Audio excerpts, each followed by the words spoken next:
Yo! Smash that like button, y'all. Smash that like button. Get on in here, man. Shout out Dustin Turner. Let me go up.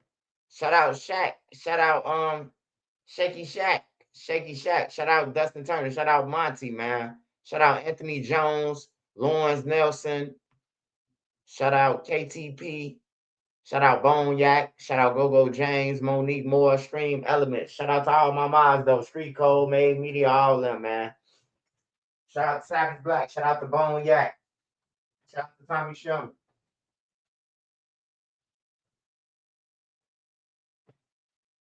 Smash that like button, y'all. Share this video. Smash that like button and share this video. ANC in the building. Drunk Illuminati. Ray Sternaz, what's up? Chelsea Davis, what's up, Chelsea? First class bully. Shout out Alabama. King Skills, what up? What up? What up? Jay Kenny, 597 5970. Make sure you go and follow my wrenches, man. Shout out Sparks Visual.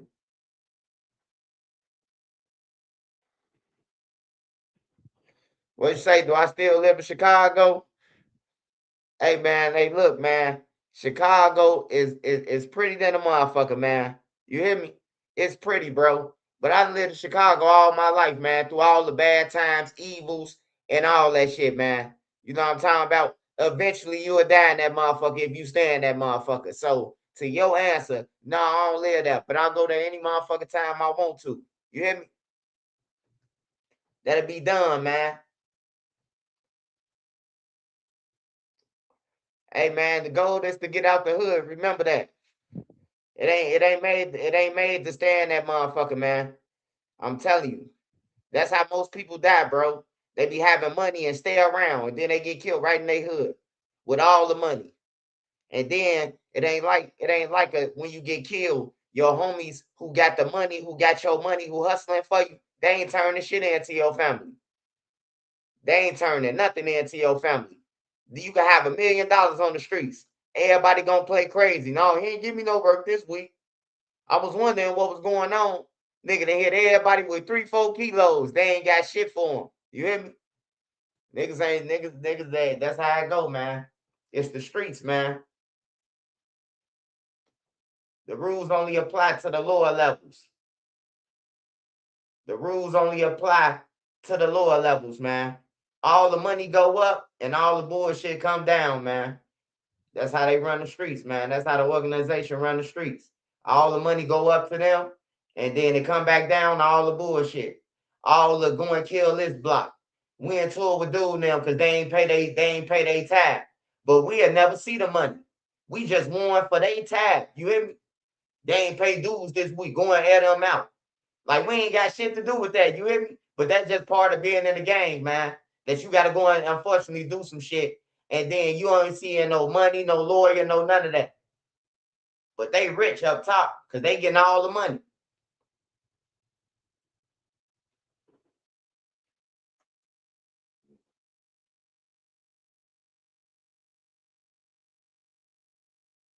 How you feeling, Monique? Tommy Sherman, what up? What up? What up?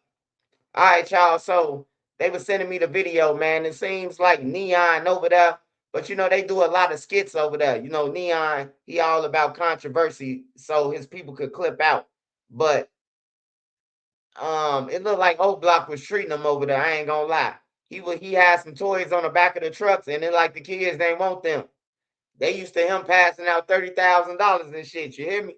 Like them kids ain't they looked ungrateful over there, man. I don't know though, but at least he went over there though. I seen him trying to get the kids some toys on one clip. The kids say, we want power wheels. We want dirt bikes.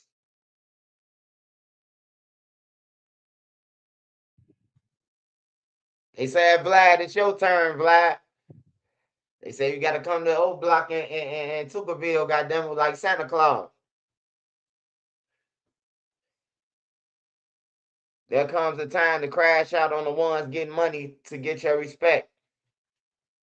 Oh yeah. That eventually happens. That eventually happened in the trenches. That's where the younger guys rebel against the older guys. They start robbing the older guys. They start shooting at the older guys, and then eventually the older guys get pushed off the block. They get pushed off the block, and then the younger guys take over. That's what normally happens, man. The younger guys finally pick up. You know what I'm talking about? Like, damn, we ain't getting no money. We ain't doing nothing. We just going to jail, and we got all the guns. So then they turn the guns on the big guys. It always happen, man. Lil Les was famous for that shit. Like Lil Les block, the Pocket Town, they been took over their blocks. Like everybody was like Lil Les was like had to be like 13, 14 years old, man. You had grown niggas talking about Lil Les in the county. Lil Les, Lil Les, Lil Les, Lil Les, Lil Les, and all his little homies. I'm like, damn, bro, some kids got them terrified over there over east. Then I finally realized who they was talking about. And I'm like, this little motherfucker crazy. He wild, like for real. And that's how they got on. They pushed the big guys off and took over Pocket Town. And they was young as hell when they did it. They was young as hell when they did that shit. I'm talking about grown niggas was talking about Lil Les in Cook County Jail when I first went. I thought he was in the county. They was talking about a motherfucker who 13 years old, 14 years old. I seen the video of YouTube of the younger Oblockians dissing the BDs. Yeah. Ain't no more of that shit. That's why I say they killing each other. Lil what's the name just got killed. Lil Baby T. Baby T got killed, man. And then, I ain't see none of the GDs or none of the ops dissing them. Who you would think of dissing them, all BDs. And then when you go to jail, right, and you run into them in jail, you always got another BD who's saying, hey, bro, that shit ain't going on in here. We riding together in here. So now you got to ride with a motherfucker who just killed your peoples. But y'all killing each other in the streets. Like, get the fuck out of here, man. Ain't no need to be no BD or none of that, bro.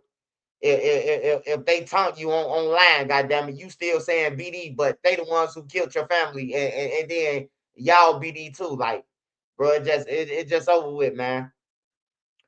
All I advise people to do is go and get them some money, man, and take care of your family. That's all you can do at this point, man. Everything else is over with.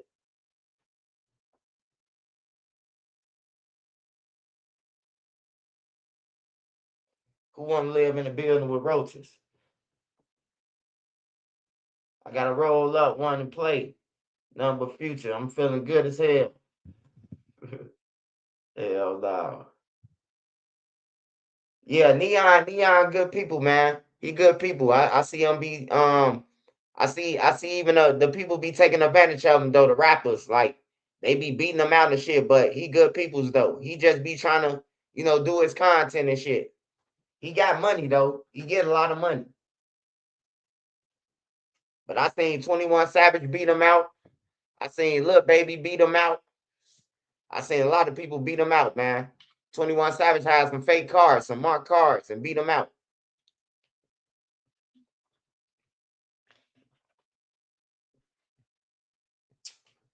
J Marion, what's up, man? What's up? Hold on, let me see if I can find the what's her name real quick.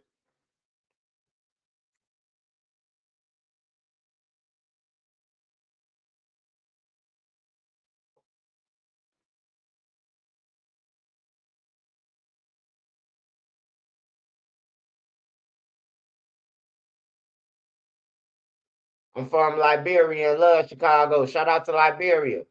Jarvis Butts was sentenced to 80 years to 135. Hey, Monique Moore. Hey, they some losers in Detroit, man. Not the people. I'm talking about the justice system. That motherfucker should have got 20 life sentences. And the grandma, the mama, and every motherfucker body else in the house that was playing crazy, that I played like they didn't know what the fuck was going on, man. All the kids need to be taken from DCFS from all of them. They playing games, man. They playing games. 80 to 135, man. Just tell his ass life. They giving him extra court dates, extra media attention, sentence his ass to life. He the motherfucker took a girl out her house And her sister knew the whole time, man. I just feel like the sister knew, everybody knew. The mama, the grandma, whoever the fuck was in the house. They all knew what Jarvis was doing. Jarvis was playing with them too.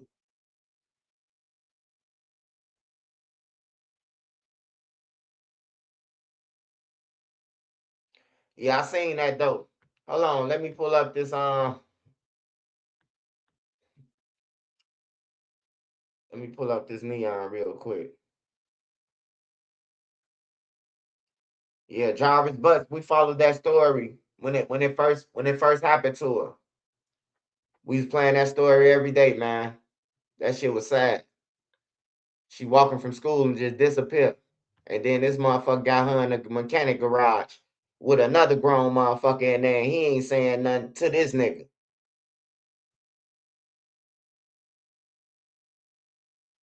Will one or two die hard Dirk jurors help his case?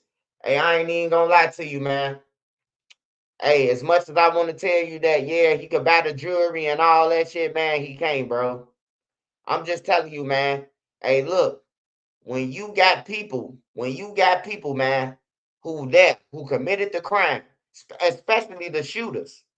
If you got the shooters telling the jury that Lil Durk son me, bro, it's over with, man. I don't give a fuck if you brought Cochran back from the grave with Drew and Brian Steele, man. Ain't no 30 years, ain't none of that. It's life. Lil Durk is going to trial, man. Once you go to trial, it's life.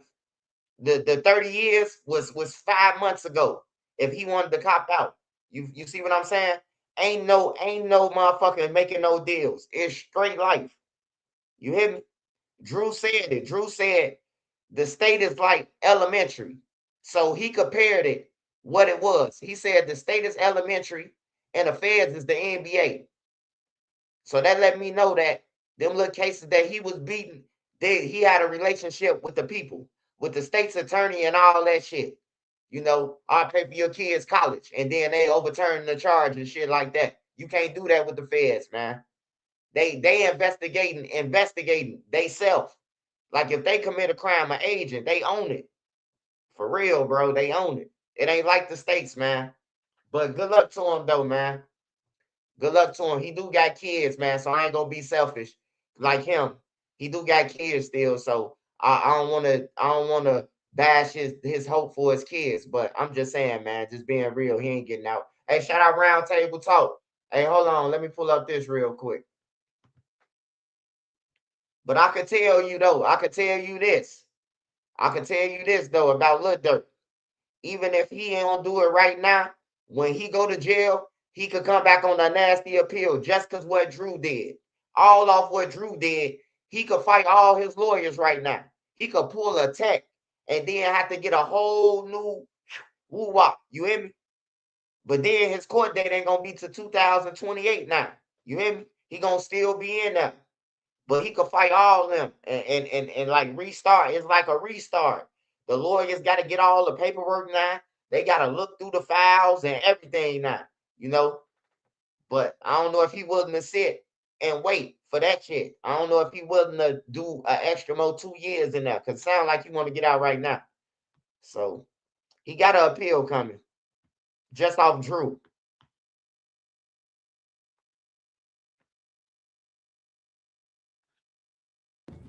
Are you Marsha? I am. I mean, I am. Thanks for meeting me here.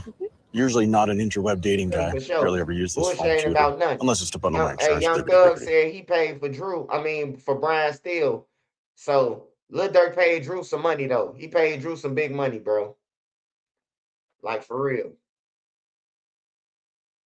He probably just gave him a chunk of money at one time instead, like one flat rate, and study that motherfucking. Drew say he charged $5,000-6,000 an hour, bro, just for a consultation. Like that's a lot of money, bro. To work a whole case and a trial, you charge about an hour.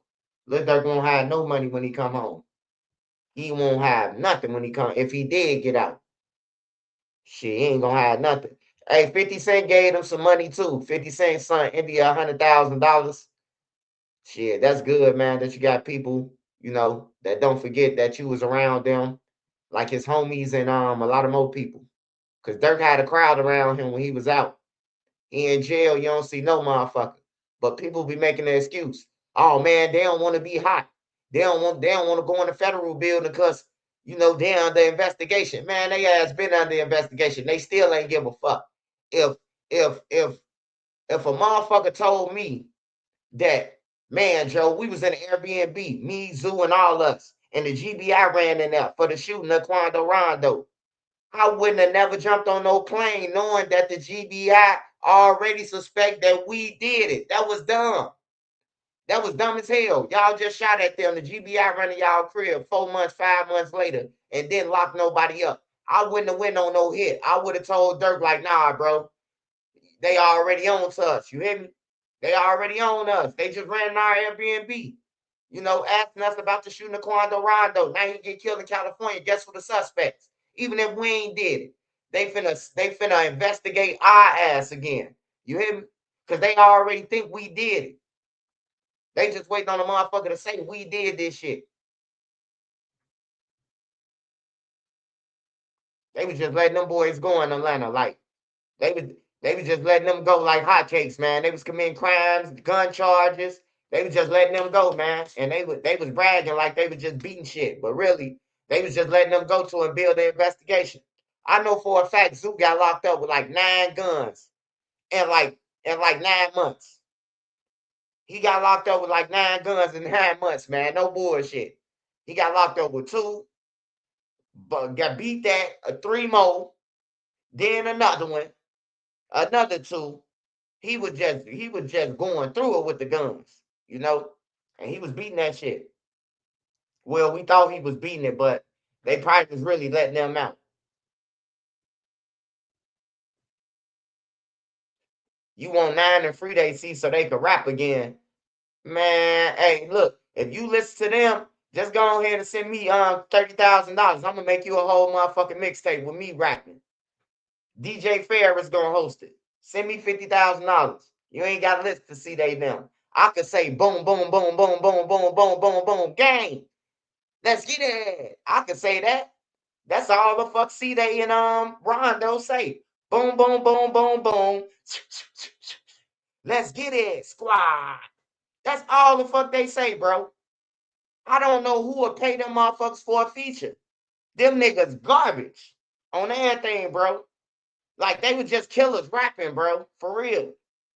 They was just rapping. Motherfuckers was fanned out, bro, because they was killers. So they was just getting them feature money. Hey, bro, how much you charge for a feature, Rondo? Man, I'll charge $5,000. And then motherfuckers sending the $5,000. You hear me? And they garbage, bro. Like you gotta be a fan if you want Rondo on your song. You gotta be a fan, bro. Like for real. That's some bullshit. Why would I give Rondo and C they $4,000 when I can get that to Duck and Billionaire, or I could get that to motherfucking damn, I can't even name no more motherfucker. A couple motherfuckers. Let me see from the other side. Besides Dirk now. Yeah, I get that shit to Fredo Santana before I give it to Rondo and C Day. I'm just gonna keep it real. I'd rather Fredo rap on my shit than them. And Fredo garbage to me. That's my boy. I love Fredo, man, but I gotta keep it real. Fredo garbage than a motherfucker, man. Here go this shit with this dude right here, y'all.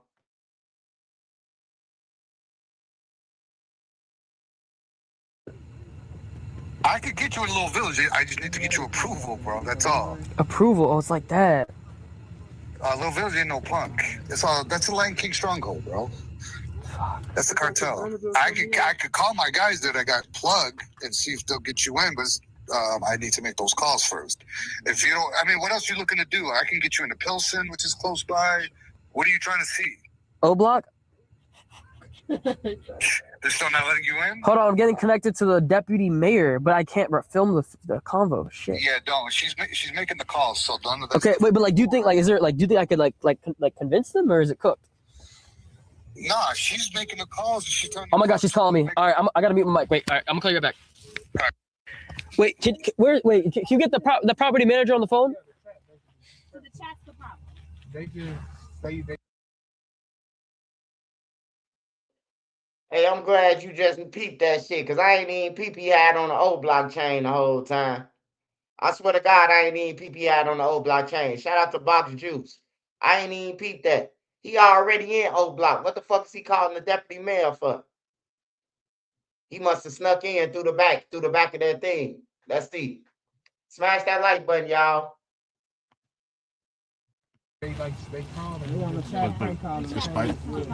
chat calling, they can't do nothing. It's just prank calls. That's it. But he said the police can't not allow you to go in. I just talked to the mayor or deputy mayor, and the deputy mayor said that the police can't not allow us to go in. Imagine being able to build an app with your name on it just by thinking about it. Meet Base 44, a complete AI creation platform. Describe what you want and watch it take shape. You can plan, customize, and expand in any direction. From tools built for one to platforms. I'm getting out the trunk. Fuck me, man.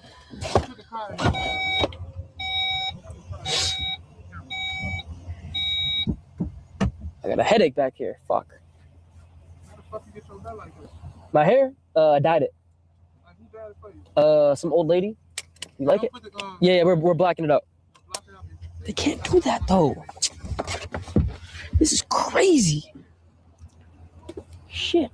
Alright, let's just like come like over here.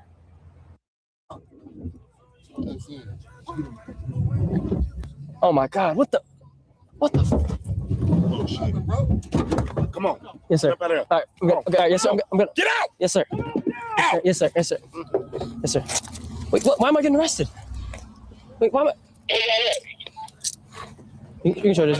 Turn around. What? All right, we're gonna get out. We're gonna get out of here. No, there is no word out here. I promise, sir. I'm gonna get out of here. I promise, sir. I promise. We're just going with we're trying to give money to the kids. Back up! Back up! We're trying to give money to the kids, man. We're just trying to give money to the kids, man. I'm not trying to do anything wrong. You can come, JCV. I'm just trying to give money to the kids, man. Somebody grab it. I'm just trying to give money to the kids, man.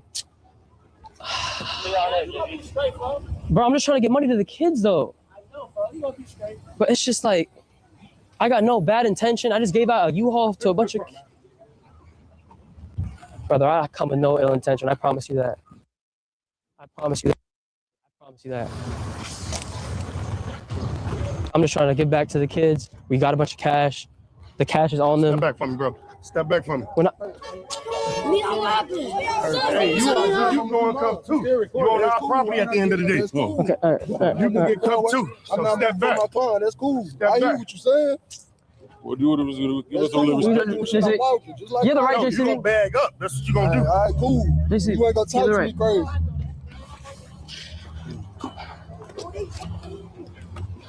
Bag up. Get him Bag to the front. up. Get him to the front. Get him to the front, man.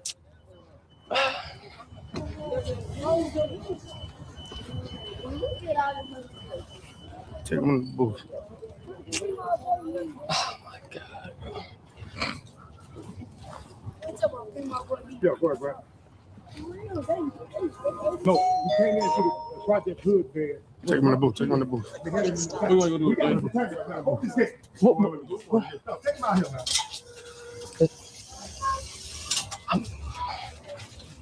Can I have a conversation, please? I come with... Hold on. I got you. We got you. Hold on. Brother, I'm just trying to... Okay, hold on. Just get him, man. Come get him. Put him through there. Yes, sir. That way. Yes. Can I... All right, yeah, we just... Chill. I'm just... Man. Look, it's gonna be a simple transfer, all right? They're gonna let you go. All right. Man. Hey, y'all, I know y'all trying to do your job. Step back, bro. It's fine, Zoe. It's fine. Step back. JCB, you can...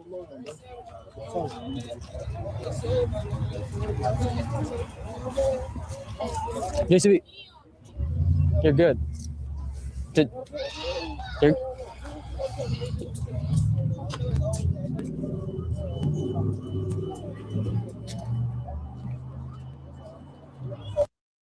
Where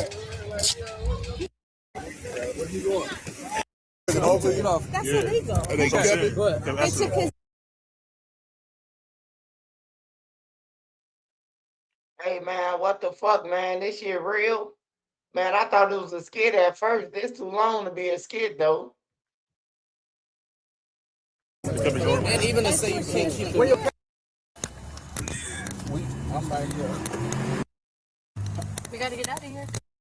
It's like, look, it ain't it's private security. They didn't kill people in there.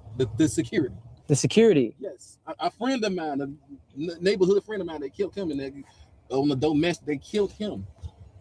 Yeah, bro, they don't play like this. This is Chicago, so they take all type of precautions. Even though you wasn't a threat, they know you wasn't a threat, but they sending a message. They didn't let I-Speed or nobody in this one for some reason. I don't know what the reason is, but they just be standing on, ain't no filming, and ain't nobody that's not a resident. That's what they be on. But they're allowed to arrest you like that without giving rights or anything?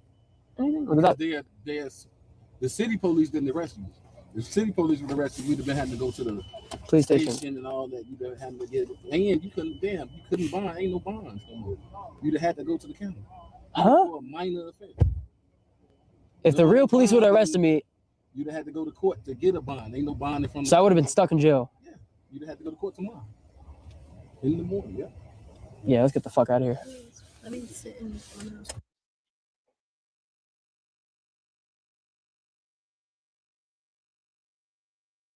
No, they handcuffed him. I don't know, man. They walked him to the front gate. That was 20 minutes. That was 20 minutes worth for him getting hemmed up in the front. I don't think that was no skit. I think they came and got his ass up out of there. Like, you gotta go. I don't know. But I seen some more shit, though. I don't know, man. That's a long ass skit, man. They got him in the front of the Oblock.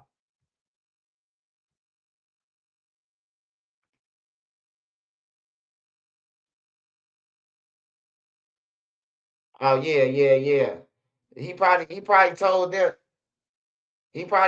to play along, man. Shorty got some money. Shorty got some money, man. He playing games. He got enough money to play that shit. I seen him passing out some gifts and shit.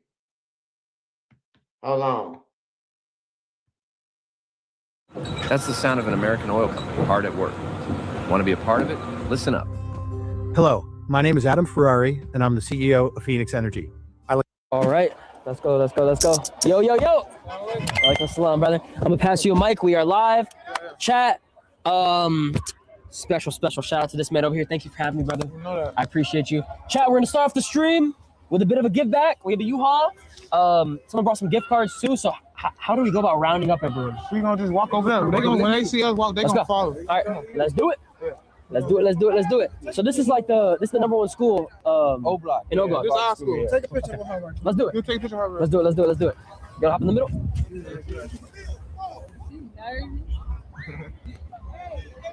Nice to meet you. All right, let's go. What's up? Yeah, we gonna come this way. Okay, cool. Right. So we'll do this little give back real quick. Chat, we got some toys, got some cool stuff. And then what's up? Yeah, man. All right. Nice to meet you, bro. Okay. Damn, it was. Hey, don't let the kids get close. Don't let the kids get too close up on them. I heard the weather's been kind of crazy out here. Yeah, so it been raining some. Hey, I like what somebody just said. Who just said that? Ike getting hella exposure, but his music just not. Hey, so when Ike pulled up and he put the camera on him, Ike was supposed to say, go download that music that me and G Herbo got. You gotta say it yourself. That's just like you at a radio station or somewhere and you ain't and you get interviewed and you ain't talking about your music. That's the first fucking thing you supposed to say because you're a rapper. Fuck time about, no disrespect to nobody, but you want to know about J Money and them and all, man, fuck that, man. I got a song out with G Herbo. I got Get Hope for My Hood. You know what I'm talking about? Like, he got to start promoting himself. Other than that, ain't nobody going to promote you, bro. You got to promote your fucking self. Neon don't care about his music. Neon trying to get a bag off going to Oblock. So it's got to be up to you to be like, man, you and your homies, Y'all supposed to hide on Ike Money shirts with the album on that motherfucker or something, you know? Niggas got to start thinking, man. Niggas just be trying to take the credit for, I brought somebody to our block and they gave out toys and shit.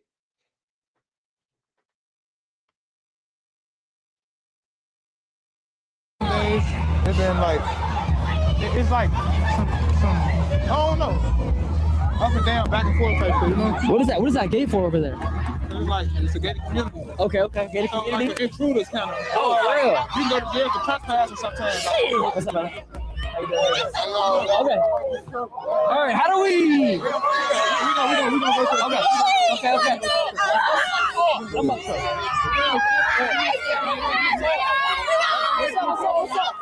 What's up? All right. What's up? So, I'm gonna be honest. I only got kid toys, so we need to find kids. Kid toys. Like these are like kid toys. Just give them out. kid toys. These like for girls and shit though. Like, look, How you doing, bro? Nice to meet you, man. I don't know. These like for kids. These like for little girls. Are these like? Is that a good age group for that? Yeah. iPads. Nah, this is more like wholesome, like Toys. toys. Why did they get? I'm giving brought a my gun? little brother. Hey, them little ungrateful motherfuckers, man. Hey, the kids say, what the fuck? I want an iPad. He said, I got toys for kids. Hey, man, I swear to God, the kids. Hey, I swear to God, I heard the kids say, we want a Power Wheel. I'm like, them some little ungrateful motherfuckers, man. On everything, bro. Like, for real, they need to start going through Tuckerville and 051 and all the rest of the blocks. They ain't got to go through, they really ain't got to go through THF and 051 because them kids already rich. They parents already got money. Them doctors and lawyers all through that motherfucker. Especially THF. 46 Woodline, all that shit. They got millionaires around that motherfucker. They don't need no pass outs. They could pass out they damn self around that motherfucker. That's a rich community.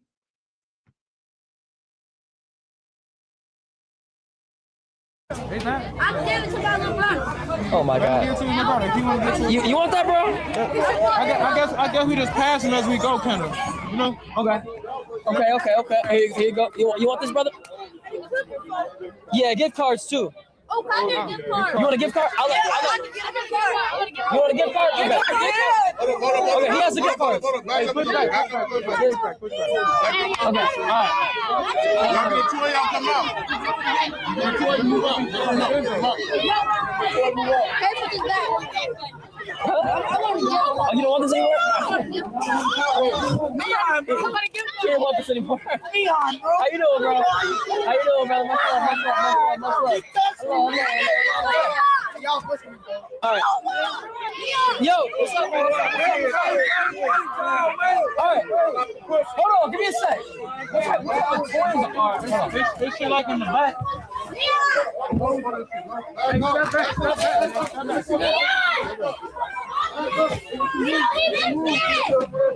This is like some toddler shit. Real toddlers. There's no toddlers here. Real toddlers. Give them out. Who the fuck? You came to Oblock, so these kids are like. I came to Oblock and brought some fucking Toys. Hot Wheels, bro. Oh my God. What do we do, bro? I don't know, man. I don't think anyone's gonna. Does anyone want this? Crickets. Shit. Crickets. I'm not gonna lie. L team, bro. L team. Get cash? And you gonna want to other kids. I'm not gonna lie. I'm gonna have to go get some cash. Is there a bank around here? No.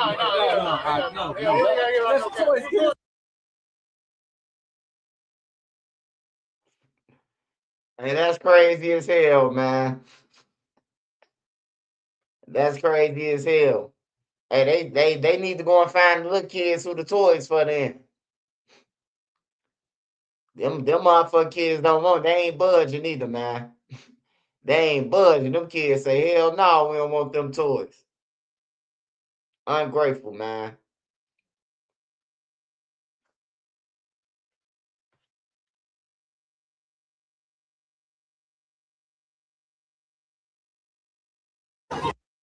my fit, it's a fit. Yeah, I'm fit, take a flick. See my fit, it's a fit, it's a fit. Hey, honey, what do you think of this house? Maybe someday. I'm getting cash. I'm getting cash. Did you lose a lot of money sports betting on DraftKings or FanDuel? You may qualify for a... Fuck that. It's coming. You have somebody go drive again? There's got to be a banker on the corner. While we're giving this out, sorry. Oh shit, I like the chain. Oh, can I? Yeah. Give me some bullets on what? Yes, sir. These for little girls though. Let me see. I just passed it. Okay. Yo. Y'all still putting yourself on the map. Yeah, I mean, they don't want to cause a whole lot of fitness. So Is there any way we could just go like very minimal people? Like that's what I just try to pull it. I just try to just you and the cameraman. I just try to pull that. Yeah, it didn't work. And your guards, you know what I mean? Should I talk to him? You saying he'll be fired? He'll be fired. That's it. He'll be fired. Wait, what? Too many extra stuff like. Can I buy a unit? Yeah, like. I'm It dead. ain't them though. It's like all the extras though. Like too many extras. Damn. Yeah, but it's 3, 4, 5, 6 cameras. All that. Yeah. So we gonna do it. Yeah, man, I ain't gonna lie, man. That's a good thing that he passed out the toys to the kids, but I'm glad that Oblock security, bro, they standing on business, man. Keeping that Oblock safe, you know. That block been through a lot of shit. A lot of kids, they got traumatized from seeing the guys laying on the ground with gunshot wounds dead. You know, so that's a good thing that they standing on business, you know. You see DQ right there. He growing a motherfucking Quaker Oat man beard. They gonna be over there when they got canes and shit. Talking about remember we used to be right here with King Von them. Remember we shot beat that body right here. It was crazy.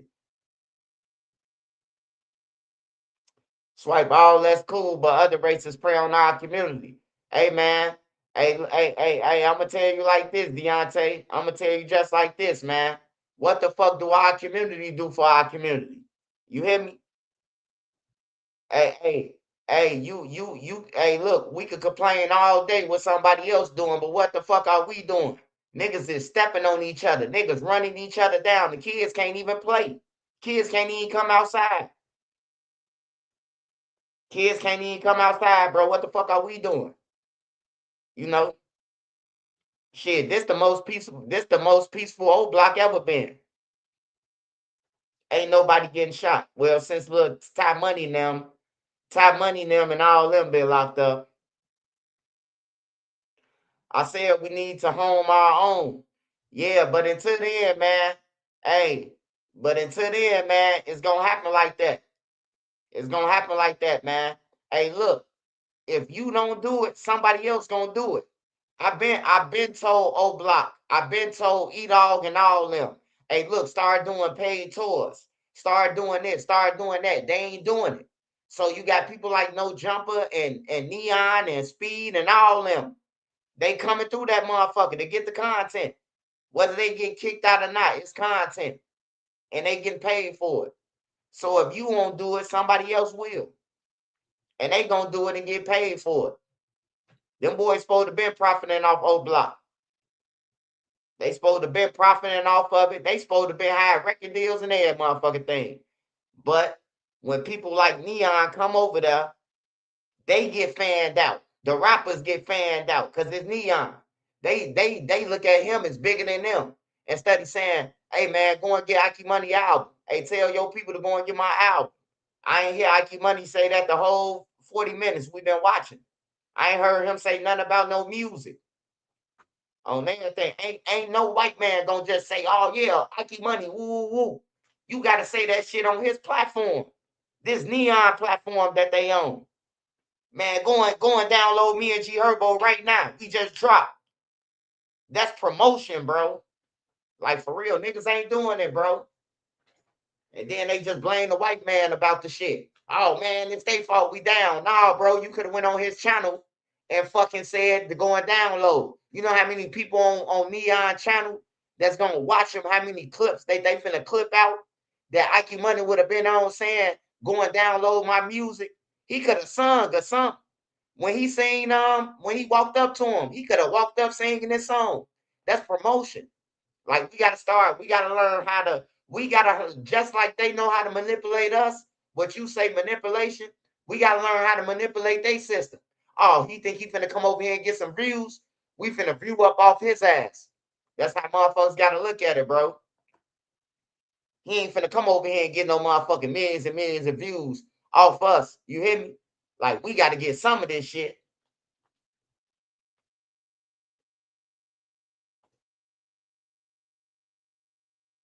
Oh yeah, yeah, yeah. Overall, I'm talking about overall. I ain't just talking about Oblock.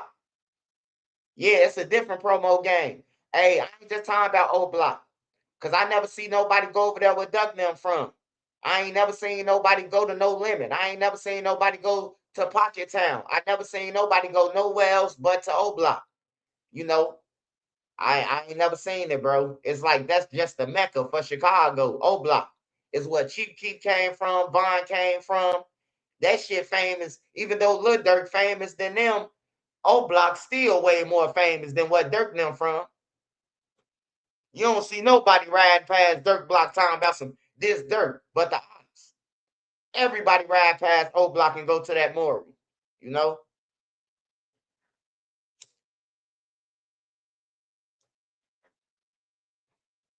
Yeah, but I be seeing a lot of kids from Chicago with the big streamers. And I never see them talking about their music.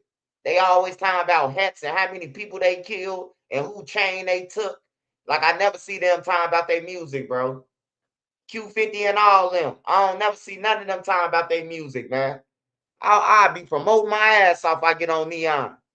Hey, go subscribe to Trenches News. Every 5 minutes I'll be saying that shit. Hey, go subscribe to my channel. Say Dirk put a hit on Jam. Hey, Dirk said he did something in that video. I don't know what he did, but Boona said, I know what you did. Dirk say, you know what I did? How you know what I did? He did something to Jam. He said, I did something. That boy gonna hate me. I don't know what he did though, but he said he did something to him. I know Jam ain't get paid. I know that for sure. I heard that loud and clear. Jam said he ain't get paid. And the niggas was scared. So I don't know. Neon is a, what's up, Dreg? Neon is a streamer. He a streamer, man. Be with 21 Savage now. They be making $100,000, $200,000 bets with him and beat him out. He's just a kid, man, that stream and fitting in, you know. Some call it taking advantage of the black community or whatever. Hey, it's just opportunity, man. It's just opportunity.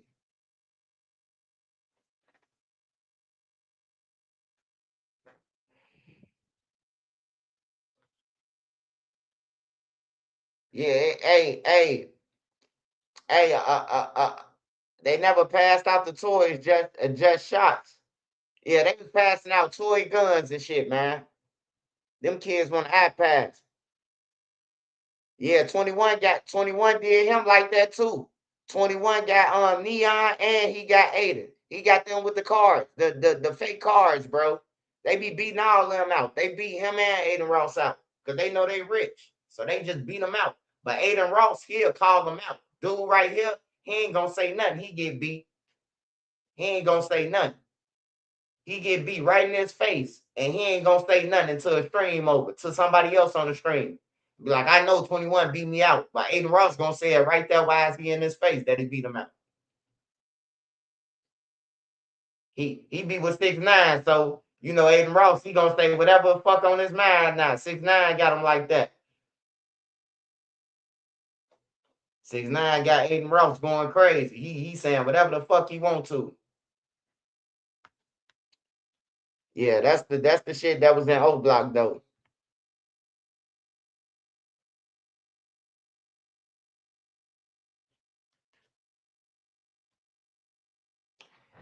Hey, did y'all see? I don't know, man. They talking about Rihanna. Her shooting was a hit, man. They said it was a hit, man. People inboxing me, man, talking about HOBA, man. I don't think Jay will go that far, man. I don't think Jay will go that far, man. And then you got to think about it. That girl who they hired, like she's slow. She retarded or something. She on live time about some. You don't make no music that influence us or whatever. Like she's slow. Like I just think she was a super fan of Rihanna. Yeah, she a psycho.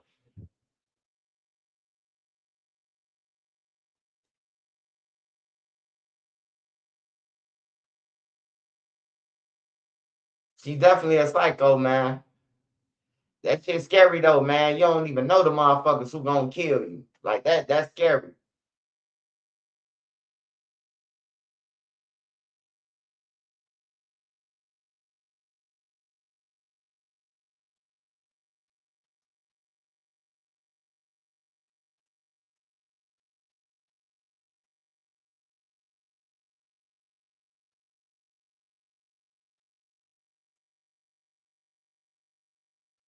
A girl from Chicago that did that. What you talking about, Dre?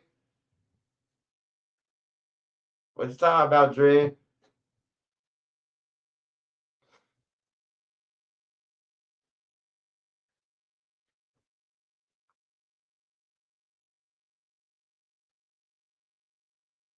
Hey, I also want to talk about what else I want to talk about. I done already talked about what's the name. That shit pissed me off with little baby T, man. Like them guys who be with Lil Durk and them and all that shit, bro. Y'all pathetic, bro. Y'all make y'all the kids should look at y'all and be like y'all some fucking snakes on everything, bro. Every time somebody die, you got a motherfucker jumping on there, laughing and like you did it. You just making yourself out, man. But I know Baby T was out there rapping about robberies and shit like that. You get what you get, man. I just wish a motherfucker would wake up. If I got enough money to go out of town and lay on somebody's couch, let out bed, air bed, I'm gone. Like go, leave, cause you gonna die in your hood. But it was something that I wanted to talk about. I wanted to talk about the Andrews girl. Yellow Beezy too. Yellow Beezy, he put in a motion and he finna find out who said that he the one who put the hit out on Mo3. So that's coming up too. That's coming up. The Mo3 shit. We should get that in a couple of days. About a week or a couple of days. Yellow Beezy shit.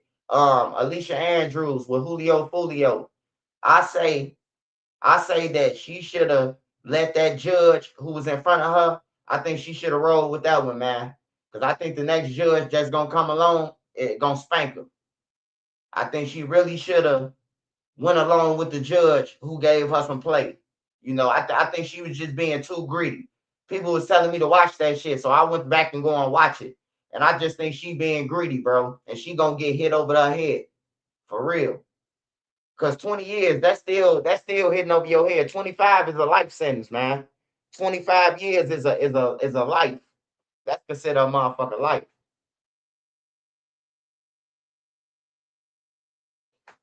You should do another video on D4D. David. Oh man. Hey, look, David should have been locked up, man. I'm disappointed in LAPD. I'm disappointed in the FBI down there and every motherfucking thing. It's common sense, man. If a girl is found in your car that you ain't reported, I would have went to jail. Trenches News would be in jail right now. If they found the girl in the car, in my car, and they had photo, I will be in jail right now. No bullshit. But since he with the dark age, the bloody shit, you know, some of them record labels, bro, they be tied in, man, to the police and everything. So it take a while. It takes somebody serious to come through like, man, that's a 15-year-old. We got to lock him up, you know. Everybody else could be bro. All the police, they could be bro. If you ride down on them and say, hey, look, I can pay for your kids' college. How much you make? Oh, I only make $2,000 every 2 weeks, or $3,000, $3,500 every 2 weeks. Hey, look, man, I'll give you 200 in cash right now. Man, they gonna turn their head to every motherfucking thing, man. I'm telling you, man, I told niggas on the low end, I say, hey, bro, do not pay him no money, bro. My homie was like, man, we ain't finna go to jail for this shit, man. Throwing $5,000, man. Washington was over there every day, man. Y'all got guns out here? Y'all got guns out here. Go ahead and throw me 3,000 in my window right now. You hear me? Like, I told them, bro. And then the niggas off state started paying him. And he just started pulling up like the wire, bro. Everything shut down. He on the intercom. Everything shut down until we get the brown bag. Then when they give him the brown bag, he say, execution back working. Mike Jones back working. Poison back working. Whatever the line's called. He announcing it on there. Hey, Roosters, y'all can get back to hollering out the name of the dope on everything, bro. Like, he was, like, for real, bro. You can't do that. You can't do that, bro. They coming back. It's like you passing out free drugs, man. A fiend gonna come back and back. Or you tell the motherfucker, hey, anytime you get sick, man, let me know, I got you. He gonna keep on coming back. He gonna get sick on purpose. Cause he know you got him. So he gon' motherfucker try not to do no dope just to get your shit. Yeah, but David, man, he's supposed to have been locked up. They let that little girl down, man. And her family knew about the shit too. They knew David took her out to the movies and shit. They told too late though. The brother talking about some, oh yeah, I remember she went out with the guy David. Now you remember, huh? Yeah, that shit already solved, man. They just gotta arrest him, bro. They just gotta arrest him, man. It's some shit happened though. I think they was off some drugs or something, and she died, bro. And then they just like, fuck that, we gotta dismember her. They gonna think we did something to her. And then plus, she wasn't supposed to be around Dave and them. They older than her. So they was going to jail. So they try to chop up.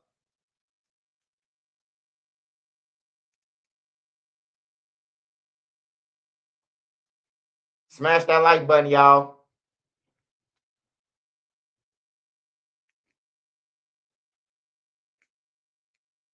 I see Young Thug and Boosie now. They study arguing about protective custody and all this goofy shit, man. Hey, look, let me just tell you something, man. I seen motherfucking board members, leaders of gangs, generals, all that shit, bro. They forcing you to PC. And Menard, the Pontiac, one of them, your ass going to PC in a PC unit. And when I say PC unit, I don't mean no everybody walking around, the Geechees walking around and all that shit.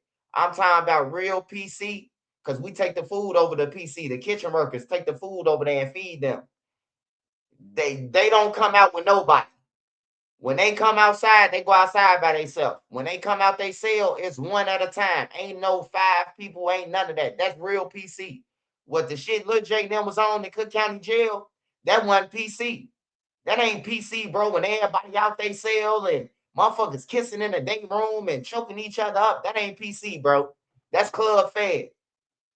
That's club fed. That ain't PC, man. PC, you ain't gonna see no motherfucking inmates outside. You ain't gonna see nobody outside when you walk past that motherfucker. But one inmate problem. If you see that. Yeah, well, Lil J was on, he was on Club Fed. PC ain't you in protective custody. So why would they let you around? Like, why would they let you hang out with people if your life is in threat and fear? You know, that ain't PC. Like they say Tory Lanez was in PC. Somebody said, hey, Swipe, Tory Lanez was in PC. Man, I seen like 8 niggas out they cell with Tory Lanez. It was 8 niggas out they cell, probably more than that. Like that ain't PC, bro. Yeah, PC is you ain't gonna touch nobody. Ain't no inmate gonna be able to touch you on their thing. You ain't coming out. The guards ain't opening the door for one person. Everybody got their own cell in PC. And anything else is club fed. It ain't PC. It's called club fed. The Geechees over there, they let you out, run around, and do what you do and everything. Like, that's club fed. It's a difference. But yeah, if Tory Lanez was in Illinois, or if he was in anywhere that I've been and he was in PC in a joint, he wouldn't have got stabbed. He wouldn't have got stabbed. He wouldn't have got touched. Because they shaking, you ain't getting shit in PC, bro. You ain't getting a knife. You ain't getting none of that in PC. You not getting nothing.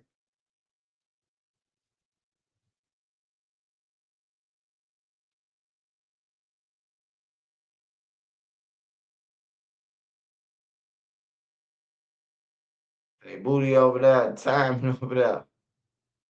He was in Los Angeles.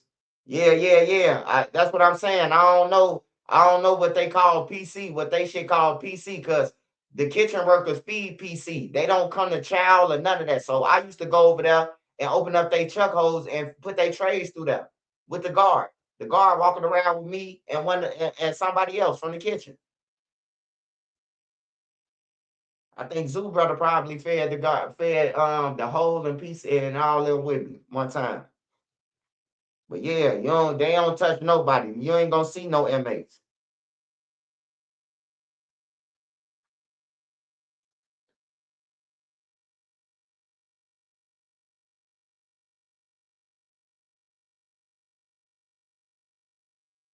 Smash that like button, y'all. I'm rolling my weed. Smash that like button. Drig, what's up? Trap God, what's up, man? Oh yeah, but Boosie, but yeah, like I was saying, man, Boosie pushing all this real nigga shit and all that, bro. You sent off a 15-year-old dog. A motherfucker, I didn't know. I finally watched Marlo Mike's story, bro. And I did not know that Boosie was his guardian. So Boosie was this guy guardian, the 15-year-old who was committing the murders. Boosie had custody basically of him. That's what I got. Hey, did y'all get that? Is anybody from the ANO or is anybody from New Orleans down on my page, or anybody been to jail in New Orleans? I mean, anybody know of the Marlo Mike story? You ain't got to be from New Orleans. Is anybody familiar? Because the shit that I watched yesterday, the documentary, last night, well, this morning, it say that Boosie was his guardian, man. Boosie had custody like of him. Whatever the fuck they call that shit in New Orleans, the custody shit. He was sending Shorty out, man. Now Shorty life over with. This nigga living life. He had every basketball game, doing the Atlanta Hawks, the swag and surf and everything. Now Shorty up in jail for the rest of this motherfucker. Like, get your coward ass on, man. Ain't nobody trying to hear that shit. You want to push all this gangster shit. You should have been gangster enough not to send Shorty off.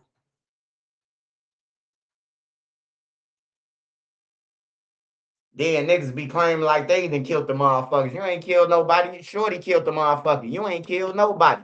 Motherfucker talking about Boosie got 5 bodies. He ain't got 5 bodies. Shorty got 5 bodies. That's who got the bodies. I feel bad for him, bro. It don't matter if you know OG. That's what OGs do. That's what they call OGs, the motherfuckers who send you off.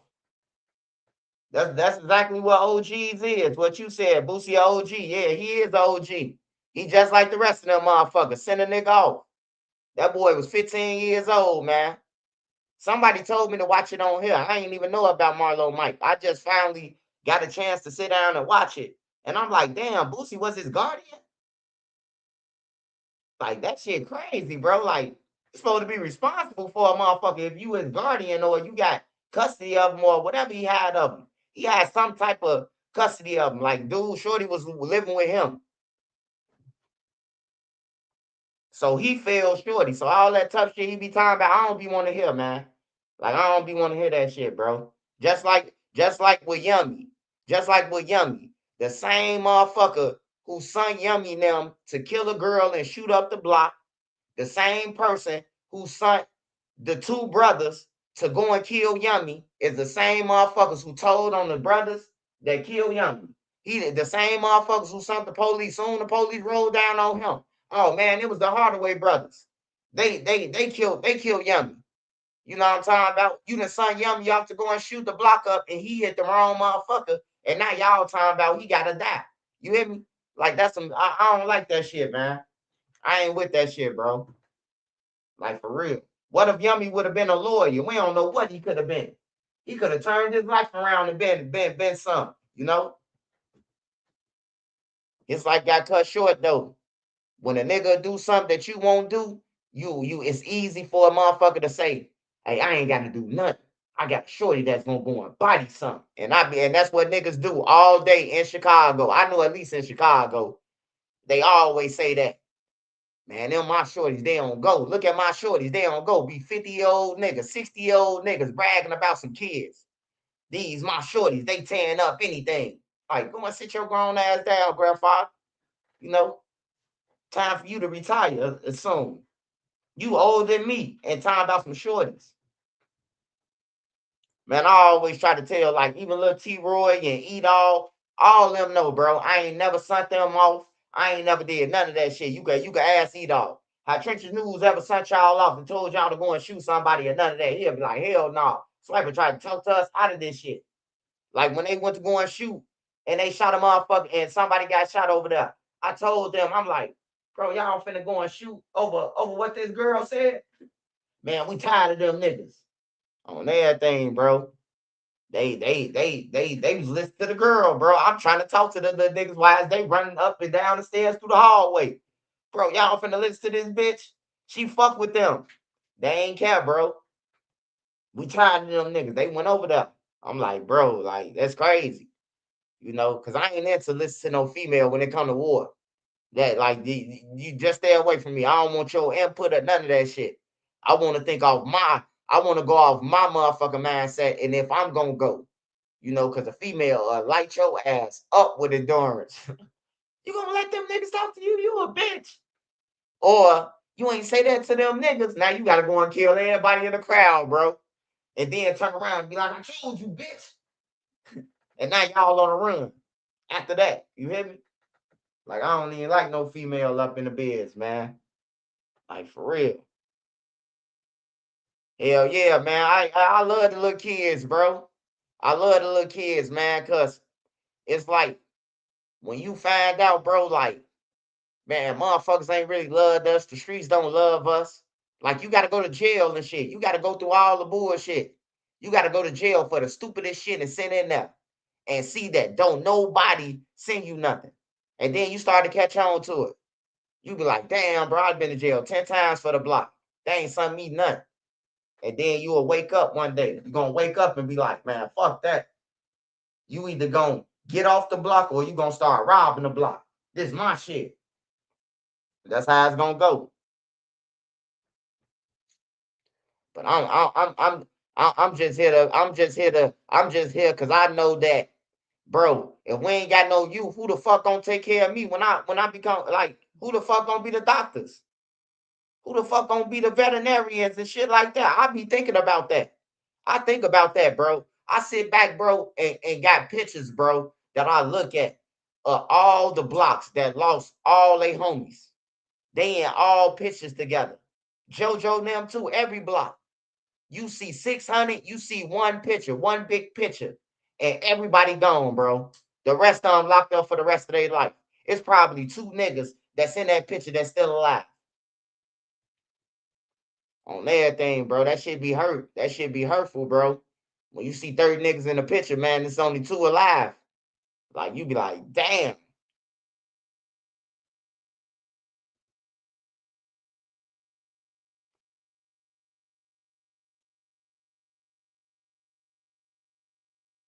Oh, yeah, being behind the wall definitely ain't worth it. It take that state bill, though. It take NRC state bill. That's what's going to break a nigga. Cook County, it ain't going to do nothing but how you running around there. Oh, man, I ain't tripping the guys up in there. That's what I used to say when I went to jail the first couple times. Oh, man, I'm going to go back. Hey, can I get on Division 1? Trying to go over there with the guys, you know. Hey, Williams, can I go to 11? I'm trying to get with the guys. You hear me? Like, the shit become like you trying to move because you know who over there and still over there. Because you talking to niggas on the phone from the world. So you know everybody who over there. Like that shit become like that, bro. Old school told me when I got locked up for my first gun case. He say, "Hey man, you sound excited about doing 61 days for that gun. You gonna go back, you gonna keep on coming back to jail." I said, "I ain't gonna keep on coming back shit." And that I kept on coming back, bro. 61 days for a gun. Oh, that ain't shit. You hear me? Until they start smacking motherfuckers over the head with armed habituals on everything. Give motherfuckers 13 years at 85%, 14 years. You know, like everything be a game, man. Said all these young black men who lives cut short over nothing. You never know what they could have been. Yeah, I be thinking about it, man. I be thinking about like even Eric Morris. Like y'all don't know about Eric Morris, but that was my classmate brother. His brother Derek Lemon. That was my classmate in Doolittle. And his brother got hung out the window at 5 years old. I be thinking about Eric a lot of days, bro. He got dropped out the project windows. I be thinking about him like, damn, what if he could be a billionaire, a lawyer? He got took out by some motherfuckers because he went going steal no candy from the store. So they dropped him out the window. You know, that shit was foul. I be thinking about a lot of shit though. Like what if shit was this way and shit was this way? Even though I know in reality we can't change nothing that's going on, man. Only thing we could change is ourselves. Look in the mirror and see like it's a problem. Because you could look at yourself in the mirror and know that you fucking up. You could tell yourself, I look in the mirror and be like, hey, look, I'm fucking up. I'm slacking. I gotta do this. I gotta do this. I gotta get on it. You know, just looking at myself in the mirror, whether getting out the shower or washing my hands or whatever, I look at myself in the mirror and talk to myself like, fuck that. Yeah, you're slacking. You know, you could have did better in school. You could have did better at, you know what I'm talking about today. You know, you got to have a conversation with yourself sometimes because you know when you fucking up.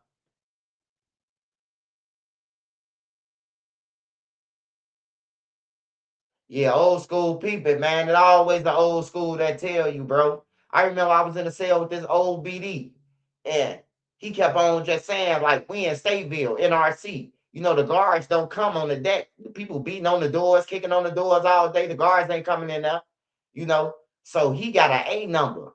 He like, hey, little B, man, I hear y'all out there. I hear y'all out there, man, in cahoots with the GDs and all that. I say, man, hey, look, old school. Man, I don't give a fuck about no BD or no GD. I swear to God, he jumped off the bunk like, what? Got to doing the devil horns and all that shit. I say, hey, CO, I got to get up out of here. On everything, this nigga got an A number. I got 61 days to get me the fuck up out of here. This nigga losing. You niggas disrespectful. I ain't saying shit to him. You hear me? He retarded. He talking about some, yeah, I'm tired of you little motherfuckers coming in here. Nigga, I'm finna get the fuck. Hey, CO. Hey, yo, CO. Man, what the fuck you want? Hey, I need to get up out of here. I got 61 days. This motherfucker got life. He a A number. Shit. He talking about motherfuckers praying crazy and he's trying to check me. You hear me? Like he's trying to check me on some BD shit. Like, I'm tired of you little niggas. Y'all disrespecting the king and all that. And man, I ain't CO on everything. I told y'all already. That nigga ain't gonna keep it real with y'all. Man, they put me on Division 9 and I got locked up for a cigarette. Man, I kicked that door off the hinges. The BDs was like, all the BDs was up there. Hey, I wish Primo was alive because Primo was on the deck then.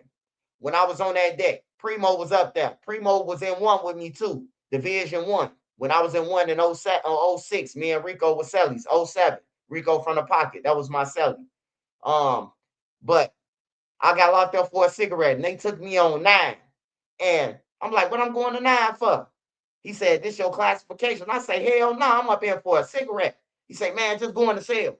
So I get on the deck and one of the BDs, he out on the deck and this nigga give me a shank and a roll of tissue and some shower shoes. He ain't give me no zuzus and wham whams or none of that. He just said, hell, you gonna need this. And I hear the knife sharpening and shit. Man, I got up in the cell. I'm like, all right, yeah, all right. Soon it hit me like, nigga, you on Division 9. I kicked that dope, man. I kicked that dope so much. He said, man, if you lying to me, I'm taking your ass to the hole. And then he seen me locked up for a cigarette. I went to Division 2. And then I got my get back. All the BDs that was talking about some, man, your whole ass, man, you could have stayed over here. You know we got you. I said it ain't about that, nigga. I'm trying to go and get some weed and squares and pills and all that shit. Nigga, ain't nothing over here. I'm trying to get off. I'm in here for a cigarette, first of all. Y'all just want a nigga over here to have an extra body over here on camera. You hear me? They put me in clothing, in a clothing room. Man, all the BDs, bro, they was mad than a motherfucker. They like, hey, Scud, let's get a new uniform. I said, nah, remember you was calling me a hoe, nigga? I ain't getting you shit, nigga. On everything. I played crazy with the uniforms. We on your ass. On my mama, we finna send a kite over there to your ass. I ain't seen your kite, nigga. On everything. Hell yeah, I kicked that motherfucker door off the hinges. I wasn't finna stay over there. I ain't finna stay over there and be on. If I ain't do the crime, I ain't finna be doing the time like I did the crime on everything, bro. Like I don't give a fuck. They could say, "Oh man, you a hoe, you a bitch." You can say whatever you want about me on everything. I'm over here for a cigarette. These niggas that kill people, strangle people. You know what I'm talking about? Stabbed up people, and I'm up here for a cigarette. Yeah, I went to Doolittle. I went to Doolittle when I went to Doolittle when I was like a third grade, fourth grade. I went to Douglas first, second, third, and then I went to Doolittle third and fourth, and then I went to Maryville after that. Yep.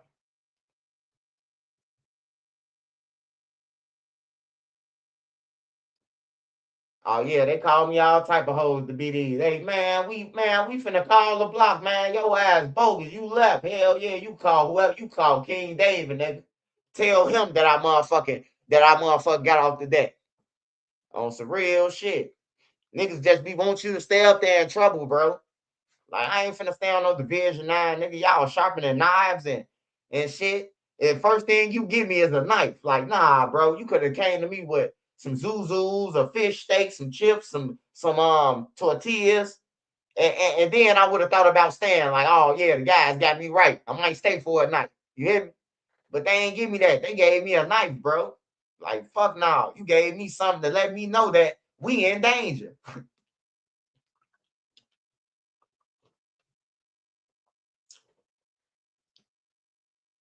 Swiping in the county, do they put the offenders with the rest? Oh yeah, the offender, everybody blended together. Matter of fact, the offenders, they going to the sweetest part of the jails. Every jail that I've been to, prison, the offenders can leave out the gate. They got the best jobs in the prison. Like I'm like, damn, I got into it with one of the white shirts one time. I'm like, bro, why we can't get these jobs that they getting? They at a lower level. Like, bro, he just touched the baby nuts, bro. Like, how the fuck he gonna get outside the gate? They get offenders, bro. The offenders got all the privileges in jail, bro. Believe it or not. I don't know how they do it, but they got the best jobs in the prisons, bro. I don't know how that work out, bro. If you got a gun, bro, you can't do nothing. You got a gun case or anything violent, you can't do no walking around the joint without a guard. They could walk around the joint without a guard, bro. They all in the warden office, all everywhere, bro. They treat the offenders better than anybody. I don't know, man. I never figured that out. Like, why do they get special treatment? You know, I seen the nigga on the back of a milk cart, and then I seen him around some kids. I called the mayor of the town and said, hey, look, this guy's on a red dot. He got 5 kids with him. The lady tell me, I swear to God, Nene, my witness. The mayor tell me, is he doing anything right now? Because if he's not, if he's not a threat, then you should call the police. You called the wrong office. I say, hold on. I say, baby girl, you must not live around this motherfucker. Because if you did and he was around your kids, you would have did something about it. You know, like they let them around the kids and everything, bro. You done touched on the kid, and then you can go around another kid or be around your kids. Like they get them love, man. I don't know, bro. I don't know. I called the mayor office though. I seen a nigga on the back of a milk cart, and I was like, man, what the fuck is this nigga doing with kids? Hold on, let me call the mayor. Hey, see the guy who on the back of the milk carton with 5 kids. Man, the lady told me to mind my business. I swear to God. Is he messing with anybody? Mind your business. I'm like, damn, this so offended. Yeah, see, she said it ain't got nothing to do with her. I swear to God, bro. It ain't got nothing to do with me. And if he ain't doing nothing to you, I advise you to back off. I'm like, damn, all right, shit. Hey, some kids come up missing. Hey, that bitch gonna be on the main Channel 9 news on everything. Some kids come up missing because I called. I called there and warned her that this offender is around 5 kids, bro. It looked like he's trying to get them some candy in the park.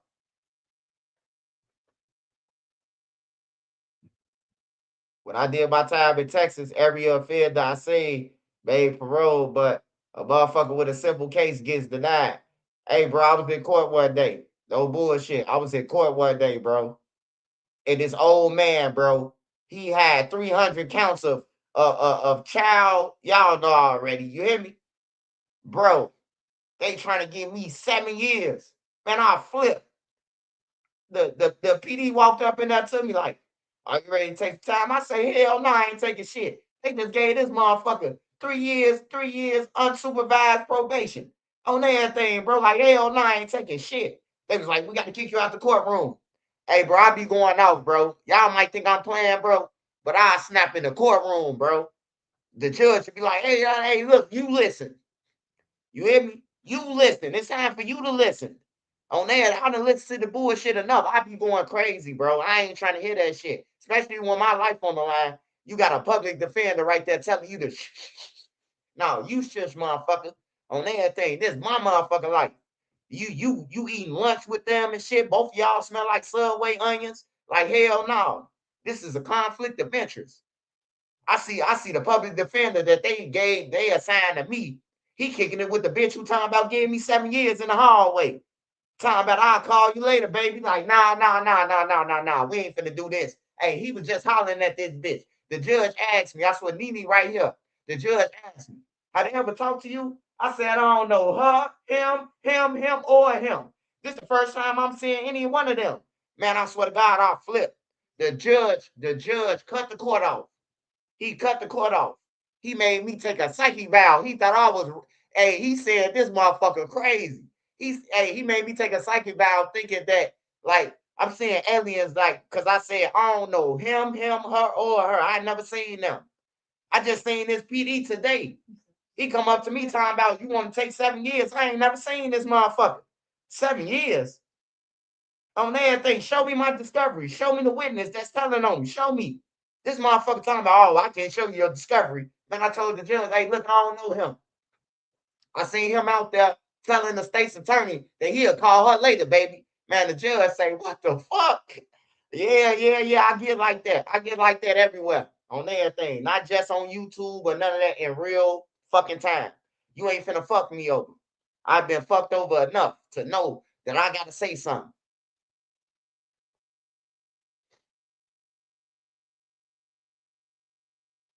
Hell yeah, I done been through situations where I know the shit ain't fair. The court systems, I know. I know it ain't fair. They try to railroad you, bro. I told them in the court, I say, man, hey, look, bro. He talking about some, oh yeah, you got this case and this case. Hey, look, bro, only reason why the fuck I copped out for any case, because I ain't had no money. And I'm trying to get back home. And any nigga who been to jail trying to get home, you take probation or whatever. And you go home today if you take probation. What do I sign? You know, you ain't no need to fight it. You ain't got no money. You ain't got no lawyer, no real lawyer. And then a PD in your ear steady telling you, if you don't take this probation, they're going to give you 7 years in prison. So you like, fuck it, let me take the probation. You hear me? That's the only reason why most of the people I know cop out, bro. Because if we had money, we would have been fighting all that shit. I wouldn't have no felon if I had some money. I swear to God, I wouldn't have no felon. I would have fought all that shit to the T on everything, bro. A couple of cases they told me, just wait till 2 months and you will beat it. I say, hell no, I got to get out of here today. Probation. And then I get violation of probation. You know what I'm talking about? Now I got a warrant. Now I go back in front of the judge. Now I go to jail for the probation violation. You hear me? Now I'm going to prison. You hear me? Like, just because I wouldn't wait 2 months, I wanted to get back out, bro. Nobody wants to sit in jail on everything, bro. Especially if you ain't having your way. Motherfuckers ain't sending you no commissary. none of that. You gotta wait on somebody else to dip in. Hey, bro, you want some? After you've been looking at their shit for 2 hours, they finally offer you some. You hear me? No, you need money to fight. Yeah, hey, you talking about you need the will to fight. Fuck the will. You need money to fight. Them court cases. You need money to fight that. Ain't no will gonna help you on everything. I done prayed too many times, goddammit. On that, please, please let me out this motherfucker. Please don't send me to the joint. On everything, you need money, man. Some things you need money for, and court is one thing you need money. You know, yeah, ain't no more Johnny Cochrans. Ain't no more Johnny Cochrans and none of that. It's mostly cop out lawyers if you paying. The lawyer know you ain't gonna beat it, so you could have just got a public defender. If you go into court and the judge end up giving you 3 years at 50%, you could have did that your fucking self. Like you could go in the court and be like, "Hey, look, Your Honor, hey, I'm ready to get up out of here today. I'll take 3 right now at 50." Long they just want a conviction, you know. So you can cop out for that shit. You don't need no motherfucking Drew Finland or none of that to come in there. You just paying them people for shit. For real. Like, that's why, hey, look, the reason why I say that they robbing Durk, because I haven't seen no results from OTF Boogie lawyer than Durk lawyer. And Durk got a big lawyer. You hear me? Like, I ain't seen no different results than what Durk got and what Boogie got. Boogie got a public defender. Durk got Drew Finland and I ain't seen no results. You feel what I'm saying? Like what special things that Durk got throughout that Boogie there? You feel me? Like that's how I be weighing out lawyers and shit. Like what is Drew doing different than what Boogie lawyer doing? They all getting denied. They're in the same fucking boat. Denied. All right, we'll throw out this song, but we keeping these 5 songs. And then the 5 songs that they keeping is like the songs that's really fucked up, you know. Yeah, Drew Milk and Durk, man.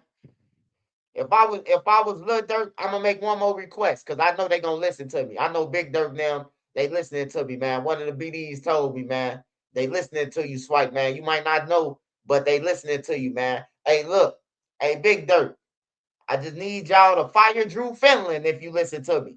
Fire Drew Finland and his whole team and go and get ASAP Rocky lawyer and ASAP Rocky lawyer, Brad Steele, and fucking what's the other lawyer name? It's a lawyer out of I think he out of Atlanta. He an old man. He an old motherfucking man, bro. I forgot his name.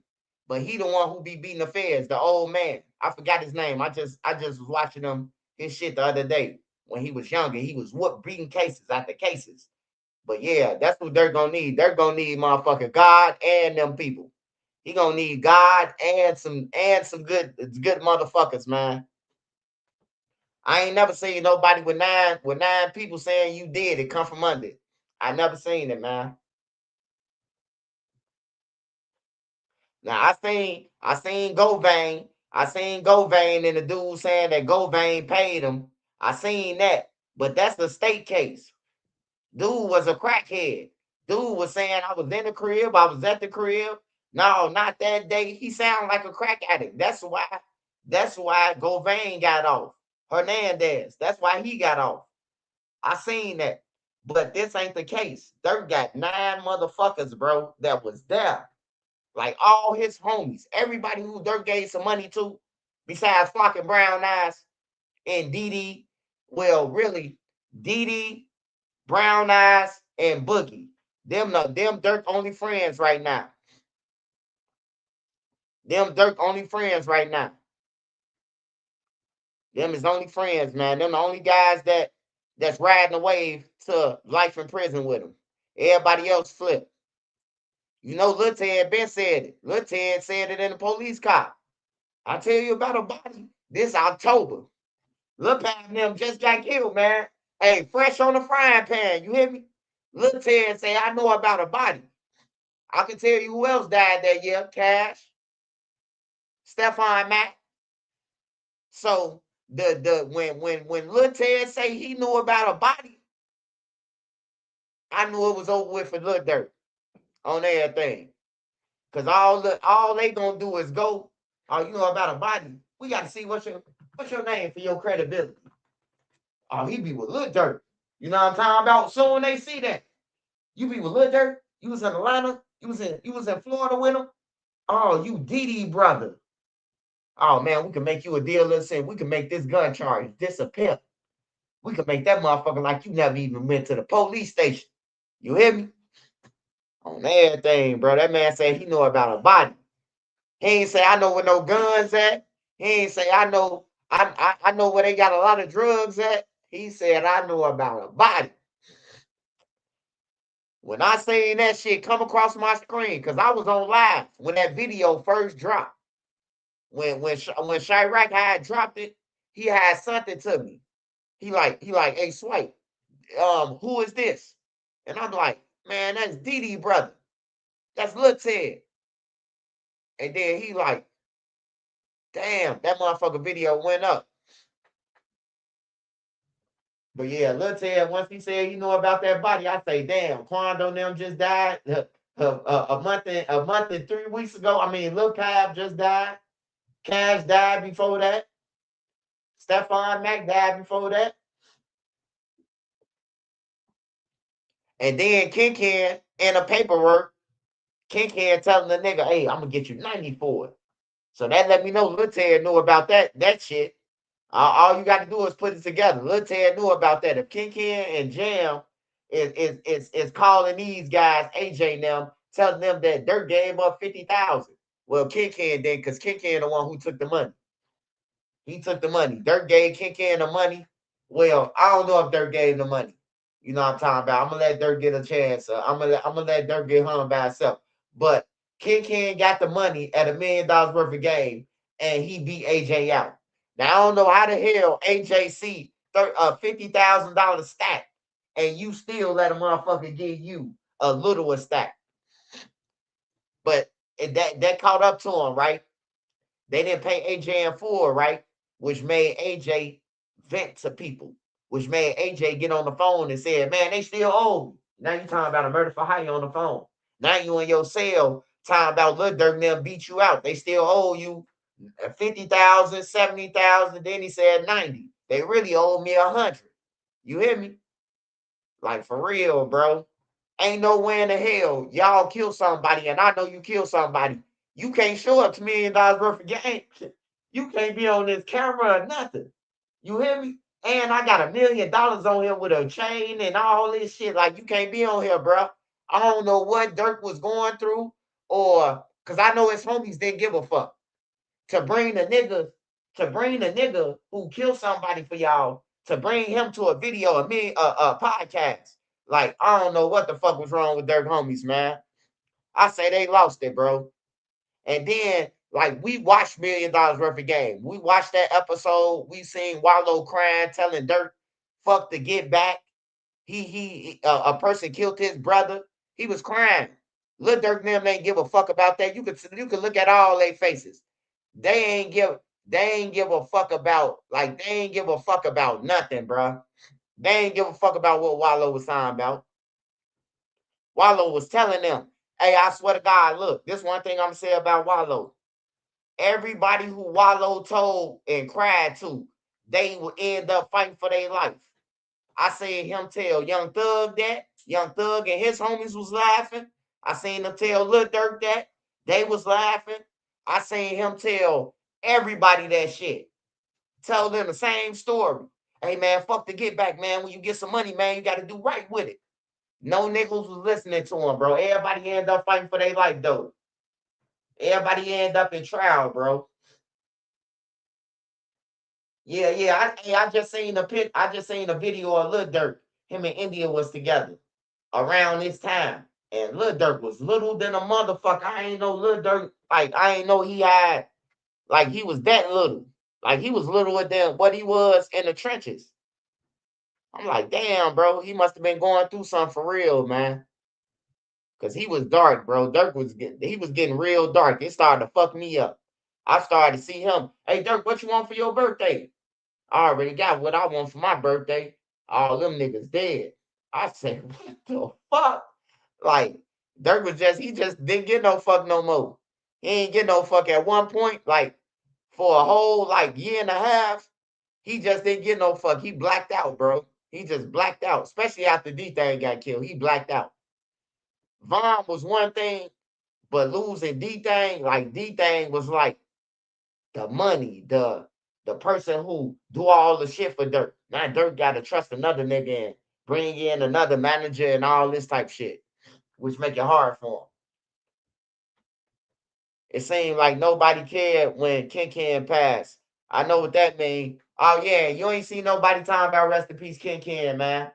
You ain't see nobody saying it. Yeah, you ain't see nobody say rest in peace Ken, man. They was mad at Ken. He took that motherfucking money. He took that motherfucking money that they gave him for Shorty them, and now Shorty them running around telling everybody that they did it and OTF ain't pay them, bro. Just imagine if AJ told this to his cellie, that he told them how the murder happened, who did it, who paid it. He went to the podcast. Just imagine if he told a nigga he never met. You could be for sure that everybody in his call log knew that he fucking killed Stefan. You could bet on that, you know.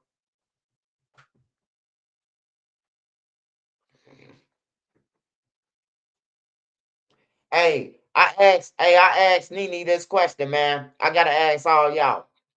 So if Marley go to court, right? Now AJ done already told everything. So if Marley go to court and he cop out, right, for the shit, he cop out and say, hey, look, I'll take 30 years for my part in this shit. Do AJ got the right to call him a snitch? I just want to know that. Do AJ got a right to call Marley a snitch if he cop out? Now, I'm gonna say it again. AJ done already told that motherfucking thing to the FBI in the cell with him. He done already told how to went down and that Marley was a goofy and that Marley, he ain't pay Marley no money because Marley didn't chase nothing down, you know. And the guy went on the hit with him. He actually shot the security guard who could have killed AJ. And he screamed his name on camera. Marley! Marley all the way at the house, man. You hear me? Marley been at the house for goddamn it 3 hours now. He's still around the camera talking about some Marley. And then he hid the gun on camera in somebody's backyard, bro. Like, I couldn't believe that shit, bro. I say Durk couldn't have known them, man. Durk couldn't have known them niggas. I swear to God, man. Like, not only do the police got the phone, they got the murder weapon. They got him on camera hollering the other nigga name who was with him. They got him putting the gun under somebody's porch on their ring camera. Like, I don't think Durk knew them. I think a nigga surprised Durk at $1 million worth of game. I think a nigga surprised him at $1 million worth of game. Like, hey, Smirk, check it out. Hey, remember that little job that happened? Remember when you say you had that 90?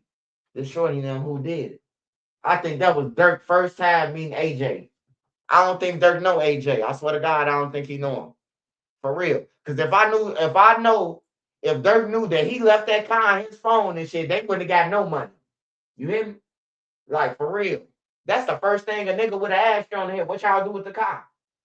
You see, nobody ask questions these days. Everybody just chill the shit on. Woo, woo, woo.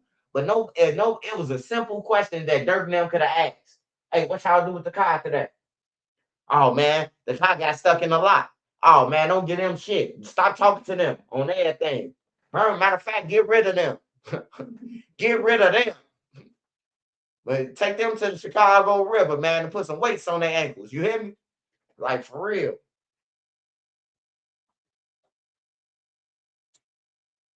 Yeah, I think Durk probably felt like that at one point in time, man. But then the years went down the line, and these niggas just they still did it. Or it was months later, and it was still on their mind to get that $100,000 that he was talking about. You know? I don't think they seen him and then they called Durk. Was like, hey, we got Stephon Mack. It ain't happen like that because they wouldn't have been asking if Durk them gonna pay. Durk not with that one with the Stephon Mack shit. It looked bad because AJ that was at the party and all that shit. But if I was with Durk, I'd be like, I don't know them niggas. I don't know them niggas. Y'all gonna have to prove I know these niggas. Oh, there thing. Hey, look, I ain't saying that I hire Hitman, but I got enough money that I can hire contract killers, professional. I wouldn't have never hired Dumb and Dumber. Dirk got to start talking, man. I'm telling y'all, Dirk got to start talking. It ain't about throwing nobody under the bus. It's about that. Hey, look, the reason why I said that Dirk Banks said don't book nothing in my name with them because last time I booked something, it was almost a shootout and they tearing up the hotel rooms. Like, Dirk got to come with something. Dirk got to talk, bro. He can't just let Brian Steele and fucking Drew just talk for him. He got to talk. I told this nigga. Diddy, didn't I tell you? Like, he got to be for real. He got to do it like Denzel. I'm putting cases on all you bitches. You hear me? Dirk got to get up. He got to stand up and he got to talk, man. It ain't about telling on no niggas.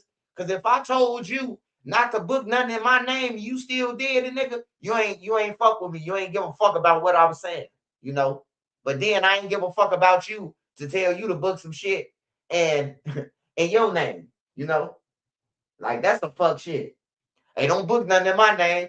Hey, I wonder did the person say, so who name we gonna book it in? Because I ain't booking no flights in my name.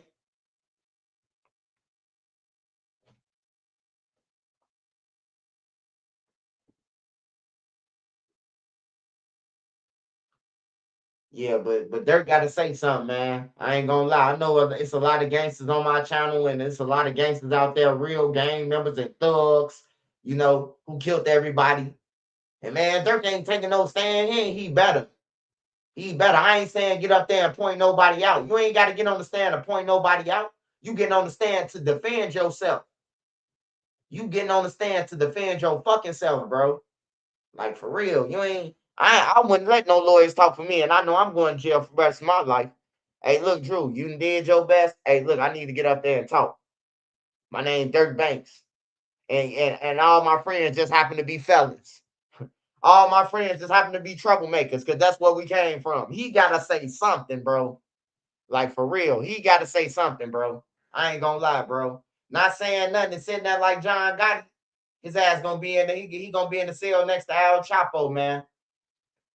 He gonna go to trial in August, September, and he gonna be Chapo neighbor, goddamn it, for Christmas.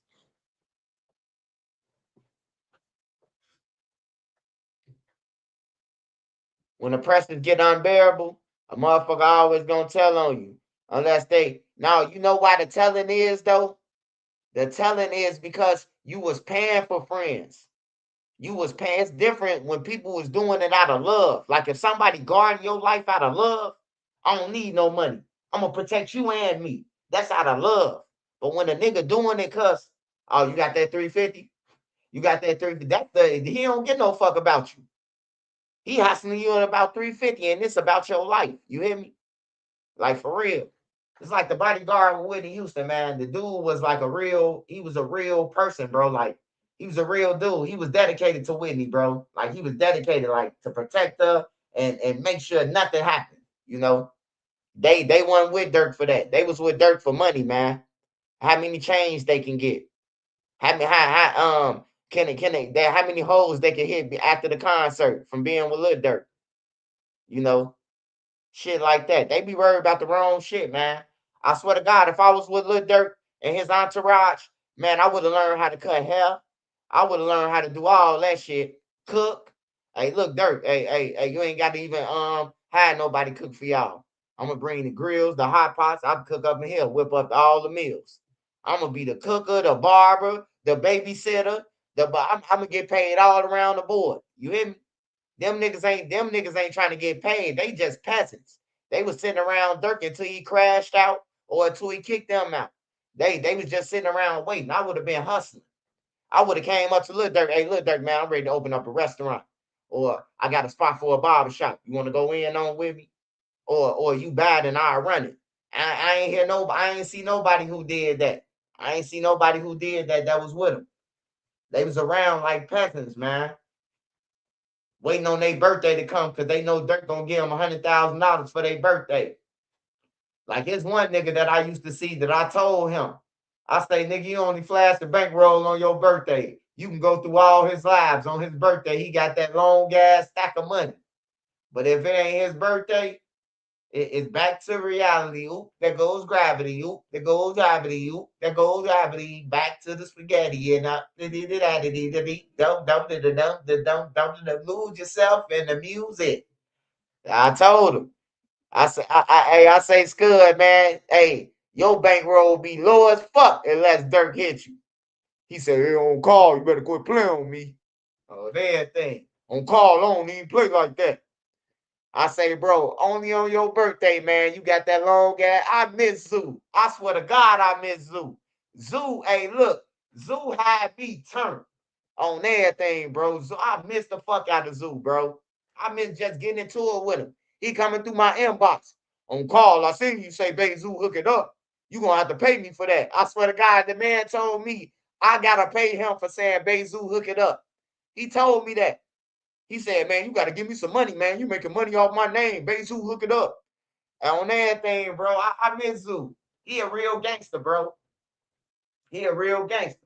He knew I wasn't going, and I knew he wasn't going. So we already had a mutual. We both ain't going. You hear me? But I miss Zoo. He really than all the rest of these niggas around here. At least he had a goal. He told me this in 2000 when I first got on YouTube and I talked to Zoo. He told me that, man, I'm trying to get something for the kids, a baseball team, boxing and shit like that for the kids.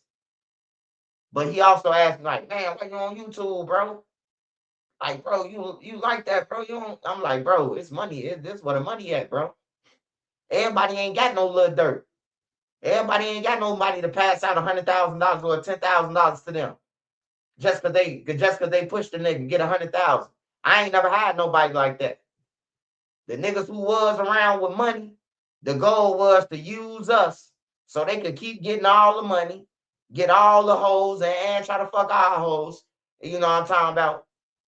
And we hold the guns until we get caught with them. And then they replace us once we go to jail with somebody else to hold the gun. You know? Like, it was shit like that.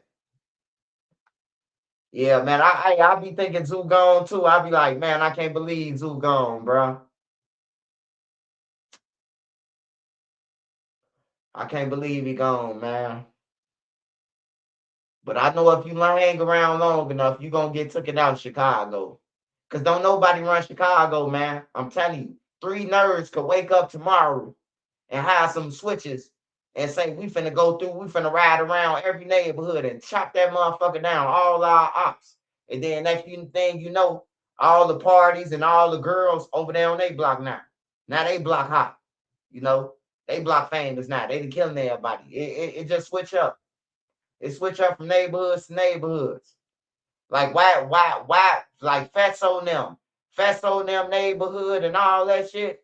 Man, unless you lived over there, man, you ain't never hear about that shit in the city. Like when nobody talking about over there where Fatso them from. Like nobody one time about it. It ain't popular. Now I know and across back that way. Like that's where all the shit happening now. Back that way. What Zay now met. Like it's changing, bro. The killing stopping back towards King Drive and Ducknell way, but it's going towards Western now. Western been deadly, but that's why all the crimes and shit happening at out south. Or in the hundreds. The hundreds deadly too. I lived in the hundreds, bro. Bro, I'm talking about they was dropping bodies. They was dropping bodies. Feds was around. They dropping bodies in alleys and everything, bro. Like them niggas was out there on 120th, 21st, 22nd. Emerald, Normal, Wallace, Low. Bro, they was dropping shit back then, bro. Like 2004, 2005, the hundreds was on fire. Them niggas was killing for real, bro.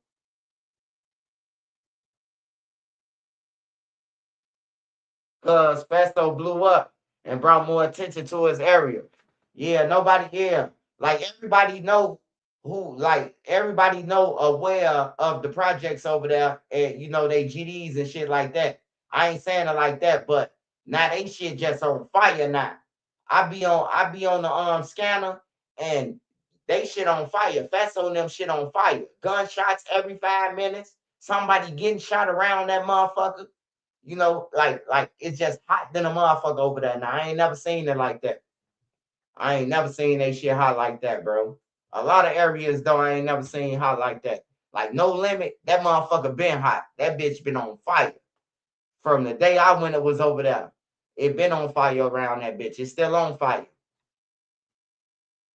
I seen Lil Durk back in Chicago. Think that's a good move? Hell no, man. What the fuck you gonna come back to Chicago for? And then he coming back to Chicago relying on some niggas who eyes cocked and twisted to guard him. Man, I seen the nigga with Lil Zay, he had one eye going south and one eye going east, man. On that thing, man. You can't be playing like that in Chicago. I don't want no nigga squinching. I don't want none of that. You gotta protect yourself, bro. Nigga squinching, need glasses. The nigga been needing glasses for the last 20 years. He's squinching to see it. Who is that? Like, I don't need no niggas like that with me, bro. I need straight military. That's gonna be like, hey, shoot, fire in a hole. 45-degree angle. No. You might as well get real security, man. If you saying you balling, get real police officers, bro. I ain't finna rely on my guys, man, because my guys ain't professionals. They just killers. They ain't professionals. And then why would I want to talk to the police if something happened? Why do we gotta go to jail? Me and my homies. If I really love my homies, right? I ain't gonna put my homies them in that situation to go to jail us to catch a federal case. So I'm gonna get off-duty police, military, or security to ride us around, to trail us like the president while I'm in town. If he really got it like that. But I just seen what's her name mama on with a GoFundMe. Lil Dude's mama. Lil Dude's mama said she need a GoFundMe. A motherfucker hit me in my inbox. Man, Lil Dude's mama need a GoFundMe. I say, man, that ain't Lil Zay fault. That ain't Lil Zay fault because she need a GoFundMe. If Lil Zay gave her 25,000, 50,000 when Lil Dude's died, hey, look, bro, you got to take that 50,000 and do something with it. You got to take that 50,000 and do something with it. You can't fuck the $50,000 off and then come back and say, oh, because my son used to be with him. Like, nah, bro, it don't work like that. It don't work like that, man. It don't work like that, man. A motherfucker go out and somebody hit your hand, you got to take advantage of what they gave. You can't let your boyfriend trick you out the money and then say it's Zay's fault. Like, nah, I ain't gonna let nobody do that, man. On their thing. Zay gave what he could, bro. He gave what he could. I just tell the people, if you see his mama with a GoFundMe, why you ain't send them shit? Why you ain't send her shit? That's what I told the people who sent it to my inbox. Why you ain't send her none? You sound like you concerned about it. Why you ain't use your cash app to send her shit? On their thing. But talking about Zay, hey man, get on Zay ass. I ain't got nothing to say against Zay, man. I ain't got nothing to say about him, brother.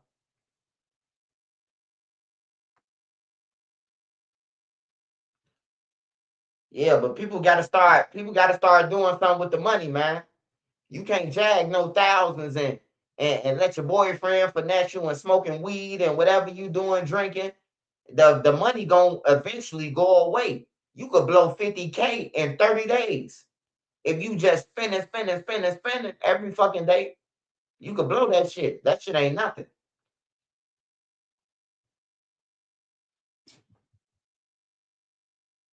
And that's when you see the drug dealer riding with a new car and getting you a free bag of weed, telling you thanks. You just brought him a brand new car out of all the weed that you just brought for him. All in bags at that. You ain't buy no weight from him. You brought all 20s. You called him over your crib 1,000 times for 320s.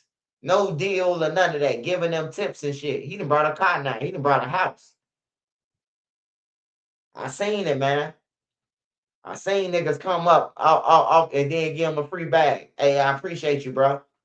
You like, damn, can I hold a bag or two, man? 3-5, just my 50,000 with you. Nah, bro, I can't even do that, bro.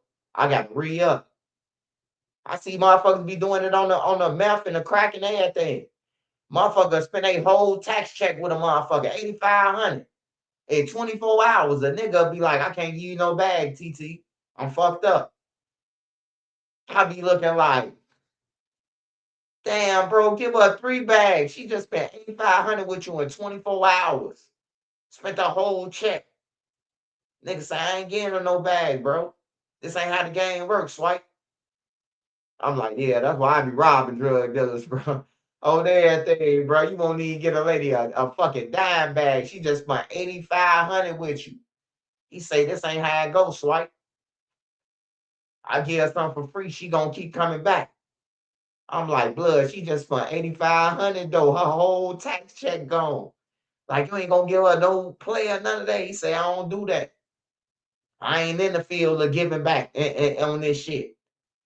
Like that was hard, fella. That was hurtful, bro. Like niggas spend their whole check. I guess you just gotta get off drugs. Yeah, a courtesy bag. Hey, Savage Black, a courtesy bag. What's up, man? You gotta give a motherfucker a courtesy bag, man.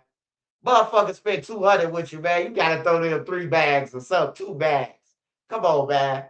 Nigga just spent 300 with you. You ain't gonna give an extra bag or none of that. Hey, every 300 you spend, I'm gonna give you 2 bags. That'll make a motherfucker spend it even faster. Man, I can get this extra 2 bags. So if I spend 6, that's 4 bags. If I spend it 12, that's they get the math and then they hear thinking they beating the motherfucker out.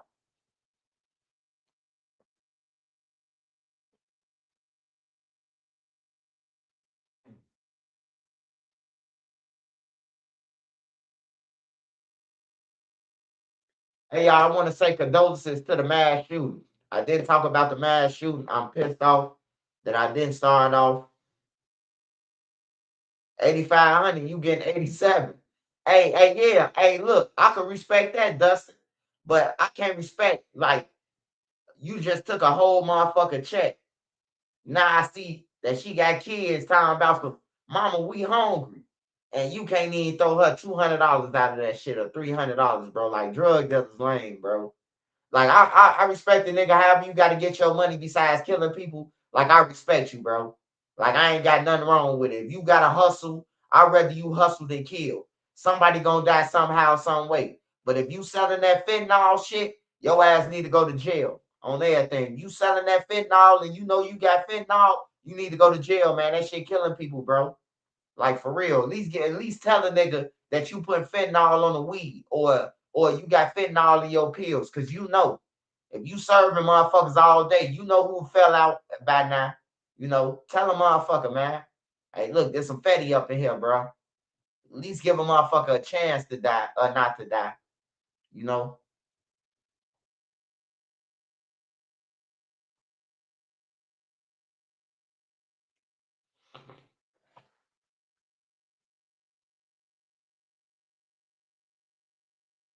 Yeah, they feeding you, bro. It's like anybody who feeding you a customer or anybody who supporting you and feeding you, bro. Like you should, like at least look back. Like when people pay me for promotion, people pay me for promotion, and sometimes like out the blue, I might hit them up and be like, "Hey, you got something new? You got something new to promote?" And they'll be like, "No, Swipe, I ain't got no money. No, just give it to me. I'm finna promote it. I'll promote it for you. You supported me. You know what I'm talking about. I want you to keep on going. I don't want you to promote with me one time and then you think that you're gonna hit the jackpot. Now you got to keep promoting. So even if you ain't got the money, I hit you since you took the initiative and paid for promotion. You know what I'm talking about. I'm gonna help you out. I'm gonna help you out a little bit. At least you tried.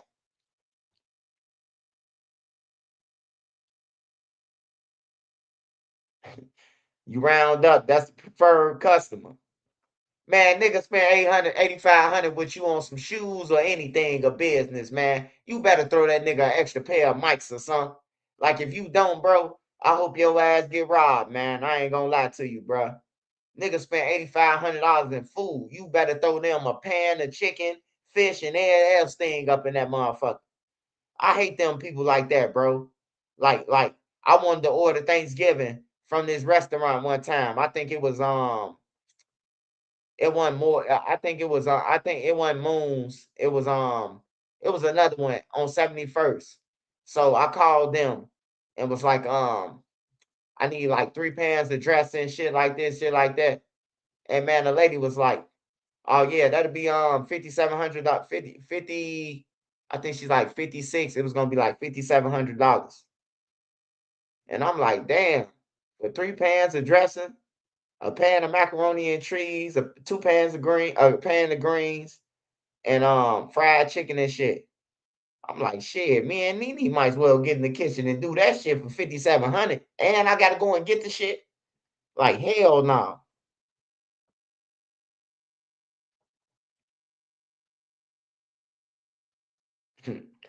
Big G26 said ain't no point in getting no lawyer if your homie told. That's what Lil Durk said, man. But Lil Durk got lawyers though. So don't listen to him, kids, because at the end of the day, you gonna need a lawyer. Well, you really ain't. Durk really right though. Ain't no point in getting a lawyer if your homie told. He really right though. Ain't no point in getting no lawyer, bro. He really right. He really right, Big G. In reality, bro, you can't even argue with Durk on that one. Cause he know damn well if Vonnie telling and Jam and all the rest of them motherfuckers is over with. All the lawyer shit is just for the fans, man. So we can have something to argue about. Oh, look, they're coming home. He ain't coming home. He is. He got grind steel now. That's all that's for, man. You give yourself hope by wasting money, man. But really, you know you fried. Drew them know though. It's called AEO, attorney eyes only. Dirk and them signed that shit like 5 months ago. And what that is it gives Drew all the paperwork. Everything the feds got on Lil Durk, all the witnesses' names and everything. Not redacted. Unredacted, bro. Like Drew saying their names. Drew know everybody that's against Lil Durk right now. He know everybody. Lil Durk don't know. Because if Drew tell him, Drew gonna lose his whole bar license and everything. If he say anything. So he can't tell Lil Durk none of that. He probably could say it's gonna be bad. It's gonna be rough. It's a lot of people against you. Like he can't say it's 9 people, it's him. He can't tell them. But Drew know who it is. He got the paperwork, bro. Drew got all the paperwork that the feds got. We just don't see it because it come out in motions and it come out on sealed documents and shit. It might be sealed. But Drew got it. Drew got everything, man. So he know for sure what Durk facing against. He know what Durk up against, and he know if Durk fuck. He definitely know though. Yeah, Durk should have took his own advice on a lot of shit, man. Like talking on phones. I heard Durk say, I seen a lawyer react to a Lil Durk video, and Durk said, Durk said, um, he said something about if you gonna do that, you might as well go to the police station and turn yourself in. It was on AHA. He say, if you gonna rap about murders on Instagram, you might as well go on and turn yourself into the district or the policeman or some shit like that. You know, they all be saying it. It's police to show guns and it's police to rap about it, but then they rap about it. Like on Lil Durk's song, he started the song off by saying, "These are all props," just in case the police listening. Like, bro, is you real fucking serious, man? You know who gonna be judging you, man? Not Trenches News, not Dustin Turner, not Sparks, not Trap God, not Nene. It's gonna be motherfuckers that got farms, motherfuckers who got good jobs, motherfuckers who probably ain't lost a family member, but to cancer or to some shit like that. They ain't got no nephews who been killed. Ain't nobody died from a gunshot wound in their family. You know, like them the people who he finna have to face, man, and they gonna have to hear this story. And I know, man, that them people, bro, like, they ain't trying to hear you, bro. They ain't trying to hear nothing you saying, bro. It's like whatever the fuck they saying in front of them, say you did, you did. That's how I look at them, bro, in the federal system. Whatever the person who admitting that he did something and he saying that you did it, that's what the jury going with. He ain't lying. He said that he killed somebody. He said that he shot at the guy. What? Why would he lie? You hear me? Like, for real. So all the shit that Brian Steele and Drew them saying and all that shit is like wah wah wah on everything, bro. I want to see how he gonna cross-examine Vonnie though. I do want to see that. I want to see him cross-examine Vonnie because it's like, what the fuck can you say? Oh, you lying. Dirk never told you to do that. Dirk never ooh. But if this man can say, we got the phone call at 3:56, and then you got the motherfucker from California who made the phone call, made it at 3:56. Dirk got some motherfucking problems, man. He got some problems, man. I'm telling you, man. He got some motherfucking problems.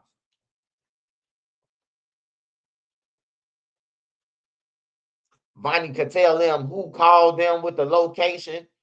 Like, bro, it'll be fucked. What if Smirk was innocent for real, gang? Hey, DeAndre Brown, man. I just want to say this, brother. I just want to say this.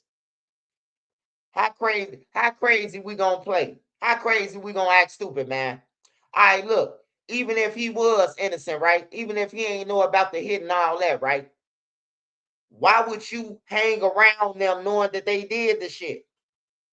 Why would you still be around them knowing that they did it? Because at some point in the trenches, we know when some shit happened. We know when our homies them did something. Why would you be rapping about it? Why would you go on interviews? Why would you do this shit?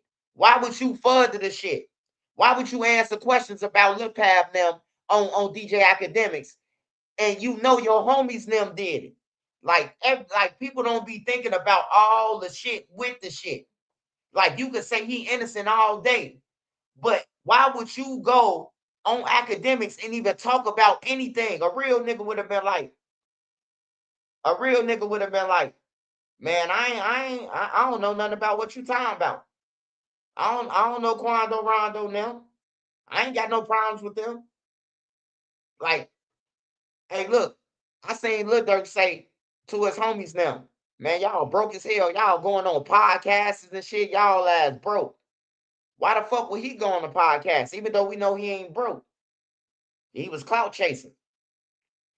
He let Academics ask him about some shit that's now gonna be brought up in court. Academics say, yeah, I don't, what's up with you and Rondo? You don't see the comments no more. Man, to the white people, he's saying that, yeah, you don't see the comments no more, do you? You know, like, for real, bro. Like, be honest with yourself, bro. Don't be fanned out or none of that. Be real with yourself, bro. Like, why would you still be around these guys? Like, for real, bro. Like, niggas got to start thinking, bro. Like, you got to think for yourself.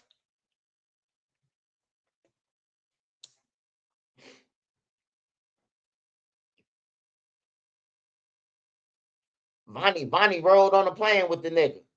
How can you play crazy with that? What, you gave him a ride to go and do the shit then? Like, why? How can you explain that as a lawyer? Well, this guy was on a plane with you, and then he used your cards to pay for the hotel, the killer's rooms, the cars, the guns, and everything. Like, how the lawyer gonna argue with that? Like, it's just too much, bro. They did a lot of dumb shit, bro. I'm telling you.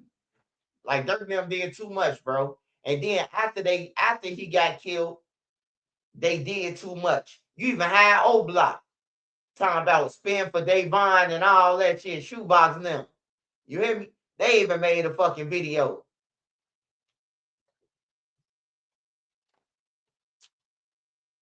Big Dome said, what up, Swipe? Tell Dome I said, what's up?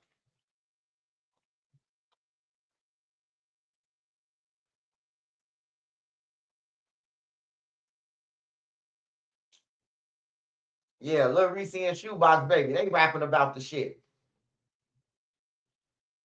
Like the shit done, man. If I knew my homies them kill somebody, bro, and we big and already been fucking up, hey, look, ain't nobody rapping about Quando Rondo, man. We ain't rapping about them, bro. Like we have parts in this shit. We ain't rapping about them. Somebody got to step up and be a gangster and don't care if Lil Durk don't give you no money or pay your bills. Hey, Durk, man, we don't need to be rapping about that shit, bro. Like for real. We done took airplanes and everything.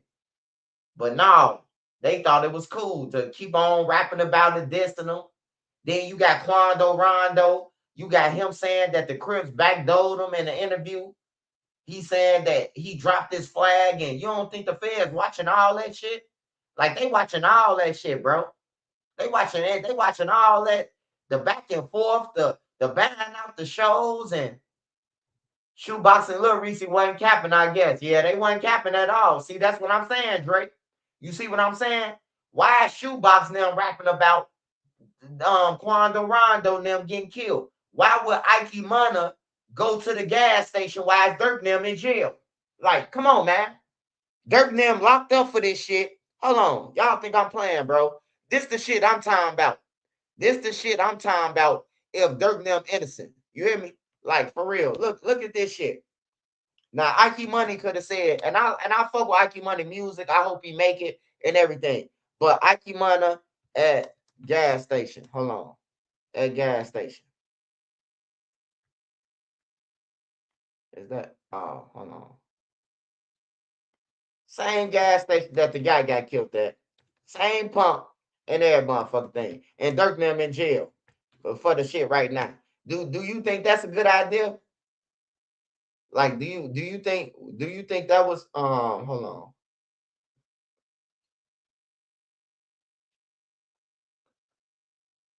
Ike Money trolls. Look, you see? Hold on. Let me pull it up for you real quick. Like it's just stupid shit, bro. Like they do stupid shit and then expect Trenches News to give a fuck about it. Like, nah, bro, that ain't how it works. You see what I'm saying? Ike Mana, the same gas station that they accused of. Why would you go down there, man? Like, why would you go to the same gas station, even if you was down there?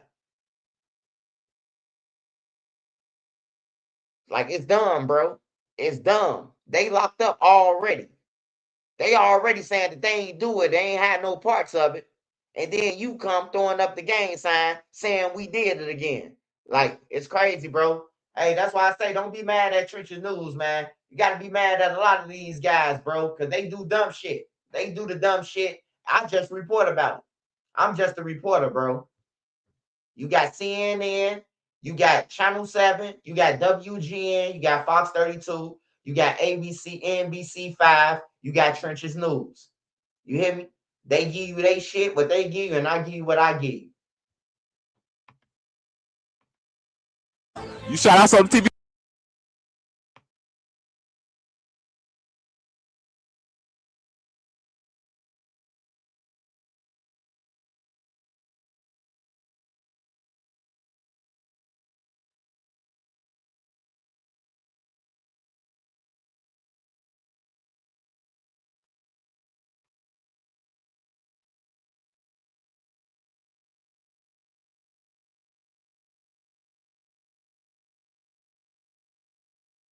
No, Ike good. Ike good, man. Ike got a life ahead of him, bro. Ike just got to get away from Oblock. Somebody got to tell Ike, man, take Ike out of town, bro. Give him a bag, cause he got talent, and keep him away from Oblock. Help him get a crib. That's what these people who getting out their money, like, look, it should be like part of a stipulation for a record label, bro. That you have to like get them financial classes. That you got to make sure they got a house. That they got somewhere to live in. That you get them somewhere to live in and move them. You know what I'm saying? Like for real, bro. Like it got to be more to the record labels than just giving a motherfucker who's 16 years old 500,000 who talking about switches and all this shit. Like, y'all gotta see this shit for y'all to want to sign him. Y'all ain't just heard of his music. Y'all watching his videos with him with all these guns and chasing ops and shit.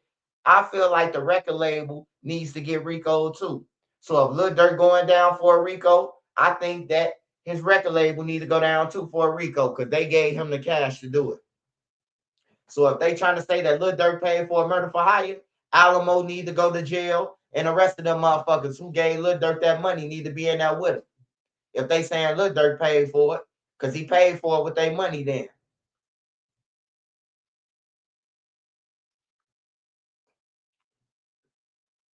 They start indicting them record labels. I swear to God, man, the money gonna flow and the talent gonna come back. The talent gonna come back. I was listening to R&B music the other day before I went to sleep. And all the old music, man, it's like soothing, bro. It's like mind soothing. You listen to I'm finna hop out with a drink and all that, man. I don't even listen to that shit no more, especially not in the morning. You wake up, listen to that shit. I'm around my house looking for shit to do, looking for bored, looking for motherfuckers, looking out the window like, what you trying to see? And there ain't even no ops out here where I live at. But I'm looking for an op because I'm listening to this shit.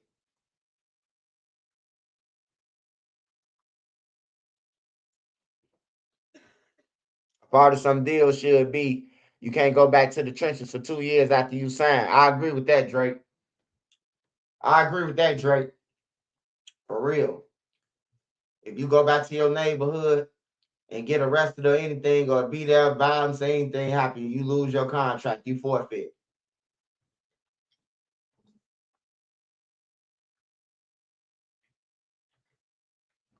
I said what's up to him.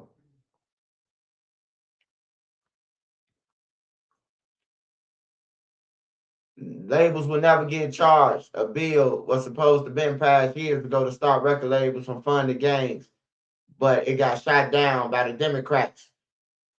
Hey, Martin the Trim, Martin Trim. Hey, I think that should be part of it, bro. Like I think it needs to be a bill that needs to be passed. That what you said, bro. Like for real, cause they funding the shit, bro. These niggas ain't never had no money until they gave it to them. And then they knowing that they rapping about killing, and then they hear him say, when I get my money, I'm buying a whole bunch of guns and all that shit. And that's what they going to do. Like, I ain't gonna lie. When Keith got his money, bro, we was standing on Everhard, bro. And I'm sitting there rolling up on the stairs. And a motherfucker came through on a motorcycle playing Chief Keef. And they aired that motherfucker out. It was 2 people on a motorcycle, bro. The person on the back had the motherfucker. Whatever he had some motherfucking Gatling gun. Because that motherfucker was just going off. It was like an unlimited, bro. And I'm like, damn, bro. I ain't never heard no shit like this in this neighborhood, bro.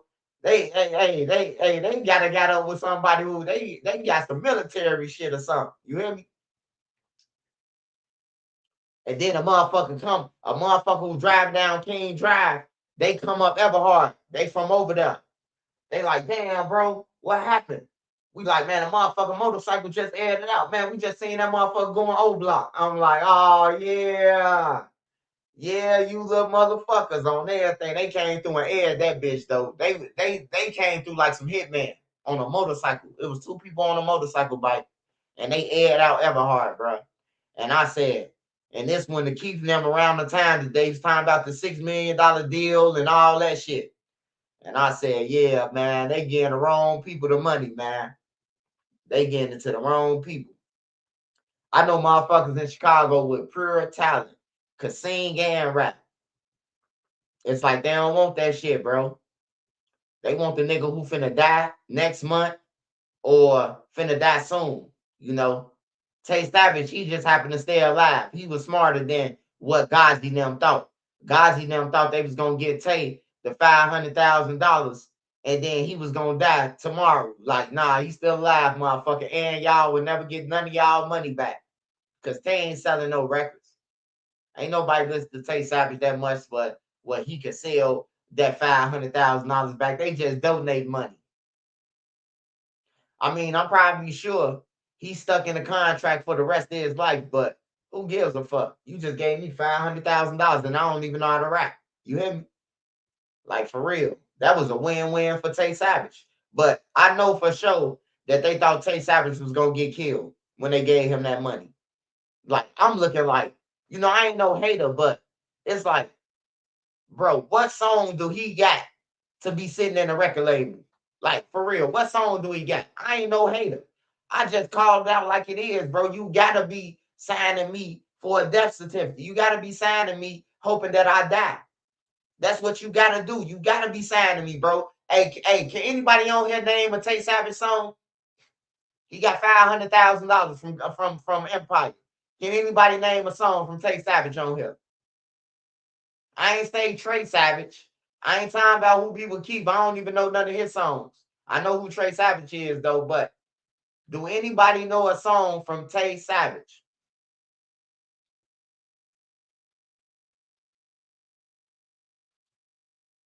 That'll make a nigga sign him.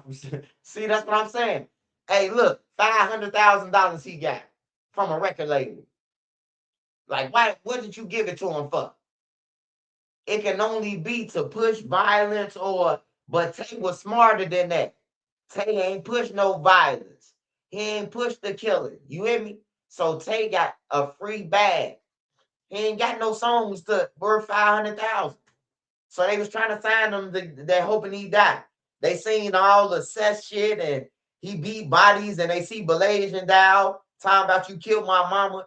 And that's what made them sign him, man. They're like, oh, he killed this girl mama. Oh, he gonna die soon. Give him 500,000. Hey, matter of fact, they probably said give him 200. No, give him 5. We're gonna get that back once he died. We're gonna get that back overtime. You know?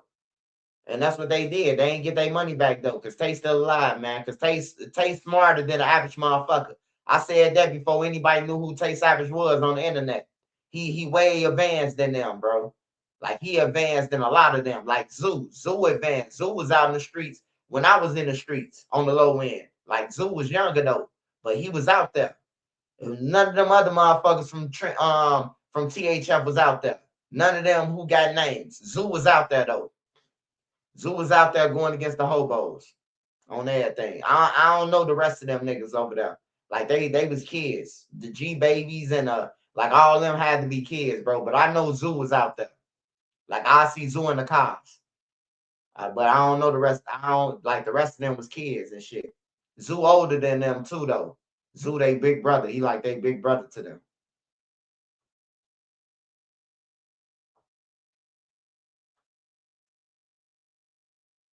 Five will get you 15.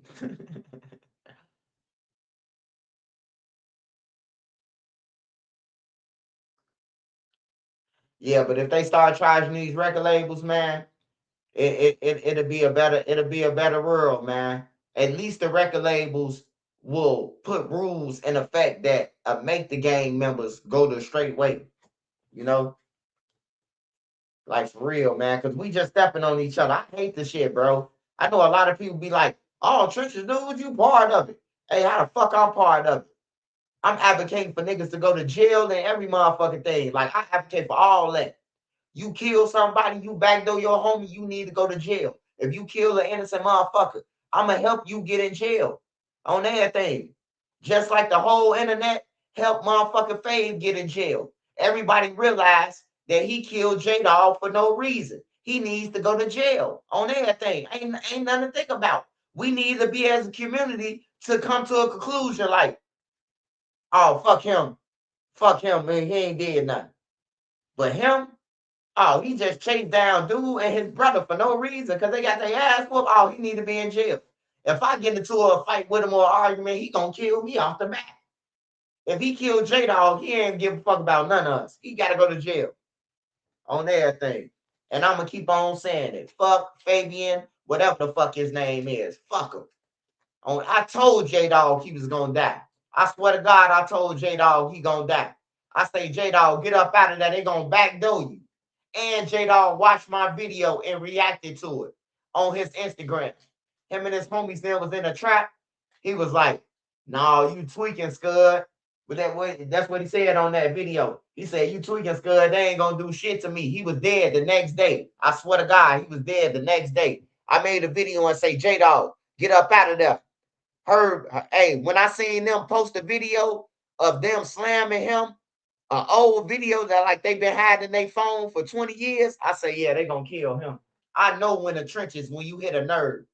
When you hit a nerve of a nigga from the trenches, he start pulling out motherfucking baby pictures on everything. That's when you hit a hurt. That's when you hit a nerve of a nigga from the trenches, especially from Chicago. And the wrong word to use in Chicago is to call a motherfucker a goofy. I seen a nigga call a motherfucker a goofy. He shot a nigga and killed him in front of everybody.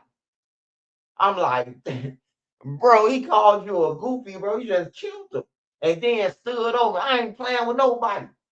Got to talking shit to everybody who was out there. Anybody play with me, nigga, you finna go to jail, nigga. You better get the running from the law pull up. Nigga got to talking crazy to everybody out there. He done killed the nigga. Nigga said, get your goof ass on, man. He said, who you call up? Bow. Dropped him in front of everybody. The music stopped and everything. I still remember it like yesterday. It was, let's go to the mo. What? Let's go to the mo. What? Let's go to the mo. All you hear is, man, get your goof ass on. He say, what? Bow. The DJ Monty, he flipped the table over. Hey, ask DJ Monty. DJ Monty of Chicago, he flipped the table over. The DJ booth. I had to help him get his DJ equipment in the trap. On my mama, guns got to going off after that and everything, man. Nigga killed the nigga because he called him a goofy, bro. We was having a DJ Monty, bro. On Lake Park.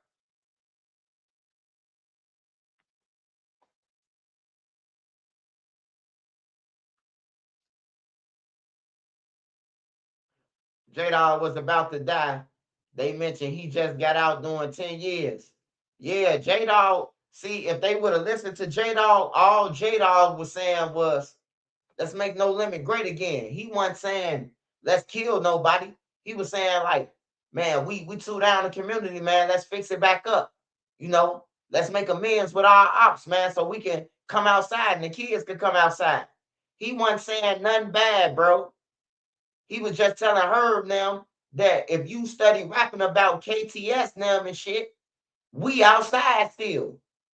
And I be telling y'all that any Chicago rapper that ain't in Chicago and you rapping about the shit that's going on, you rapping about the ops of they ops, and you talking about how you killing them, but you ain't been back to Chicago in a year. Boy, you making your block hot, you got to kick in. Guns, ammo, or something. You just can't take 3-4 people who you been took and then still rap about it. And y'all niggas been in California. That ain't how it work in the streets. I know it sounds good to be like, Herb don't owe them nothing. But if you rapping about this shit and you bringing them more ops, because you know when niggas rap about dead people, they can't slide on Herb in California. KTS ain't got no damn money to be sliding on Herb. They gonna slide right there 2 blocks over from they block and kill somebody. Anybody who's standing outside. Cause Herb woofing on the internet. You hear me? Like for real. So shit, I felt what J-Dog was saying. Rest in peace to him. And J-Dog, I just hope you know. Your friends, man, the real friends, they led me to fade, man. Your real friends, they love you, man. On everything. And I ain't look at your murder like no gang shit, none of that. I looked at your murder like the public. We got to get this nigga off the streets. He just killed his homie and shot his little brother for nothing. And he ain't even the one who got beat up. Fabe ain't get beat up. Big Op got beat up. Big Op got his ass kicked. Big Op did a cockwheel over that couch and grabbed the phone and say, Fabe, they just jumped on me. Whole time they ain't even jumped on him. It's a video, bro. They got it on video, bro. It's a video that they got, man. J-Dog people, bro. They probably paid not to put it out. They probably gave them a bag or something. Bibby them probably gave them a bag not to put it out. Man, J-Dog hit Big Op 3 times. The man did a cartwheel over the couch, and it's like his phone popped out a toaster and jumped in his hand. And he called the dude and said he got beat up. They just jumped on me. And then dude came with the gimpy leg and just try to kill both of them. But yeah, Big Op got beat up, man. I seen it on video, man. He got beat up, man. He got his ass kicked, Chauncey. You weren't saying that shit when J-Dog was whooping your ass, nigga. I don't want to hear it. J-Dog been in jail for 10 years. He been lifting weights. He beat the fuck out of him. Big Op be smoking big cigars and all type of shit. On everything, man. Drinking lean. J-Dog like Bruce Lee. That nigga like Bruce Lee around this bitch. He just did 10 years. You know he's strong. All the nigga do is sit in their cell and do push-ups. He was waiting on that moment. Big Op ran up on him. He was waiting on that moment. Big Op came up in the crib talking about some what you say about Herb? He punched him like 3-4 times, man. He did a flip over the couch though. He approached him about another nigga. Shit was crazy. Rest in peace to J-Dog though, man. And shout out to his little brother, man, who got shot. They get them switches and Drake and forget how to fight. Yeah, them niggas some cowards, man. Hey, man, I ain't never got into it with one of my homies, bro, and said that I finna kill you. And then we actually try to kill each other or some shit like that. I ain't never, bro. If I get into it with one of my homies, bro, I ain't never got to hang around you, bro, because I be everywhere. So I ain't got to hang with you, nigga. On everything, I ain't got to hang with no nigga. I'm a loner. You hear me? So I just stopped hanging with a nigga.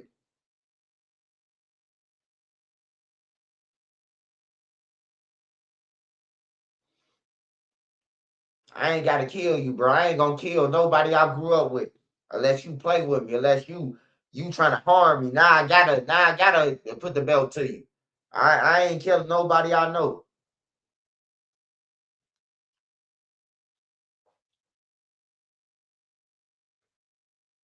You can just stay away from a motherfucker. Distance is the key.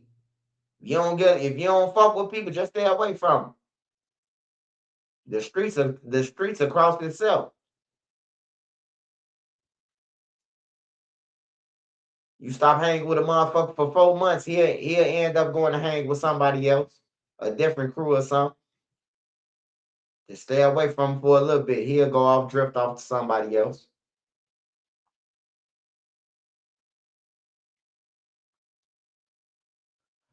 Hey, what happened to the Ruger fight? What happened to the motherfucking Ruger fight, man? Ruger ain't fighting Blueface now?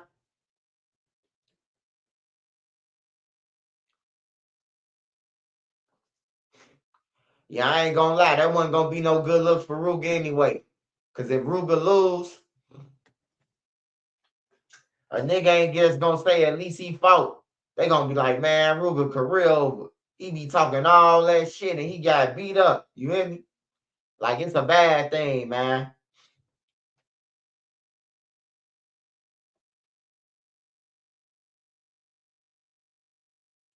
Yeah, I thought Swaggy P was fighting Blueface. That's what I wanted to see. Because Swaggy P could fight. Y'all think Swaggy P can't fight, bro. You got to go and look at the videos, man. Swaggy P be sparring, whatever you call that shit. He be sparring and all that. Hey, go on, watch it. I'm telling y'all, bro. Like Swaggy P got hands, bro. Y'all think I'm bullshit. You will see. If he fight Blueface, I got Swaggy P. If he fight Blueface, I'm going with Swaggy P. If Swaggy P fight Ruger, I'm going with Swaggy P. Oh, that thing. It's a difference between street fighting and boxing and know how to box. I'm going with Swaggy P.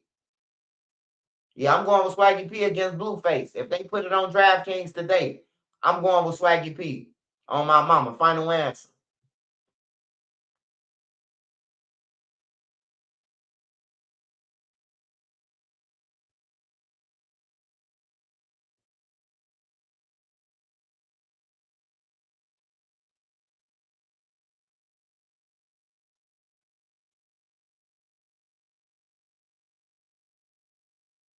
Yeah. Hey, that's why I ain't. Look, that's why I ain't want Ruger. I ain't want Ruger to do it, man, cause it's like, look, Ruger could box like on some street shit. It's different, man. It's different when you boxing in the ring, man. Ruger might swing for 30 seconds one time, and it's over with. He done ran out of adrenaline and everything, and the nigga just pounding on him. You hear me? Like boxing different, bro. I got a friend who a Golden Glove, bro. Two friends who grew up with me. Both of them. They know how to box, bro. A professional knockout artist. Golden Gloves. And it's a difference between street fighting and what's the name. My one homie, he got glasses. This my homie brother. And one day he was shooting dice. He was shooting dice with the BDs. And the BDs had some trick dice. And so when he walked off, somebody out the crowd who was shooting dice, they was like, "Hey man, they got you on the trick dice, Scud. They got them bitches loaded. That's why they keep on hitting 7-11, 7-11." So he go up to the nigga like, "Hey bro, them trick dice, I need my money back." Motherfucker was like, "Nigga, I ain't getting you shit back, nigga. You a neutron." Hey, cause he thought he was BD. He thought that it was gonna be that the BDs was gonna jump on him, my brother homie. We like, nah, bro. You finna fight him 101. He from down here too. He been down here all his life. He just a neutron. He ain't no game member. He been down here all his life though. You finna fight him 101. So when the motherfucker told him 101, he was like, I'm finna beat this nigga ass. And he was talking all that shit on BD. Hey, look, my homie let him swing. My homie brother let him swing. He sidestepped him, put his elbow up, and then rocked him. Wop, wop, wop, wop, wop. He swung again all wild. My homie ducked, hit him in the nuts. He bent down, uppercutted him. You hear me? Dusted his ass off, bro. In front of everybody, in front of all the BDs, bro. Dusting them off. The man was drunk. It's a big difference between you just knocking somebody out and a nigga who know how to box, bro, that know how to Mayweather, move around. You in trouble. I'm pretty sure Blueface getting trained by professional boxers. Yeah. Blueface already know how to box, though. It's Ruger that he ain't got professional boxing. Ruger the one that ain't got the professional boxing. Blueface been practicing with the boxers for years. So it's uneven to me. And I just think that it's just a bad decision on Ruger part. Like Ruger needs to fight somebody who don't box and who in the ring. I mean, and just a motherfucker like who got the same stamina he got. Not no motherfucker who been sparring in the ring with professionals and shit like that. Nah, bro, it's uneven.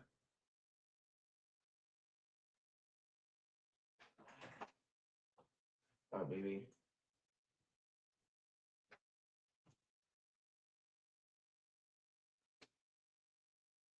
Smash that like button, y'all. Smash that like button.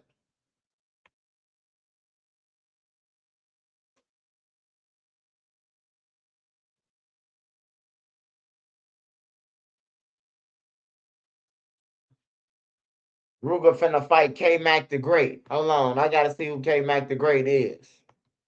Cause that Blueface shit, that was on some Adam 22 type shit. Adam thought he was slick. Oh yeah, you fight Ruger. And then, Ruger from Chicago, so Ruger gonna say, yeah, I'm rooting for Ruger, But I know when it's a disadvantage, man. I know when a nigga got some boxing skills and I see how he coming. And like, nah, bro, it's a disadvantage. You ain't finna just beat on Ruger like that and then just to be bragging and shit. Like Ruger could fight. But we ain't finna hide no uneven. It's just like with wrestling. It's weight classes, bro. You ain't gonna hide no motherfucker, no 112 or none of that fighting no what's the name. Or it's levels to like high school, varsity, junior varsity, all of the varsity is the highest, junior varsity, and then you got like the red shirt, the freshmen, and all that shit. It's like levels to it. Hey, what you say his name was? K the Great. All right, hold on, man. I can find out who Ruger fight. Ruger fight. No jumper talk too much. Watch they pop up.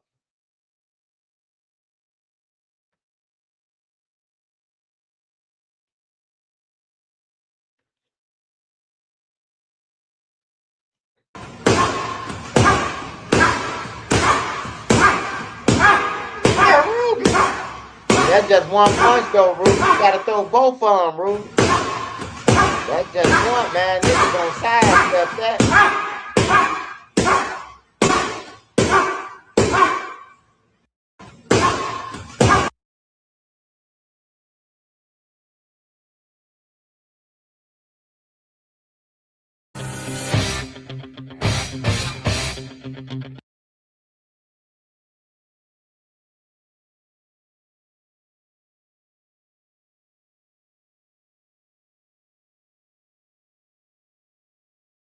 Local tax experts are here.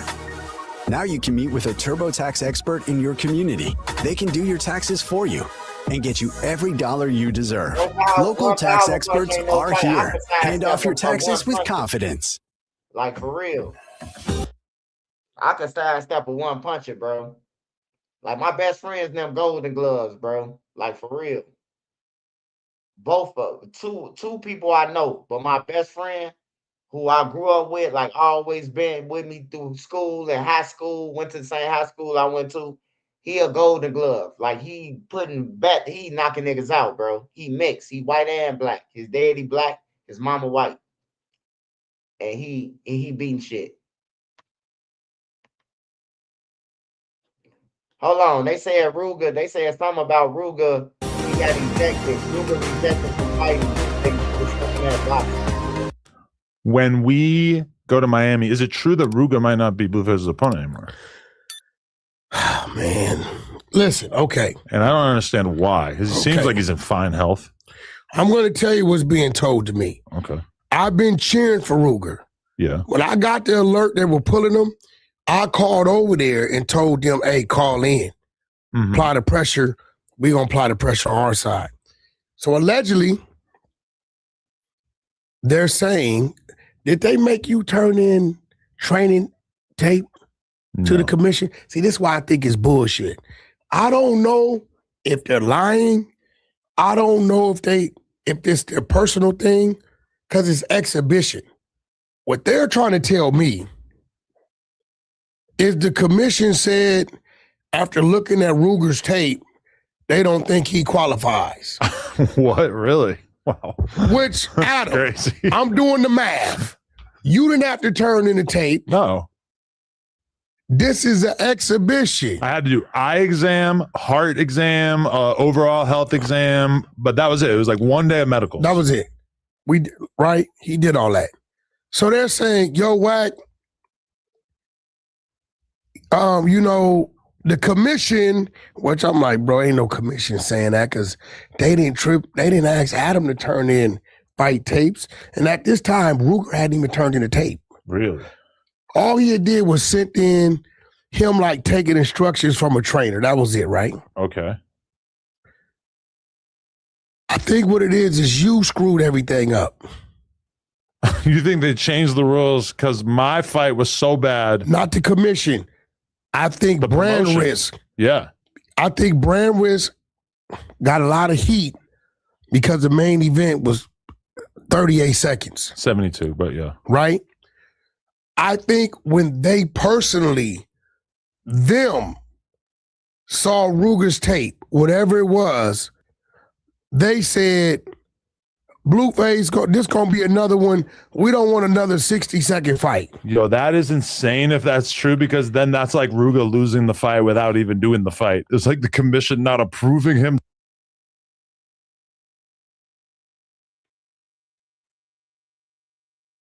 Hey, that sparring scared whack 100.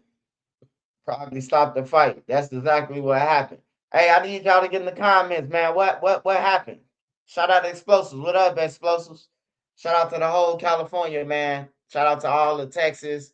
Send my prayers to Texas, Oklahoma, Indiana, Illinois, everywhere where the tornado smacked down the other day, man.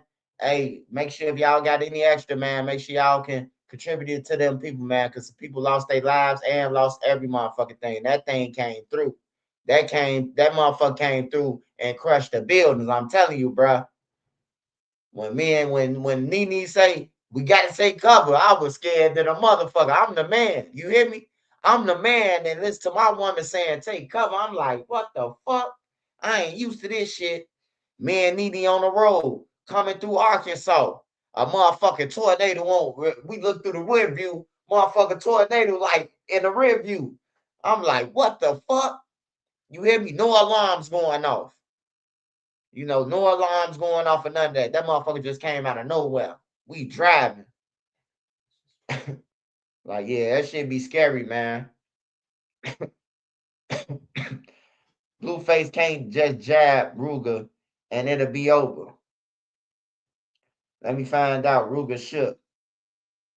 Yeah, see, I'm thinking now as we going about weight classes, cause Blueface is 6'4" and 230. What Ruger is like 5. What Ruger is like 5'8", 5'9". About 240, 250.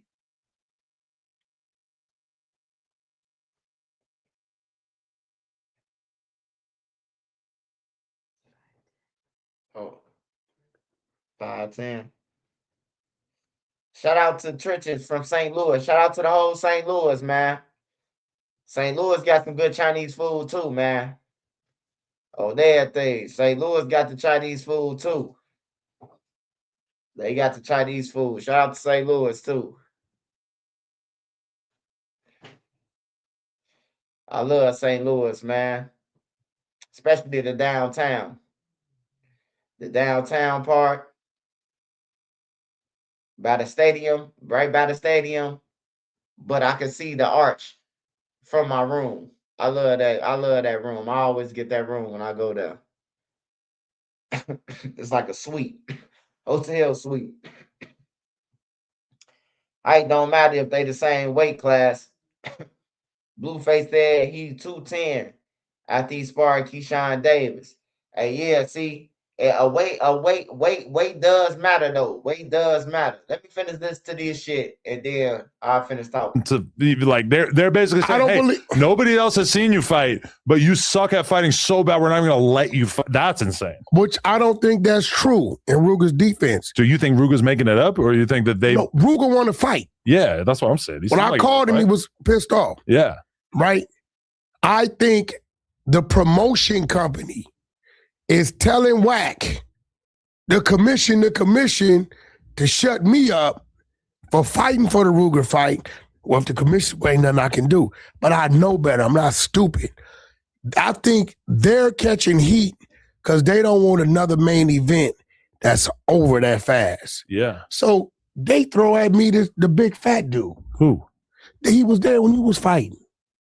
The fat black dude fought the fat Latin dude. Yeah, okay, I forget the dude's name. I said, bro, dude, 285. But is a random guy. He's 85 pounds. Ruga heavy. is a well-known rapper. I mean, that's like. This is what I told him. I said, bro, but in their head, if we put this extremely big fat dude in there with Blueface, we'll get 3 rounds. Maybe. But here goes the problem. We need 6 rounds now. 6 rounds.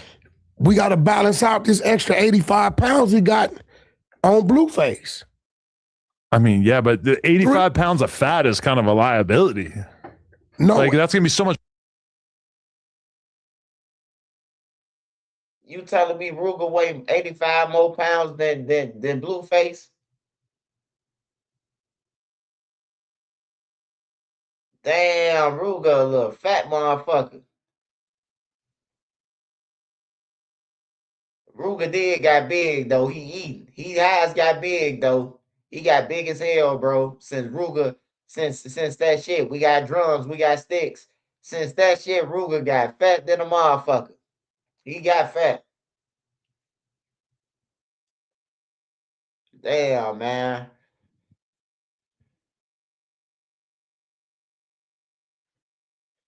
I did want to see Ruger fight though, but not Blueface though. I ain't gonna lie, man. Like I know I watch boxing and I know boxing, bro, and I know ain't no street nigga. Ain't the average street nigga. I ain't gonna say ain't no street nigga, because there's some street niggas that was born to know how to move like Mayweather. Like bruh know how to move like Mayweather. Bruh could let a nigga swing on him and he could dodge that shit without even, like, he'll tell you to swing on him. He gonna dodge that shit. Just swing out of nowhere. And he gonna show you how he gonna move. Like bro, a professional, bro. He a professional boxer, bro. He just in the streets. If bro get in the ring and box, I guarantee he can win the Golden Glove. I guarantee. I done seen him beat a motherfucker down who was 7 foot. Bring him down to the ground. I'm talking about knock him out. Bring him down to the ground, bro. I'm like, hell no, you ain't finna fight, bro. We all outside. Me, OD. We got the nigga surrounded, bro. We like, hell no, we ain't finna let you fight because he bigger than bruh. So we all right there getting in between them. Bruh say, man, I got him. Y'all back up. You hear me? So we like, hell no, bro. We ain't finna let you fight him, bro. He big as hell. The nigga like 7 foot, 6'9". You hear me? Bruh say, man, back up on Keita. I got it. Man, dude swung off bruh ducked that shit and knocked him out, man. Dude ass was drunk doing a stanky leg, man. I swear to God, bro. Y'all can ask bruh y'all self. He's still alive. Bruh, I made the nigga do a stanky leg, bro. He say, oh, y'all back up. I got this. We like, hell no, bro. Dude ass 6'9". Look like he been lifting weights in jail. Like, hell no.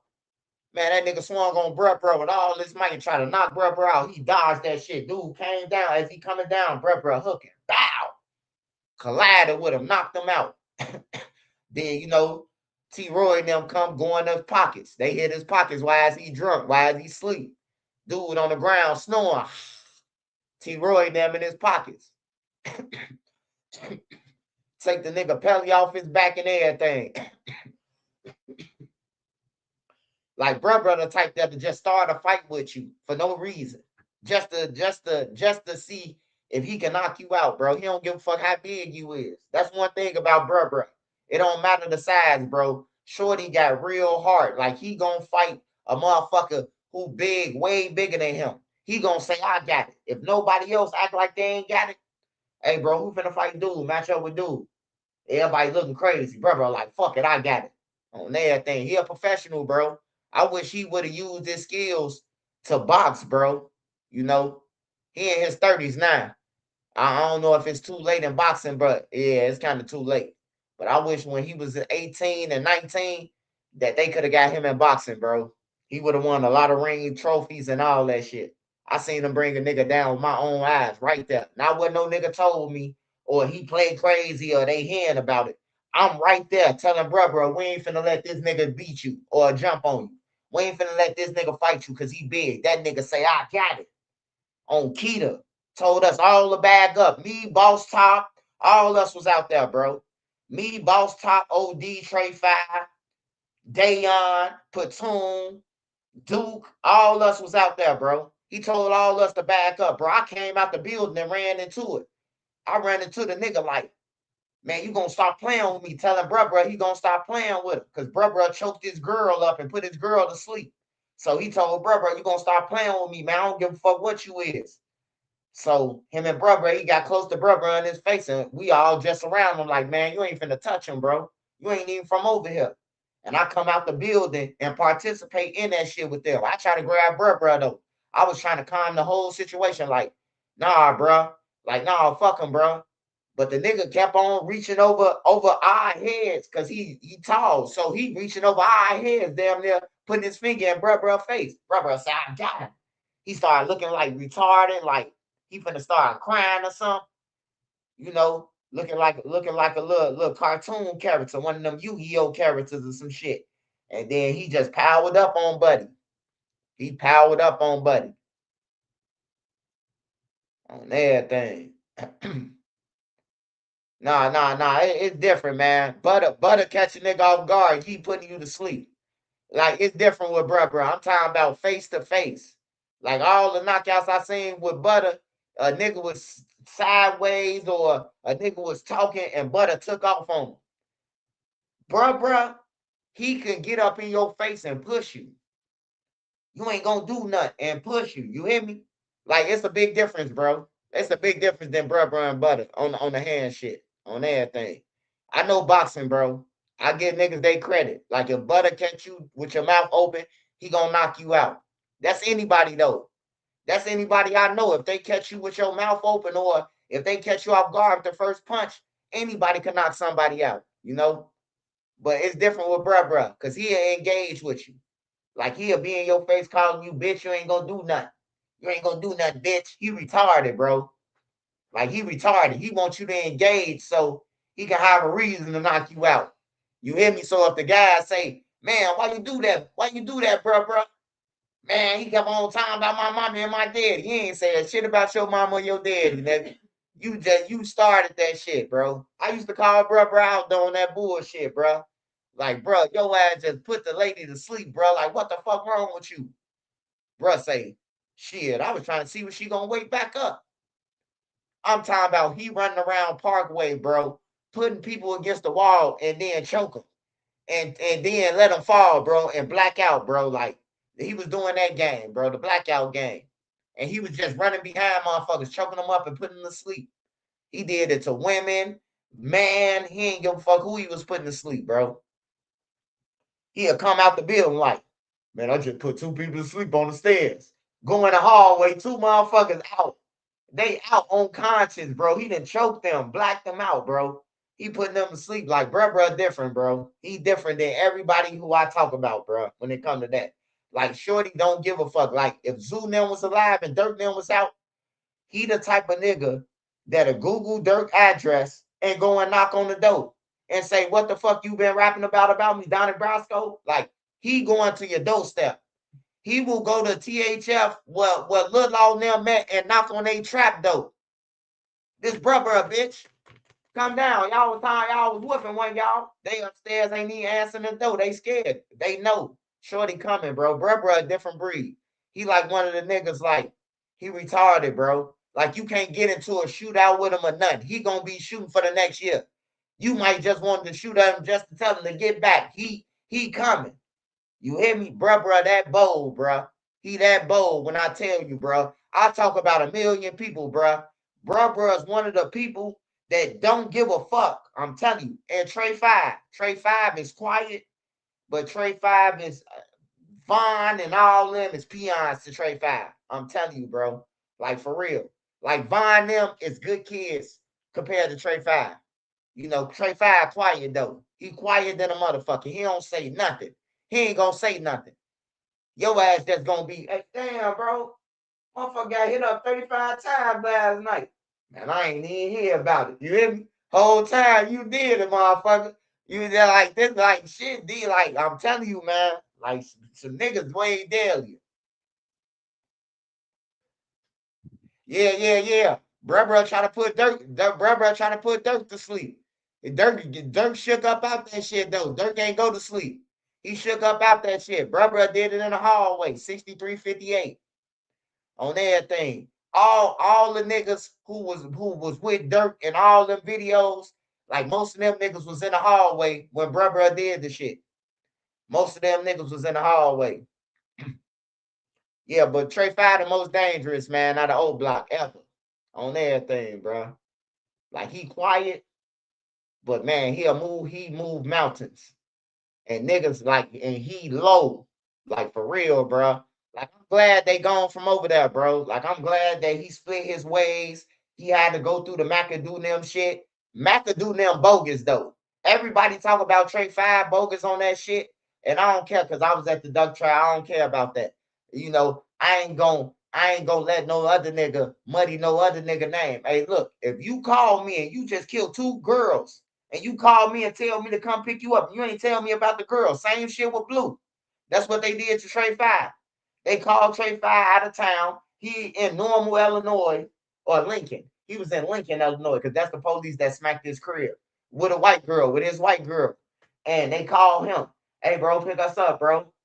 We trying to get out of town, man. Ain't shit. We warmed the guys, and you know, Trey 5 and the white girl come pick them up. That's how the law got their license plates and ran in their crib, got a warrant in Lincoln. Because Chicago police called and said, hey, look, this car come back to Lincoln and come back to, you know, this girl who fucking, like, her car was at the crime scene. Her car seen picking up the killers. Now Trey 5 got to explain who he picked up. You know what I'm talking about? They know McAdoo and them got in the car with him. They got caught in Lincoln with him in a crib.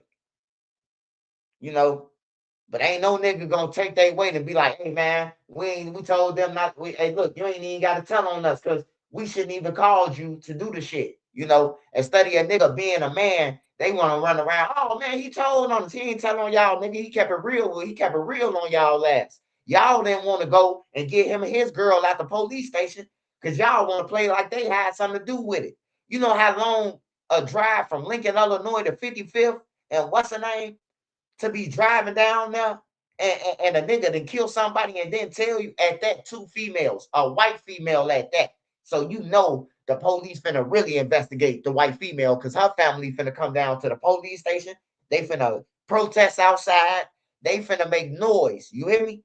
The white family finna make noise. The black family the one that fuck 12. They ain't gonna do nothing anyway. So they ain't even protest, but the white family protested. And that's how they got McAdoo now. But yeah, bruh, he a different breed. Different breed, man. He a different breed, bruh. Like for real. If he was out when Zoo was talking that shit, man, the internet would have been up. The internet would have been up because he would have been, hey, look, he would have told Zoo, all you gotta do is walk to a stop sign so I can see where you at. That's all you gotta do. If you on this internet, like he about that shit, bro. Like he retarded. He don't give a fuck about going to jail. He don't give a fuck about none of that shit. When you got a nigga who his mama and them got everything, like they could provide everything, house, good house, big TVs, all this shit. He don't give a fuck about none of that, bro. Like bruh always been fresh. The whole time in Oblock, he always been fresh. His mama and them, all of them keep him fresh. He stayed with a matching Atlanta hat, Atlanta jacket. You know what I'm talking about? The tight jeans, the shoes, the Timberlands. He stayed with all that shit on. He stayed fresh. He just always do some dumb shit. He just always in some dumb shit every time. It never fails. We wake up in the morning, man, you know they took brother to jail for shooting a motherfucker. Like damn, bro, like you just got out. Man, I ain't even shoot nobody. Whole time you did it, nigga. You did it. You was trying to take a nigga pelly or something. But I hope bruh get out, man, and I hope he do something with himself. Sound like he grew up. He growing up in jail. Sound like he growing up. Sound like he, you know, he getting smarter, bro. Cause you see who with you when you do 10 years and 15 years and you been in that bitch for bruh been in that since 2011. He been in jail. He in prison now. This 2026. So he been in jail all that time. So he learned something. He still retarded though, but he learning something. He learning some patience. He learning how to pray to God. He learning something. But that's one of the slowest motherfuckers that's from Chicago that I know he gonna go. You threaten him, he showing up at your mama house if he know where she stay at. Your grandma house. What's up, Granny? Laugh with your grandma and everything. Haha, Granny, remember you made that sound funny? What Lil Durk at? You seen him, Granny? No, I ain't seen that boy since the United Center. All right, thank you, Granny. Then Granny end up calling Durk. You know that guy, what's his name? Bruh, man, and grandma, he came to your house. Don't let that nigga in. That's Donnie Brasco. You know, that's what Lil Durk tells his grandma. But bruh, the type that'll come up to your granny crib and hug her and laugh and then say, yeah, where my boy at? She don't even know that y'all went to her. He done gave her a hug and everything because he done been around. You know, the mamas them don't be knowing who the fuck fell off and fell out with each other. He the type that'll come and infiltrate, bro.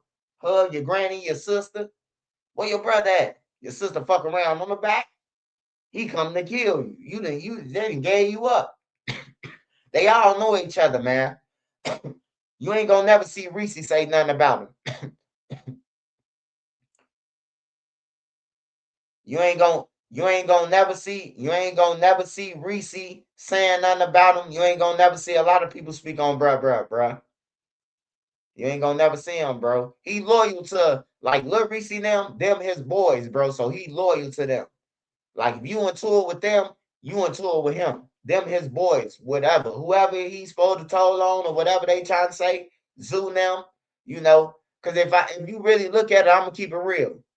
If you want to say, if they say that bruh told, you got to say that Zoo told then, because Zoo had told the police that Lil Black them be on 45th. And he don't hang with Lil Black them because Lil Black them be with Snake them, and Snake them ain't his age, but he be with Doodlebug and Lil Ray by the fire station. Hey, look, man, he said some shit and that equals up to bruh, man. But people just be picking and choosing though. But everybody read the same shit though. You hear me? That's why I don't be giving no fuck, man. I just know that I just feel like, man, with Duck Down and all that, I just feel like, yeah, man, Spike, you did some shit, man. Yeah. But man, the community is safe over there. We ain't got nobody getting killed every day. When the last somebody died from Tuckerville? When the last time somebody died from Oblock? When the last time have we reported that somebody died from Tuckerville or fucking Oblock? It's been a long time. Durk been in jail for a year and a half now, and nobody ain't died from Oblock. You hear me? Like, that's a good thing, bro. That's a motherfucking good thing. Say what you want, all the bad shit about Trenches News. But I know for sure that ain't nobody died over there. I know for sure ain't nobody died from Oblock. Them kids outside playing now. They couldn't play when Moowop them was out there. They couldn't play when C Murder them was running around. They couldn't play on the courts. Now they could play, man. The kids from Tuckerville could come outside because them guys don't hang over there. You hear me? Real. That's how I look at it, man. I just take the good with the bad. Yeah, they're in jail, but the community is safe over there. It's safe over there, man. It's safe to say the community is safe over there, man. Oblock security standing on business now. It's like everything fitting in place, man.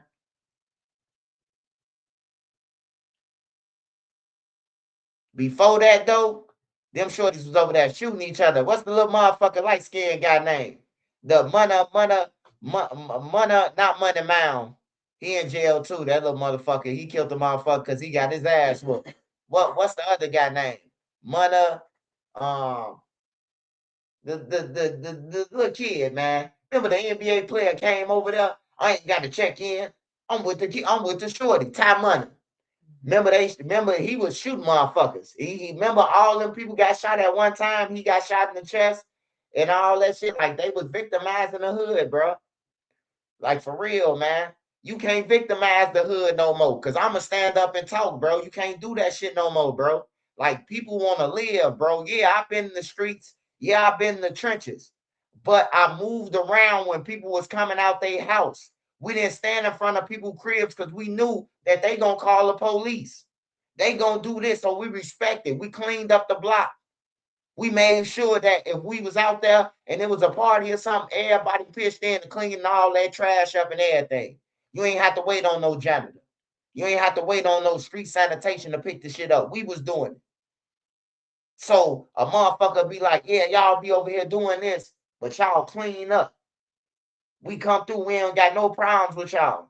You know, that's how you want it in the trenches, bro. If you gonna be out there, you gonna want it well. You could chill out there and the police ain't sweating y'all. Y'all doing good shit.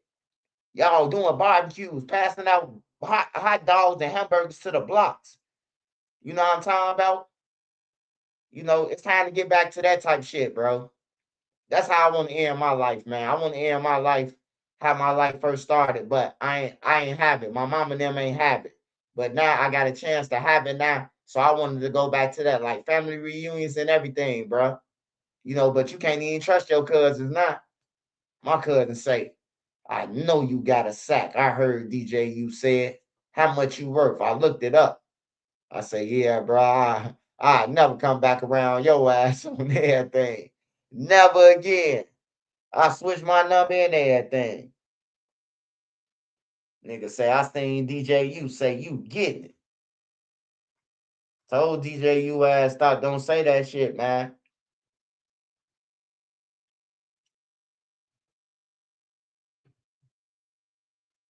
Oh no, I don't trust him. Once the nigga say too much shit, bro, like I really don't trust motherfuckers, bro. Like me talking to you on the phone, like that's the five you gonna get to me. I really don't trust people. And if I do come around, I got a gun on me. Probably got two of them on me. On everything. I ain't got to flash shit to you or none of that. You would never see it coming. If I feel like, oh, motherfucker backdoor, I'm gonna hit you first. On everything. I'm gonna hit you and the engineer and whoever else in that motherfucker first. You know, because now it's a back door. Now all I got to do is shoot my way out of this bitch and stay alive. Because I ain't running. I'm called the cop. Hey, look. They had on Oblock chains. Hey, look, you need to come get 3 guys off the street. All I heard, I don't know if they said Ali Akbar or Allah Akbar, or did they say, you told on Oblock. I don't know if what they said. I just killed them. You hear me? I don't know if they said Ali Akbar or you told on Oblock. All I know is I just killed them on everything. Come get them. There's 3 of them on the ground. On some real shit. There's 3 of them on the motherfucking ground. Come get them. I ain't running. On everything. Y'all seen me at the duck trial. Y'all already know we ain't gonna play crazy. We ain't got to get no jewelry or none of that. How you get the gun? I took it off of him. I wrestled him. That's his gun. On some real shit. That's his gun too. Nigga put the gun in your hand and put your finger. I seen a lot of movies too. I seen the dirty cops put the gun on after they shoot a motherfucker, shoot the other buddy, put the gun on him and put his trigger finger on the gun.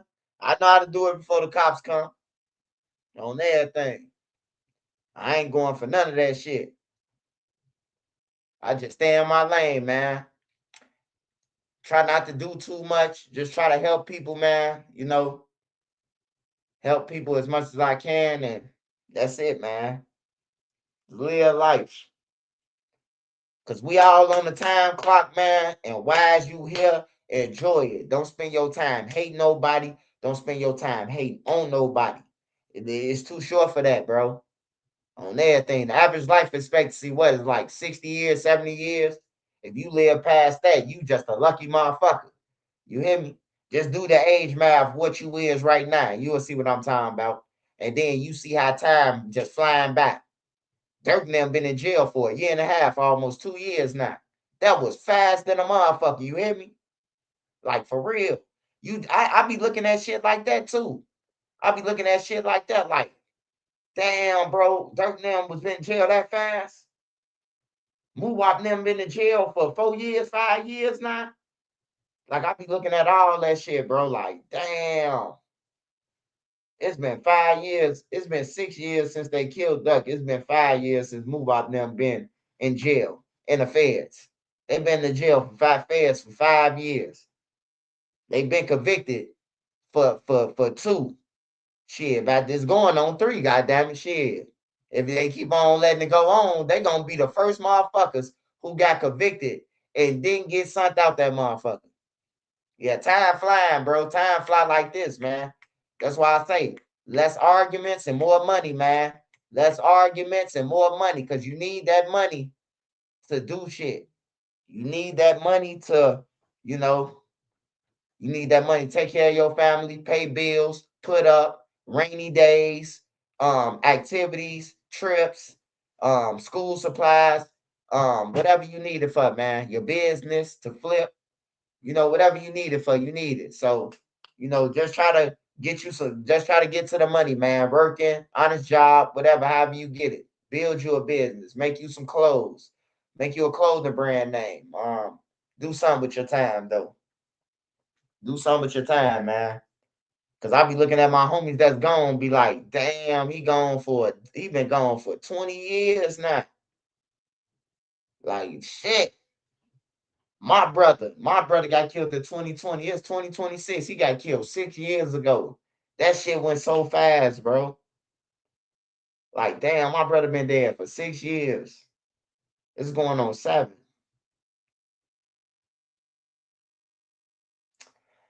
Oh, yeah. Yeah, definitely, man. You got family and loved ones, man. Try to, make amends to shit, man. You did something wrong or you was foul or bogus, you know, you gotta man up to shit sometimes, man. Man up to shit. Accept what you did, man. Cause it don't even be worth it, man. You don't want to be going to a motherfucking funeral the last time you seen them cause y'all been into it over some petty shit. It was just 2020 yesterday, man. It feel like it was yesterday, bro. Like yesterday. That's how fast time flying, bro. That's why it's time to do the shit that matters, bro. Take trips. Get to see new shit. That's a stress reliever alone. You know, like we go on vacations. We don't really do nothing. We just chill.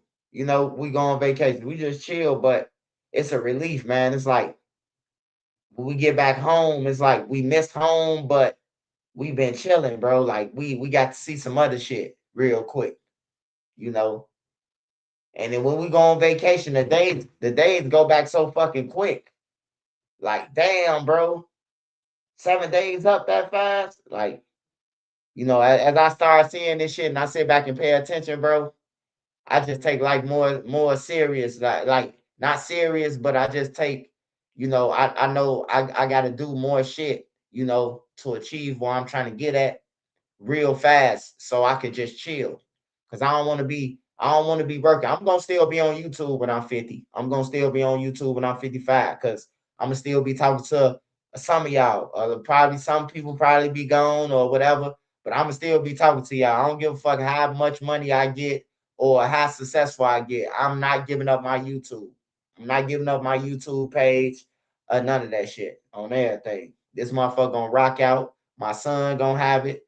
You know what I'm talking about? I'm gonna pass it down to him, whatever he do on it, gaming or whatever the fuck he do when he change it over.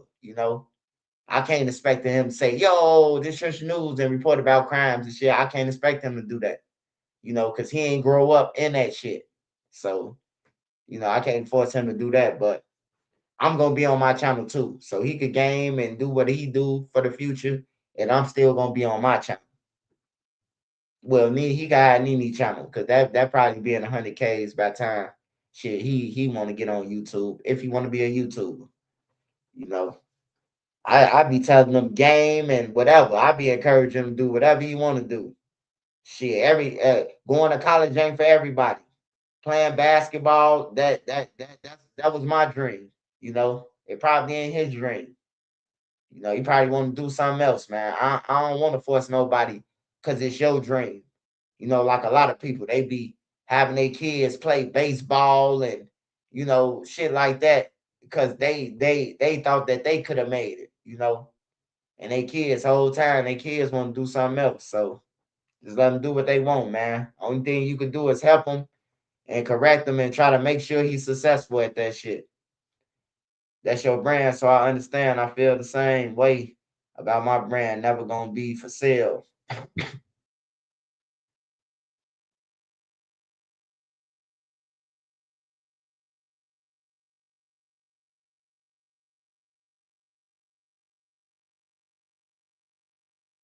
Oh yeah, I'm definitely ain't stopping YouTube. I don't give a fuck if I'm 55 and 60. I'm gonna get on this bitch, smoke my weed, and we gonna talk about what's the current events.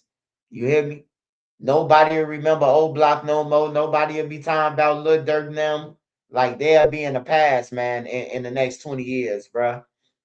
If we do talk about Lil Durk, if we ever bring him up, a motherfucker just gonna say, man, he crashed out, bro.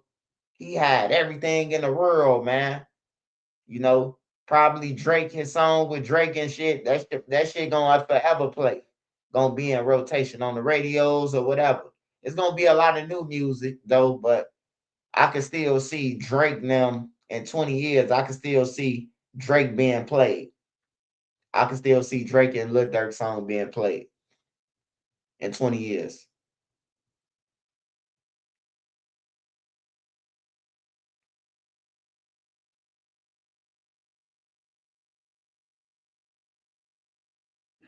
I appreciate you, Drake. Drake say you started watching me when you was 17 or 18. 3-4 years later, you way bigger. I appreciate it, man. Hey, Drake, man, you young. Hey, bro, shoot for the stars, man. I'm telling you, you could be whatever you want to be, especially if you ain't got no record, man. Most of the guys who was in the drill scene, they ain't had no record. I used to tell them, man, go and get y'all gun license. The fuck is y'all walking around with illegal guns for? And y'all 21 years old. I used to tell Duck them, all them that shit, bro. Like, bro, go and get y'all gun license, bro. You ain't got to carry no illegal gun, you know. And then everybody finally started going into the police station and shit like that. It'd be too late. But I told a lot of them over there, bro, go and get your gun license. Like, bro, you 21 and ain't been in jail or nothing, you know. I wish I would have known about a gun shit when I was 20. When I got 21, motherfucker would have educated us about them. Like, you go and get your gun license and shit like that. Instead of your motherfucker telling me to go and get my gun license, motherfuckers putting a illegal gun in my hand. You hear me? That's why I say the streets ain't shit. If you know that I was college bound and all this shit, you could have told me about the CCLs and shit like that. You hear me? I would have got my license. I would have got a gun license. Then I wouldn't have had a gun charge. You know? So I try to tell all the kids, man, all the mistakes I made, bro. Because when I was 21, I ain't had no felony. When I was 21 years old, I ain't have a felony. And then I got it after that.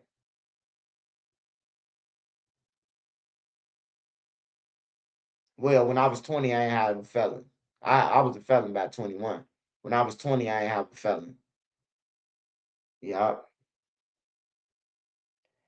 This is some white suburbia television like a motherfucker.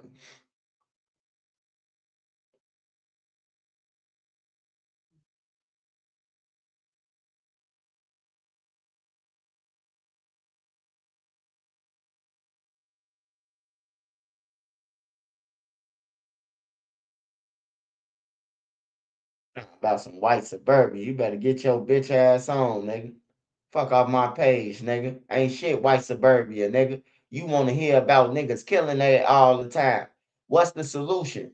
You know, I be wanting to talk about, I be wanting the kids to know the world is y'all's, man. Y'all got the internet, bro. We ain't never had no motherfucking internet. We ain't had none of this shit. So for y'all to have the internet, bro, everything, all the money run through the internet. Like God gave y'all the internet, bro. Y'all use it for the wrong shit. Instead of making the money off the shit, y'all want to get y'allself in jail off the shit on everything, bro. I see niggas doing jail skits. I see niggas eating food reviews. I see people dancing. I see people playing cards. I see tarot readers that's getting money. That's getting $20,000 to $30,000 a month off YouTube, off fucking doing tarot reading cards on everything, bro. Ain't no excuse, man. Ain't no excuse for no motherfucker to be broke. I ain't gonna even lie. I seen a girl, a black lady, reading some tarot cards. It was like at 4 o'clock in the morning, bro. I'm looking at this shit. And she made a bag, bro. She made like 2,000 to 3,000 just in her comment section, bro. Just in her super chats. on everything, bro. I'm like, damn. She checked the bag real quick. Off reading the motherfucking text, asking the motherfucker some questions that she just really like guessing or something. I don't know. I don't know how the terrorist shit go. But it sounds like a family member told her everything about this person. Yeah, your mama named Brenda. Yeah. Brenda had a Corolla back in '89, right? Like, come on, man. Who the fuck told you my mama had a Corolla and shit? It's like she did her homework on the person and then came back and then told her, everything that she had. She checked the bag though. I sat there and watched her live, bro. She had the lady on her live reading the cards to her. And she checked the bag. I couldn't believe it, bro. I said, I'm finna turn into Miss Cleo around this motherfucker. And I finna use my other channel shit, put on me a motherfucking turban. Tell the weather in Iran shit. I might check a bag off that shit. We need to start playing cards and dominoes on lives or some shit. But yeah, they eat. Motherfuckers is eating around this bitch, bro. The weather people, the storm chasers, they eating. I seen a storm chaser raise $150,000 the day of the storm. I'm like, damn. Like they going crazy.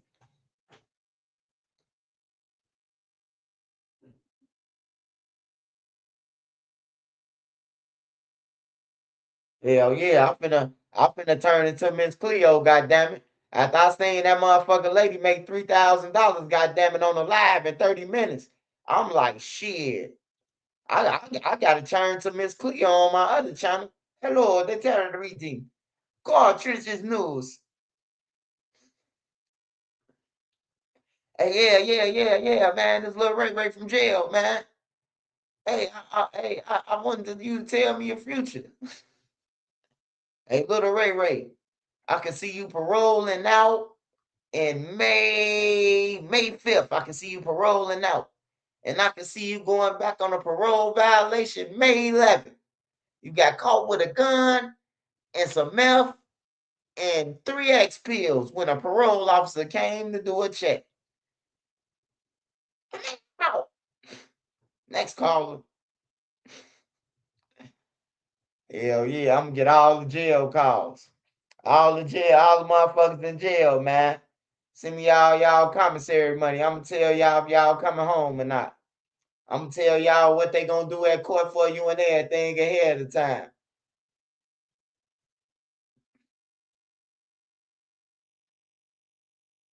Lil Ray say, I ain't paying you shit. You ain't tell me shit. You told me I was going to jail. You is, motherfucker.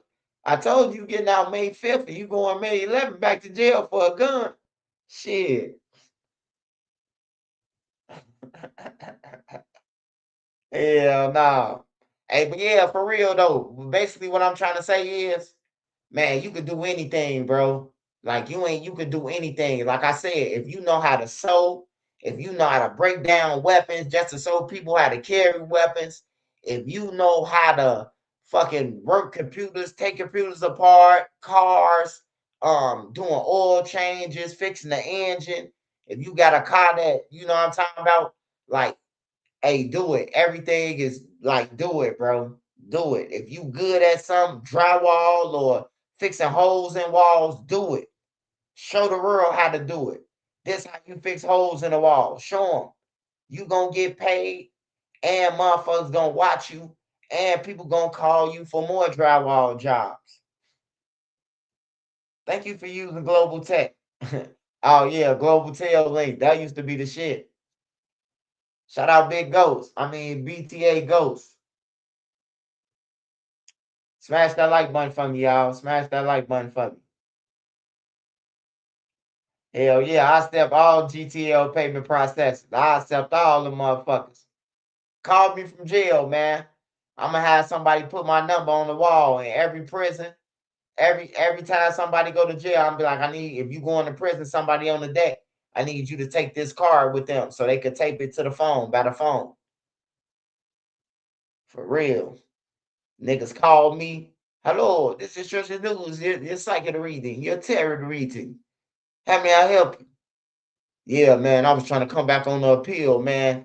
And I was wondering, man, can you see in the future, man, about my appeal? Hold on. What is your name? I can see your appeal getting denied because you know you did it, nigga. Now get my motherfucking money. Goodbye. Nigga, like, we're gonna kill him when I get out. That nigga ain't doing nothing but wishing bad on me. You know how these niggas be saying on YouTube? He ain't doing nothing but wishing bad on Lil Durk. Cause the nigga telling them the truth. You finna lose your appeal, nigga. On everything.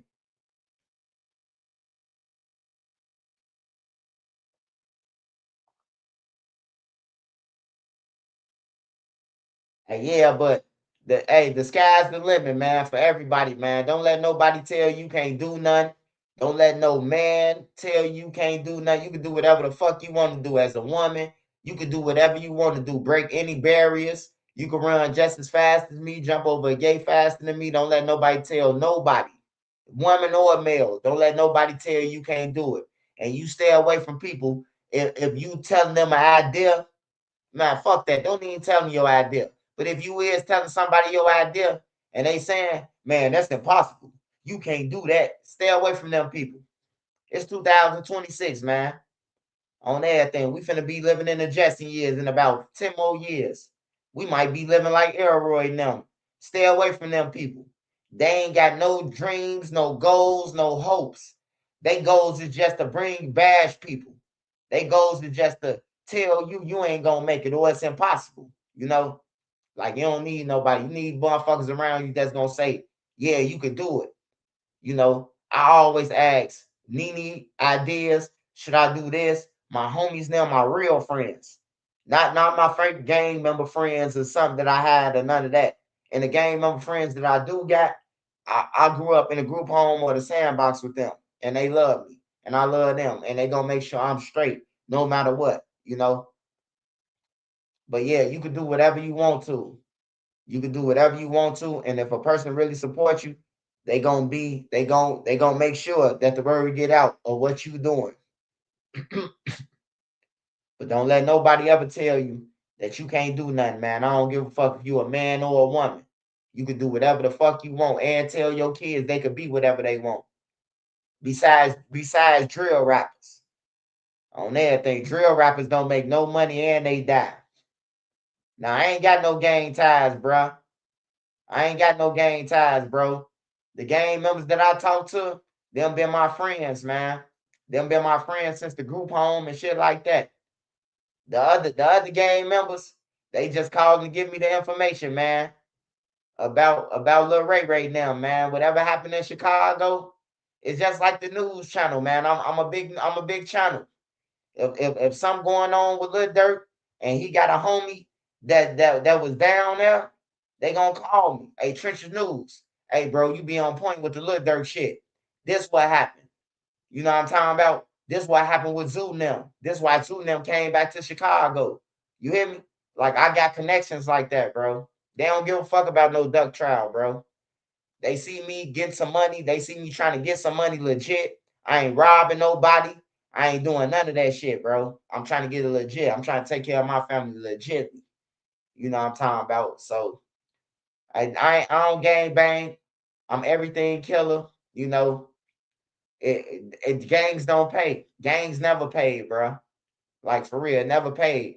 You can't name one. You can't name me one rich person that's your homie. That's from a gang. You can't name him. You probably can name some old motherfucker that's from your neighborhood, Sonny Red or Big Mo, who had the bag back then, Fluky Stokes, them, something like that.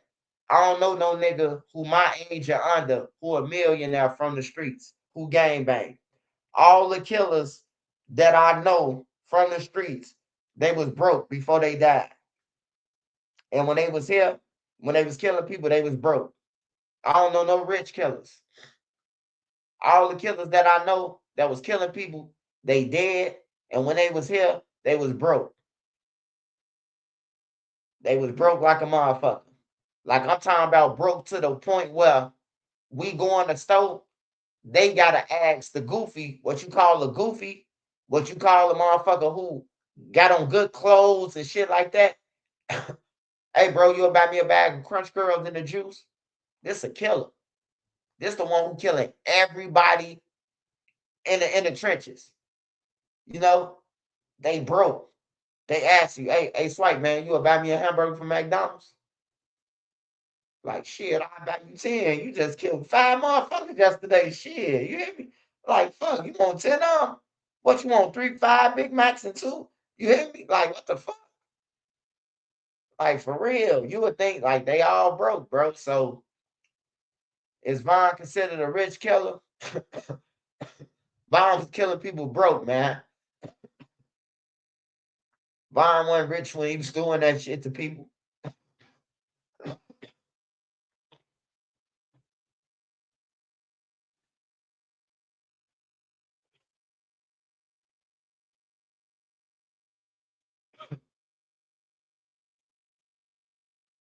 So, like, did you ever know Pistol Pete? I know a couple Pistol Pete's, man. I know all the Pistol Pete's I know, they from the low end.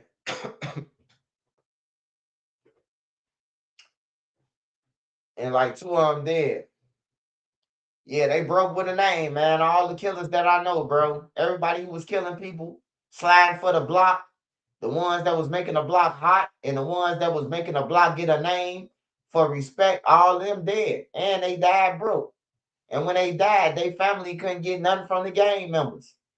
The gang members ain't offer nothing, but they came to the funeral, 30, 40 deep. But the mama said that, hey, look, I can't even bury my baby. I can't even take him out the thing. I need money for the casket. Nobody help. It's all on the family. It's all on the family to pull up the money. But this nigga been in the streets with y'all more than he did with his family. So don't you think the gang membership have to pay for it? A nigga, hey, look, if you really think about it, a nigga in the street more than he with his family. He in the street with niggas more than he is with his family. But when he died, his family got to take care of the shit. They probably ain't seen him in fucking 2 times in a year. He been outside the rest of the time with these niggas. But when he died, the family got to put the bill and everything. The niggas who he was with every day don't put up shit. Because they ain't got shit to put up. And if they do got shit, they ain't gonna put it up. They ain't gonna give it to them. Man, my condolences to you. Nigga, you sell all the drugs in the community. Give that lady $10,000 on everything, bro. Like that's the only reason why I be telling people leave the streets, because I know the streets ain't shit. And then, the gang members that says in the streets, they hate me because I tell people leave the streets, but they can't have a debate with me to tell me what the fuck they done got out the streets. I don't give a fuck if you came from the streets. I came from the projects. I came from the projects that went to group homes and all type of shit. You know what I'm saying? Ever since I've been in the streets, I ain't getting nothing out of it, man, but hurt. All fucking tears, bro. All tears. Even when I was robbing people, that shit was gone so fast because I got to stay in hotels. I can't really live with nobody because they know that I'm robbing people. And they be like, man, I don't want nobody to come to my house, shoot it up. So I got to stay in hotels and rooms. That shit get expensive. That shit get expensive before you know it. Shit, 50,000 turned into nothing. 50,000 turned into 10,000, man. Couple of weeks. Then you back down to 0. So that shit ain't even worth it. Man, I remember I was coming out my crib on 45th and King Drive, man. And the niggas unloaded on me, man. Coming out my crib. Some told me to back up. I think it was Jesus Christ. He said, back up. I backed up, the whole glass shattered. The whole fucking glass to the door shattered, bro. Like, for real. I done robbed this nigga. I done robbed this motherfucker like 2 years. 2 years before that.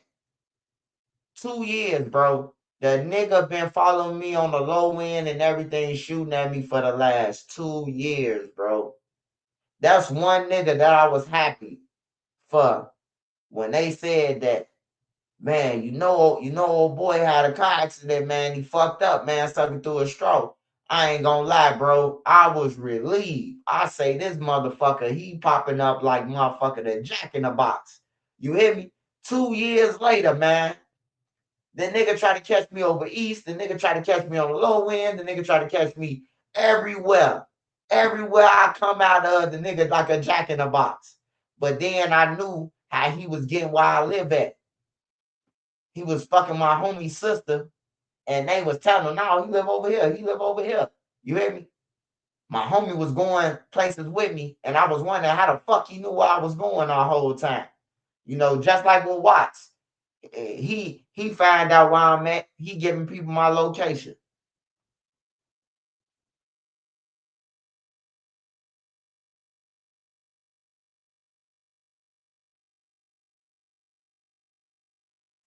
Yeah, but I was relieved, man. I don't even be, brag on people, but when they said he had a car accident, bro, I was relieved like a motherfucker, bro. I was like, shit. God damn, man. Thank you, Jesus. God damn, man. But it ain't worth it, man. It ain't worth it, man. Cause some people, they ain't gonna let that shit go that you done robbed them before Christmas. And you, it was like I was hitting niggas over their head before Christmas, bro. Like 3 days, 4 days before Christmas, bro. You know, at that time where you finna take all the drug money and go spend it on all the kids. That's when I hit you.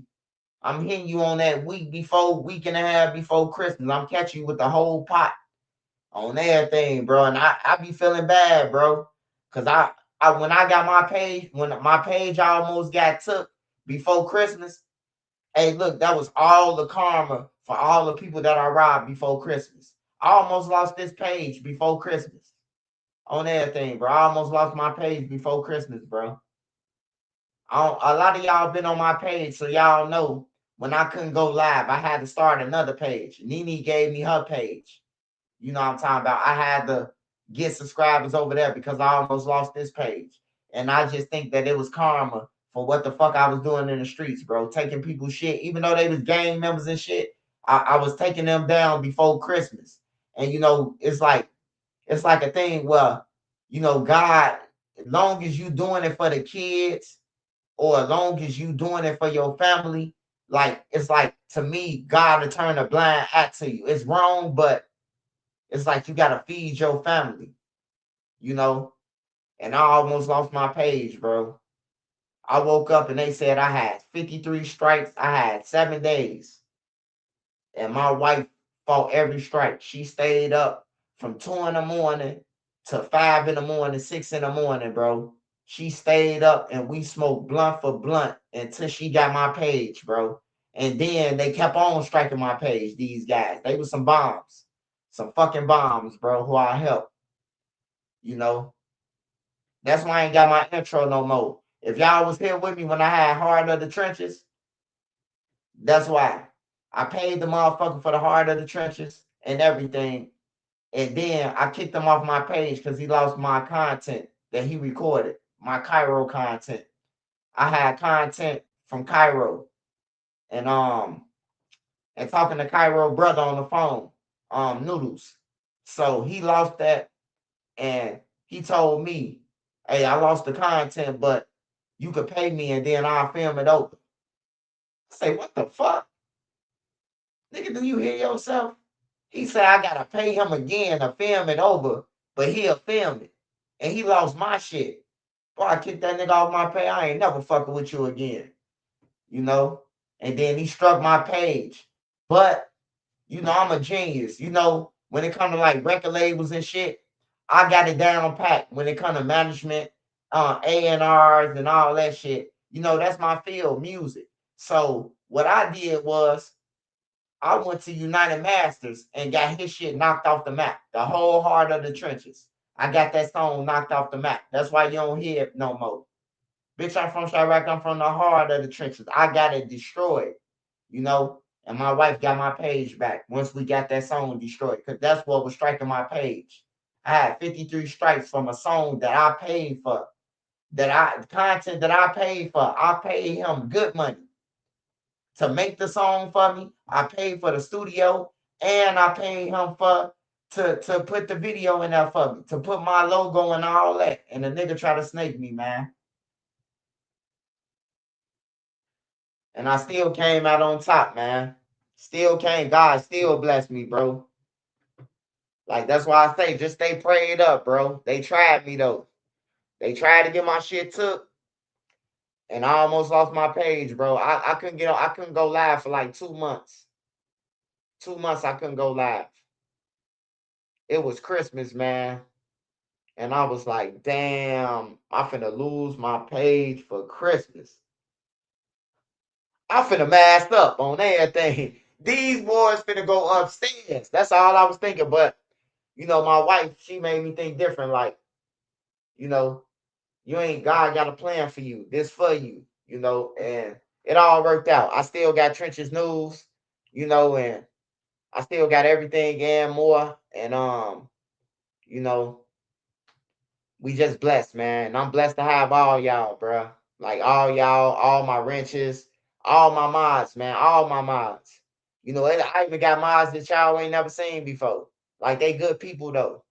They might not be on my page, but they good people. You know what I'm talking about? They ride with me through it all, bro. They still got wrenches and everything. It's people that you ain't seen. Like, y'all probably don't know who Beezy, a lot of y'all. Beezy, Queen Lotus, 126. Y'all know who NC is. I got some more mods too.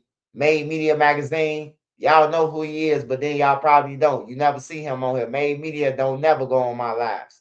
He been on my live twice. He been my mod since the beginning. He been on my live twice to do my shit doing duck trial. He was on my live. He was doing lives for me doing duck trial. Made Media. He'd never be on my live, but that's my mod, bro. I love him. He never get on my live. Last time he got on my live, he told me to watch the niggas who would end up striking my page. And what I do, I block them, right, Nene? I blocked Made Media. He told me to watch out for the niggas who was gonna strike my page 53 times. Get them off your page, bro. They really hating on you. He all the way from California, from the Bay Area. He tell me this. I'm thinking he on some bullshit. I'm like, nah, man, they ain't on that. Bro, they try to strike my page, bro. He seen it. Months before that, I blocked him. I unblocked him when I started seeing what he was talking about. On everything. They want to be you. They want to be you. They want to try to start the rap thing. I had Glock the mic. I don't know if y'all remember Glock the mic. I had Glock the mic. I had a Glock with a mic on it. Don't kill in the streets, kill on the mic. I had a Glock with a mic connected to it, bro. I had Glock the mic, bro. Like, I was finna take off doing that shit, bro. I had a lot of shit planned, bro. That's why when y'all ask me, hey, why you got the same video, Swipe? Because them niggas try to strike me 53 times.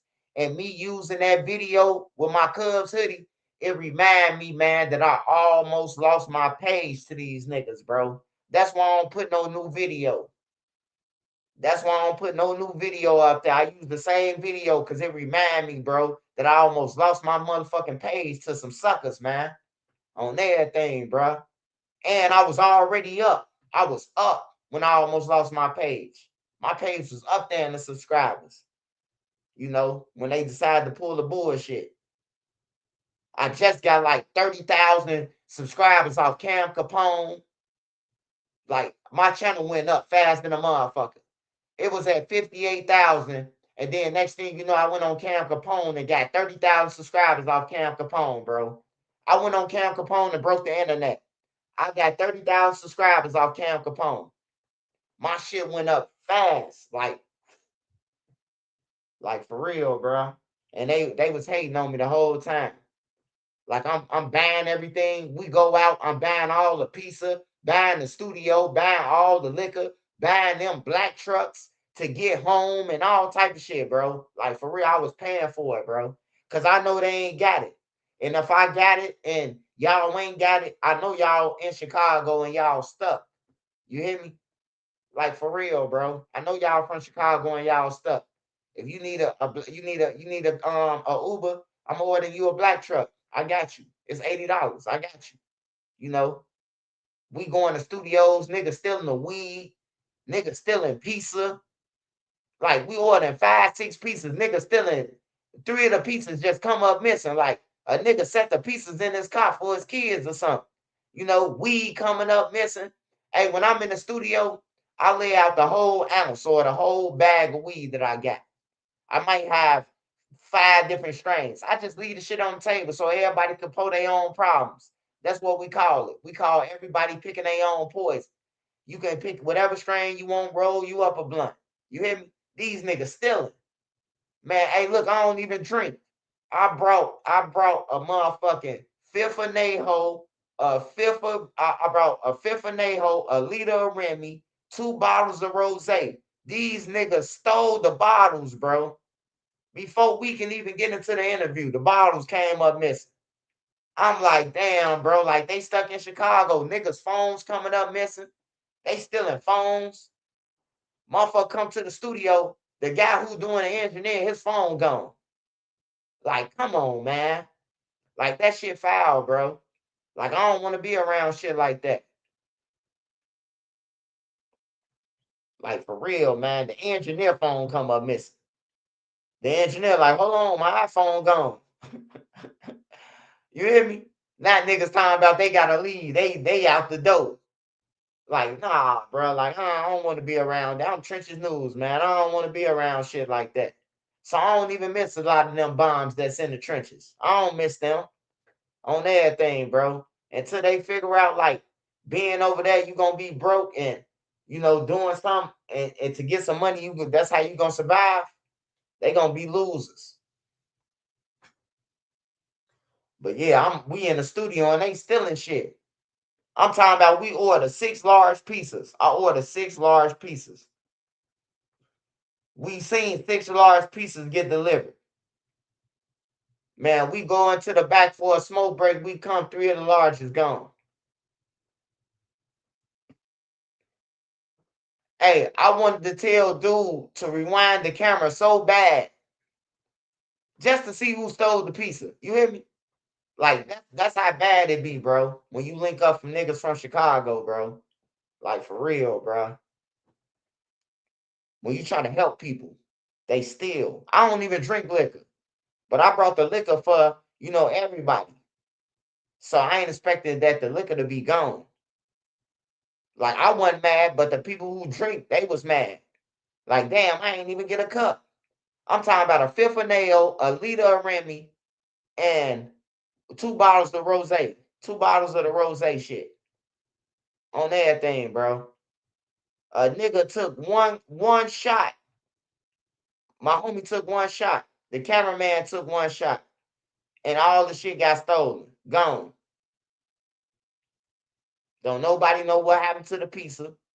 The weed gone. Hey, y'all seen what happened to the weed? What happened to all the tray 5s that was just on the table? Everybody playing crazy.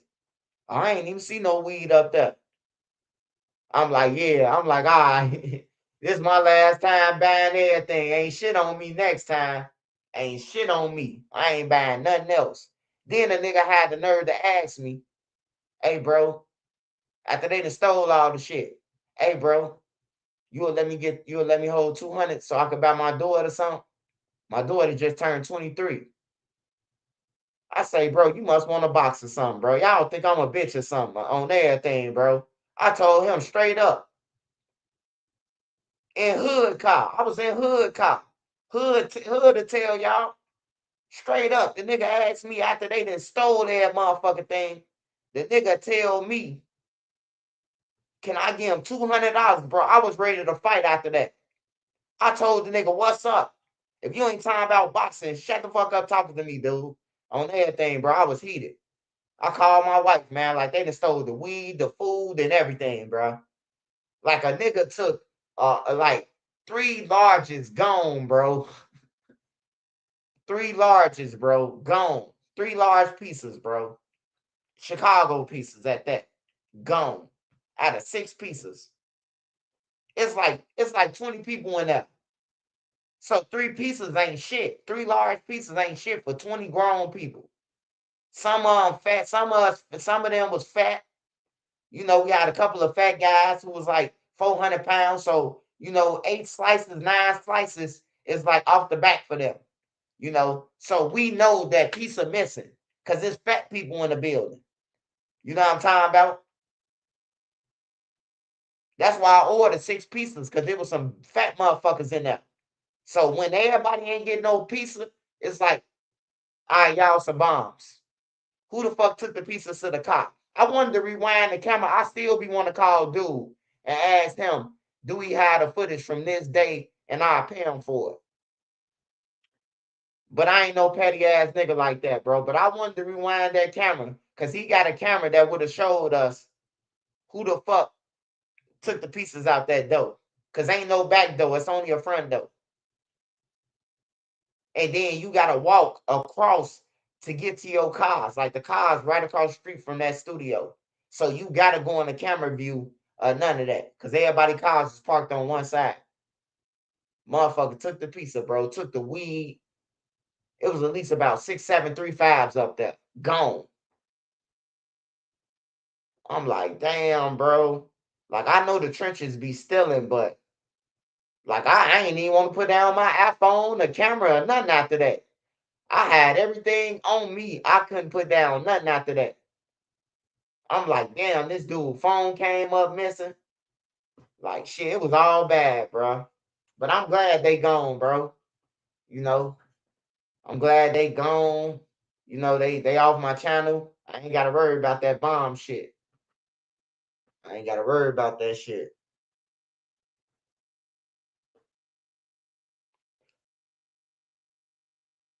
Yeah.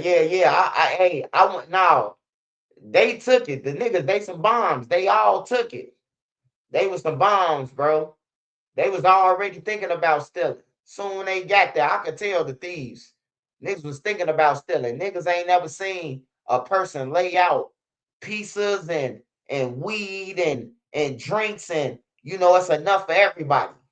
You know, niggas ain't seen that, bro. So when you ain't see something, your thing is, oh man, I gotta steal. I gotta take it. You know, that's your whole fucking mind frame. That now I'm finna steal this shit. Like I don't know what made the nigga try me like that, bro. But you know, God bless them though. It was like me feeding the homeless. That's all it was to me. It was like me feeding the homeless. I know now when I go to the studio with motherfuckers, I just tell them, hey, look, make sure you eat before you get there, man. Ain't no restaurants around this area.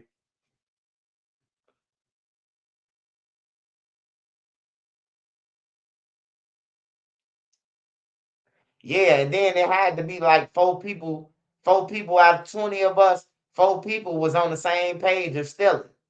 You grab the pizzas, I'm gonna grab the liquor, and I'm gonna grab the weed. Like it was 4 people and it was a watch out. Cause we was moving throughout the studio. You know how a nigga grab a piece of pizza, you know, then go back to the back and smoke some weed, roll up a blunt. You already got a blunt roll already. All the rest of the shit just out there. Like them niggas just stole, bro. They some thieves. They just some fucking thieves, man. Then a nigga asked me for $200. He say, hey, bro, you'll give me $200. My daughter just turned 23. I say, bro, all that shit just came up missing and you asked me for some money. What the fuck y'all think this shit sweet? He said, man, how you gonna get mad at me? I ain't the one that took it. I say, bro, I ain't got shit for your daughter, bro. She 23 years old, bro. Like for real, your daughter 23 years old, bro. What gift? You should have some money for your daughter on everything. I'm thinking that he talking about, I'm talking about a kid or something.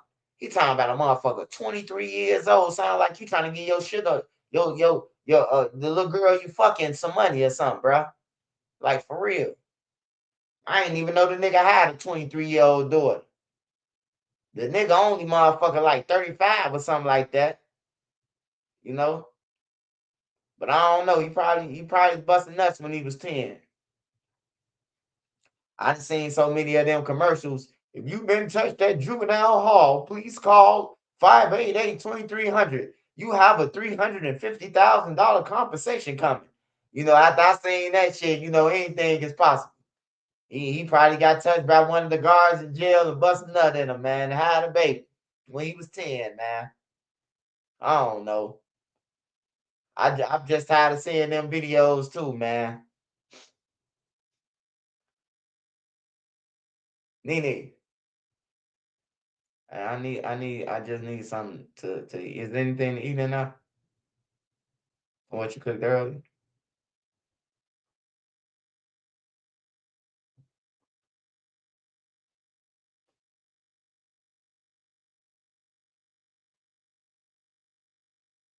I be having a munchies like a motherfucker, man. I didn't see why Nene got to go shopping every other day, man. I be smashing some shit. I be smashing some shit. I smashed 4 Lunchables yesterday, the nacho Lunchables. I smashed all the motherfuckers back to back. First of all, it was only a little cheese tray and a little salsa tray. The salsa tray so little, the chips so little. Shit, as I'm dipping, I'm end up sticking my whole motherfucking hand in the shit because it's so little. I fuck 4 of them up back to back. Fuck them juices. I don't want them Capri Suns or the Kit Kats. I want the nacho, cheese, and chips. I need a plate. This how I know you really from the trenches, bro. Cause motherfuckers be thinking this shit don't be going on. Oh yeah, it be going on, bro. All that shit be going on. Niggas will be around you stealing. You know what I'm talking about? All that shit. Like a nigga jeopardize your relationship with a motherfucker just to steal something, bro. Like if I invite you over if this person's house, this millionaire house, don't go in this motherfucking medicine cabinet looking for lean. You hear me? Or I tell you, oh yeah, my homie a doctor. Now you asking me to go over his house so you can steal medication out his motherfucking bathroom and shit. You know, I done been over people's house in Minnesota where the cough cert came up missing. They asking everybody now who used the washroom, did they see their kids cough cert? Whole time, one of the homies had the cough cert. He done went in the washroom, looked in their cabin, took his shit, and pouring up. Talking about he brought it for motherfucking 500-600 the whole time. He just stole it out somebody's crib we was at. Like shit be crazy. I'd have been through a lot of shit, man. And now they telling all us we can't go over that no more. Can't nobody come to my crib. Y'all done stole my daughter red lean. She need that for her coughs. Nigga seen that red, nigga like, fuck that. Fuck her coughs or what she got going on. We need that. You hear me? Yeah, that's definitely broke behavior. You know, and some people just used to it. Like I try to say, like, if I come to the Chicago or if I go anywhere, it's on me already. I know it's on me. Cause that's how it go in the trenches. If you got it, it's on you. But don't get to stealing or doing none of that shit, bro. That's when they ain't on me no more. You know? Like I brought the pieces, 6 pieces. 6 pieces, bro. We seen 6 pieces lay on the table. We seen 6 pieces get delivered. But it was only 3 pieces, bro, that got unwrapped. All the other pieces, motherfucker, like, what other pieces go? Oh man, we don't know. We thought y'all had.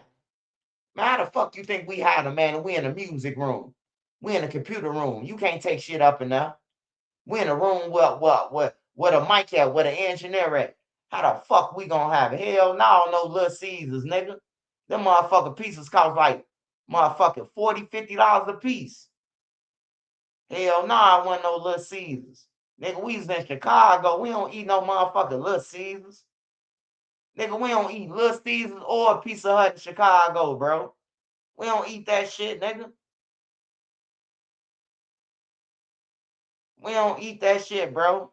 Like, I eat Little Caesars. I'm going to tell you, I eat Little Caesars. Like, if I'm in Florida or something, that's what my kids want. My kids don't want no motherfucking big piece of plates. My kids want Little Caesars in Florida. You know, that's what my kids be eating. That since we've been in Florida, that's all my kids want in Florida. Is that or you know, I order Whataburger or Wingstop or something like that. But my kids, they just want Little Caesars. They don't want nothing else. But in the Chicago, ain't nobody eating no fucking Little Caesars, man, or Pizza Hut on everything, bro. No Papa John's, no none of that. We eating Italian Fiesta. We eating the one on Home Run there, Reggio's, Beggars, Margaritas. It's a million pizza places to pick from, man. Ain't nobody eating no motherfucking. Only way you eating Little Caesars, you got 50 kids over. It's 50 kids over a party. Little Caesars the cheapest shit. Pizza Hut the cheapest shit. Other than that, you ain't finna eat no motherfucking.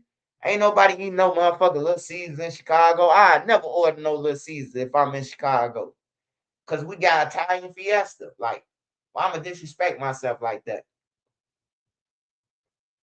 Ain't nothing wrong with Little Caesars though. I will eat Little Caesars, but I'm just saying, like, we got too much good pieces to be Little Caesars. Like, I eat Little Caesars when I'm in the suburbs, or if I'm in Minnesota or a town that can't cook, that ain't got no good food. Well, they got Pizza Lucci in Minnesota. That's the best pizza place. But I eat Little Caesars over all their food, you know. But yeah, we really don't eat deep dish in Chicago. Like, I ate deep dish in a group home because Lou Malnati's used to sponsor us. Giordano's used to sponsor Maryville. So I used to eat all that shit deep dish, but don't nobody really eat deep dish, man. Yeah, Jets. I used to live by Jets, man. I used to live by Jets. Jets Pizza. I think that's from Detroit or something. But yeah, I used to live by Jets Pizza. About 2 years ago. It was decent, man. I ain't gonna say it was all that. It was decent though. It was decent. It ain't all that. It tastes like cardboard, matter of fact. Yeah, that Jets pizza tastes like cardboard. Matter of fact, I did complain. I did complain because I told Nene because I know that day because I had to wait. I had to wait to get in the house. Nene know what I'm talking about. I had to wait to get in the house. After Nene dropped me off and left me, I had to wait because motherfuckers was playing crazy like they ain't see me coming. So I walked the Jets, which is right down the street from my house, and it was nasty. It was nasty than a motherfucker. I walked down the street, just right around the corner from where I was just living in my house before we sold the house. And yeah, it was nasty. It was nasty than a motherfucker. Now that I think about it, shit tastes like cardboard. I like Chicago pizza because they be having that shit like the meats and like the pepperoni and Italian sausage or the whatever you get on your pizza. The juices, the meat is under the cheese. Like the pepperonis ain't on top of the cheese or the sausage ain't on top of the cheese. The pepperoni is under the cheese, you know. So it hit different when the juices and aromas all linked together. You hear me? That's the difference between that. Last time I had Little Caesars, we was back in college when I had pizza going on back then. No, we just had some Little Caesars recently. We was in Florida. My kids, that's all they eat, man. I'm telling y'all, bro. We just had it recently. My kids, that's all they want in Florida. That's all they want. If I look on the map, I can tell my kids they got a Whataburger, they got Wingstop, they got Popeyes, they got KFC, they got all this shit. They gonna say Little Caesars over all them, bro. In and out, they got all that shit, bro. They want Little Caesars. So I said, fuck it, and got me some hot wings. Got me some hot wings from Little Caesars. Got me a 12-piece. You know. But yeah, they ate Little Caesars recently in Florida.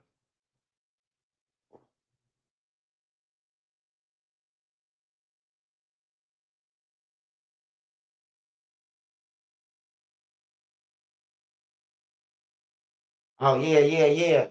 They did that for me when I went to Little Caesars in Chicago. I went to Little Caesars on 79th. 79th. I brought $600 worth of pieces. And they gave me a whole bunch of pieces. They gave me like 25 pieces. 25 pieces they gave me for spending six something. I spent like $675. He was like, you spent six. He said, I say, what I gotta spend for y'all to throw me something? He said, what you feeding the home, what you feeding the party or something? I say, no, I'm feeding the homeless. I just do drive-bys on them. I just bail out and give it to them, you know. And then they put 25 more pieces with it. So I passed out all that shit, you know. That's when you pass out whole pieces. Like when I go downtown, I ain't passing out no you get a slice and a pop. I'm passing out the whole damn pizza to one person, bro. Like for real, you gotta be for real, man. What the fuck 2 slices gonna do to a motherfucker who outside, but give him enough energy to rob a motherfucker? Cause that's all you doing by giving a motherfucker who ain't got no food. You giving him 2 slices and a pop and some chips. You just giving him enough energy to rob a motherfucker. I finna give him this whole pizza so he could smoke his little duck of weed and motherfucking eat and then fall asleep and think about what the fuck he gonna do tomorrow. Cause one thing I know, if a nigga high and full, you ain't committing no crime. You ain't committing no crime. You can't say Trenton News did nothing after I ate. My wife will tell you that. She already know where I'm going. Down, baby, like Nelly, goddamn. It's over with. If Nene cook a meal, some soul food or anything, and I eat all that shit, some dressing especially, I'm going to sleep. I might wake up at 11 like, damn, Nene, you know I was supposed to go live. Nene was like, you was sleeping so peaceful. Man, you better start waking me the fuck up, nigga. On there, I gotta go live. I told you I was going live. I'll wake up mad at Nene. And like as if she did something. Like, bro, you shouldn't have ate all the food. You should have ate the food on live, you know. But yeah, I'll be knocked out. But yeah, long as I know a motherfucker got some food, man, I know they could think, bro. Cause I done been without food. Like I said, when the group home, when they gave me my own apartment when I was going to college, and they gave me my own crib, it was days that, you know, I had to wait till Friday to get an allowance because they gave us an allowance every week. Every week they gave us an allowance. They gave us a 30-day bus card, but every week we went to a building downtown and we was able to get allowance, you know. So I only had like 2 packs of noodles, 3 packs of noodles. This a Monday. This a Sunday going into a Monday. I got 3 packs of noodles, some sunflower seeds, a bag of Crunch Curls, and a 2-liter. That's all I got. That's all I got until Friday. I let my homie come over my crib. I'm making me a noodle. The man say, hey, let me get that noodle. I kept it real with him. I say, man, I can't give you that noodle, man. This shit gotta last me to what's her name? You know? Hey, but I'll give you some of these noodles and a couple of chips. You hear me? I'll give you part of this one noodle that I cook, because I let that motherfucker blow up to the 5th power.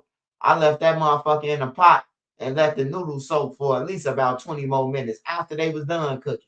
You know, if you let the noodles sit, the longer they sit, the more they blow up, the fattest. I was trying to turn 1 noodle into 5. You hear me? So my homie get mad. Man, you only gave me 1 scoop in my hand. I say, hey, look, brother, I ain't have to let you in my house. Second, brother, I ain't have to give you none of my noodles because I just told you this shit to Friday. But I was young, spending my allowance money. They gave us $250 a week for allowance. And they gave us an Aldi's certificate for life. It was like $100 Aldi's card they'd give us every week. So I was spending my money on weed, man. I was just a weed addict, just spending my money on weed. My homies them coming over, we playing Max Payne on a video game on the PlayStation 2. We got Max Payne just came out. We playing Max Payne, getting high all day, going to college, getting high again, eating all the food up. We don't know how to balance no money. We don't know how to, they gave us a crib, they pay our rent. You know what I'm talking about? So we got this. So everybody that I know got a crib until they 21. If you stay in college to 24, they pay your rent. So the money that they was giving us, we was just blowing, man. We was just blowing like a motherfucker. We ain't know no better. We ain't even know how to manage food, bro. Like for real, we ain't know how to manage food and none of that. We just running through shit. We high, making big sandwiches, triple hamburgers with bacon in there. We ain't even thinking about we got 30 days, you hear me? Or we got to make it to the end of the week. We just banging shit. But then I caught on. So I started getting shit like pancake mix.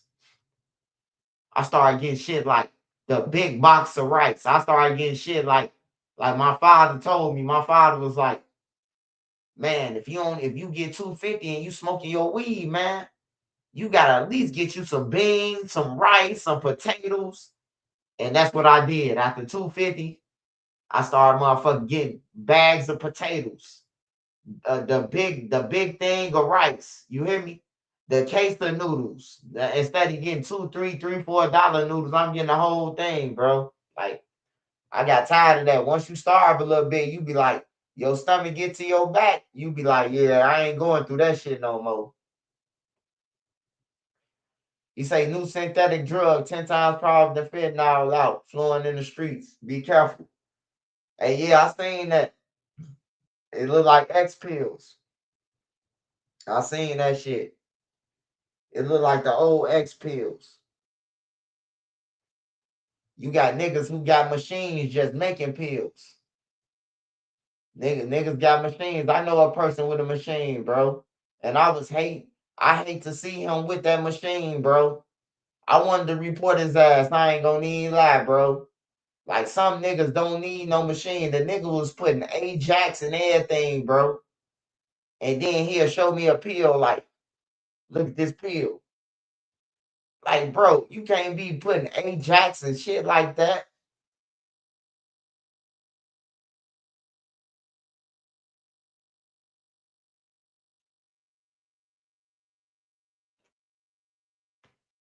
Oh, he said, man, it's crazy you had to experience that because I did too. They gave us $600 a month and hooked us up with food stamps. All we had to do was go to school or work. Yeah, that's all we had to do, bro. That's all we had to do is go to school or have a job, bro. Until we 24, they would have paid our rent on everything. But if you ain't in school or doing nothing, they're gonna emancipate you at 21. And they was giving us money every week. We met downtown. It was a downtown building, bro. That we go to the downtown and they give us a 30-day bus card. They give us a 30-day bus card at the end of the month, and every week we was getting $250, and we was getting all these cards every week, like every Friday, bro. We get $250 again, and we get all these gift card.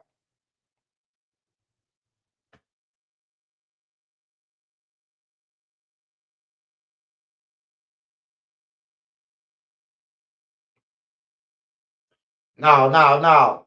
This nigga right here, hood fella, this nigga ain't past 6th grade, bro. He putting Ajax in the machine, bro, and making pills, bro. Like for real, Ajax, flour.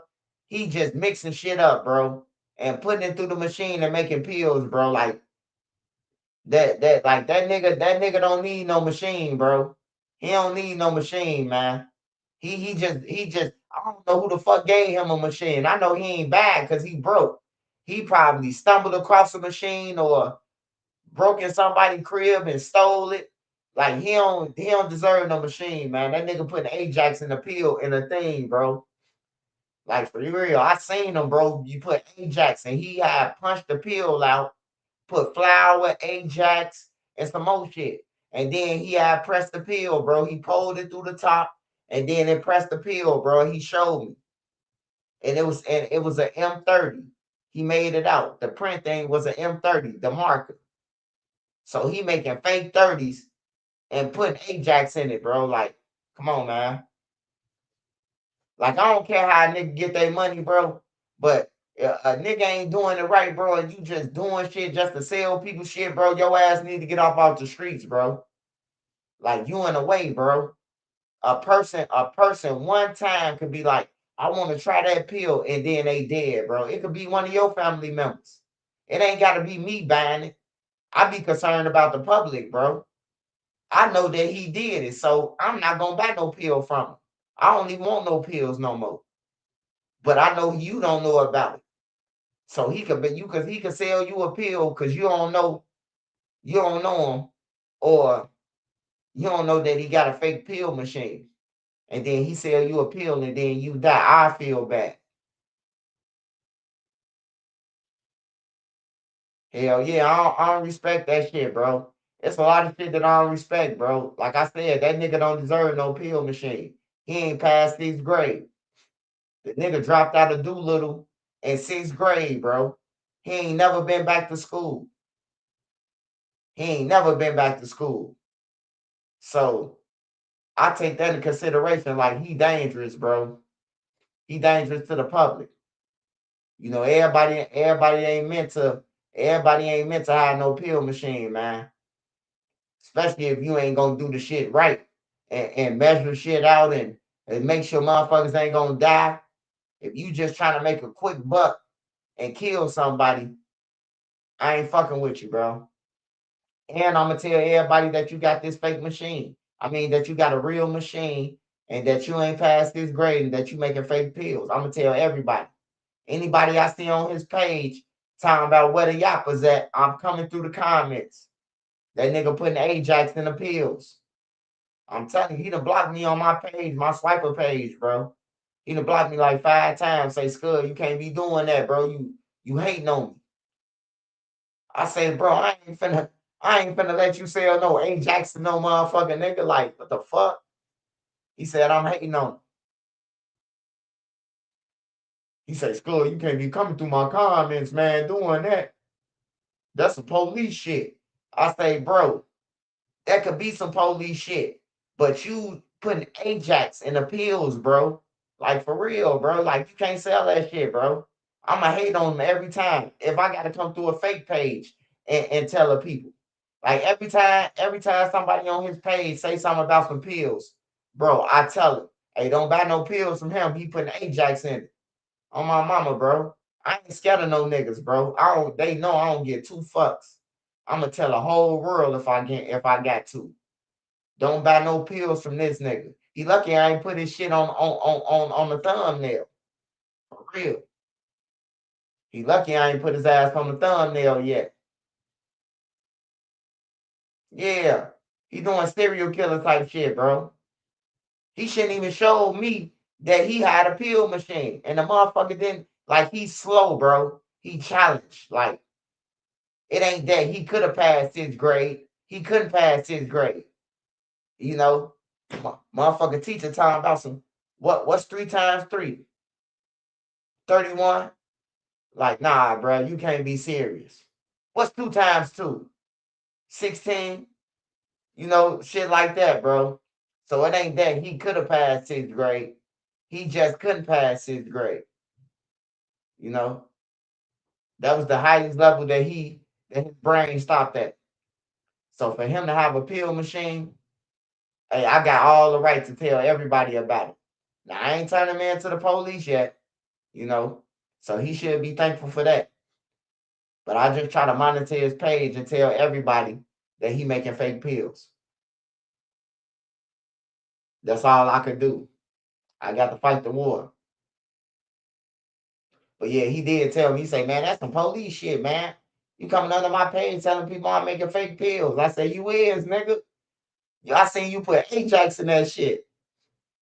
He put Ajax, flour, some more crushed up ass pills, some Adderalls, and press them motherfuckers, bro. Press the M30s. I'm telling y'all.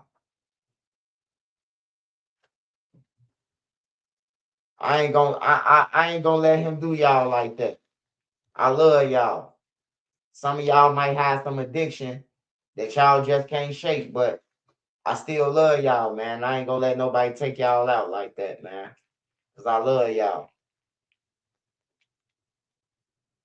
If somebody on my page is an addict, if somebody on my page it's something, bro. You know, you got some addiction. And I ain't knocking your addiction, man. Cause I watched my mama. I watched my mama go from motherfucking thick to skeletons, man.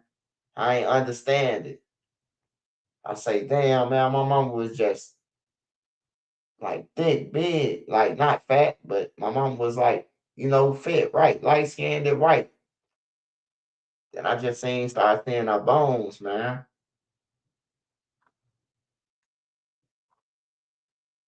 So everybody got an addiction, man. I ain't here to judge you. I just want you to know, man, you can talk to me about it. You can talk to me about your problems with no judgment, man. I won't get on YouTube and say you're a crackhead, none of that. I don't judge, man, because I done did a lot of pills, man. And ain't no telling what them pills had in it. I done did a lot of pills, man. And ain't no telling what them X pills had in it. Cause shit, I done stayed up for 3 days off them. I done stayed up for 5 days off the motherfuckers. Like shit, I done been through my cycle.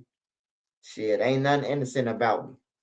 But what I could tell you is I never go back to the shit that I was doing. That's what I can tell you. I never go back there. Them wasn't no real addicts, Swipe. Yeah, I know they weren't no real addicts. Niggas mashing up ibuprofen and Ajax and all that shit, man. I tell everybody about that nigga. Everybody who I know that's around the trenches the way he at. Like, bro, don't buy nothing from him. He be saying I'm hating on everything. The nigga said, man, that's some police shit you doing. You came onto my page and told the customer that I got fake pills, bro. I'm like, bro, I just helped your ass. I just saved your life. You gonna kill somebody. On everything, your ass ain't passed 6th grade because God knew that you weren't capable of passing 6th grade. He stopped your brain at 6th grade. And then I had to hit him with, what's 3 times 3? You still don't know from 6th grade. See, that's what I'm talking about. You 36, 37 years old, still don't know what 3 times 3 is, man. And that's what scared me. If you don't know what 3 times 3 is, you ain't doing no type of measurements of the pills and shit. You ain't putting this certain amount of this and that to make a pill. You just dropping shit in a cup and hope that it come out to an M30. I ain't going for that shit, man. You might think that I hate people, man, but I love everybody, every race. I don't give a fuck what you is, man. We all deserve happy. We all deserve to be happy. We all deserve the best in life, and the kids deserve the world if you got them. They deserve the world, bro. If you got them, you got some kids, nieces, nephews. Treat them like they're your kids, man.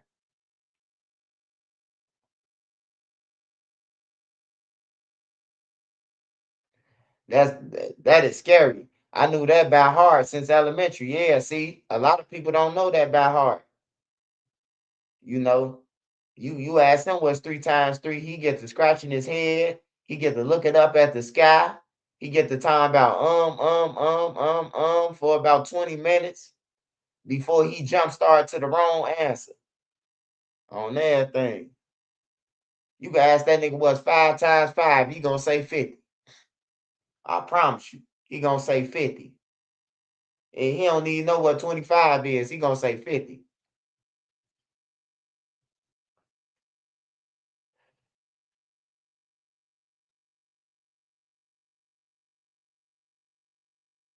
My homie went to what's that, Wisconsin, and caught a reckless. I ain't seen them in 9 years. Hey, yeah, Iowa and all them towns, bro. You can't do shit. You gonna get hung.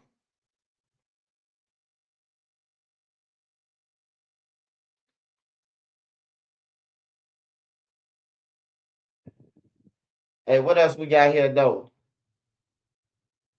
He ain't know the answer, man. That nigga don't know the answer. That nigga a loser, man. I don't like nobody that, bro.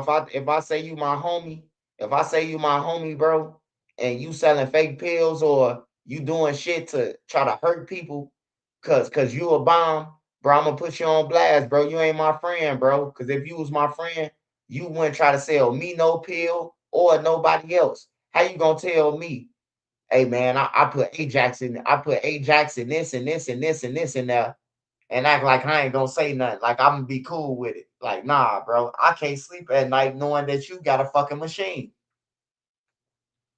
For real. I even asked them, can I buy it just to destroy the motherfucker? Just to get rid of the motherfucker. Hey, let me buy that from you. Man, this shit gonna cost you some thousands. You ain't got enough money for this.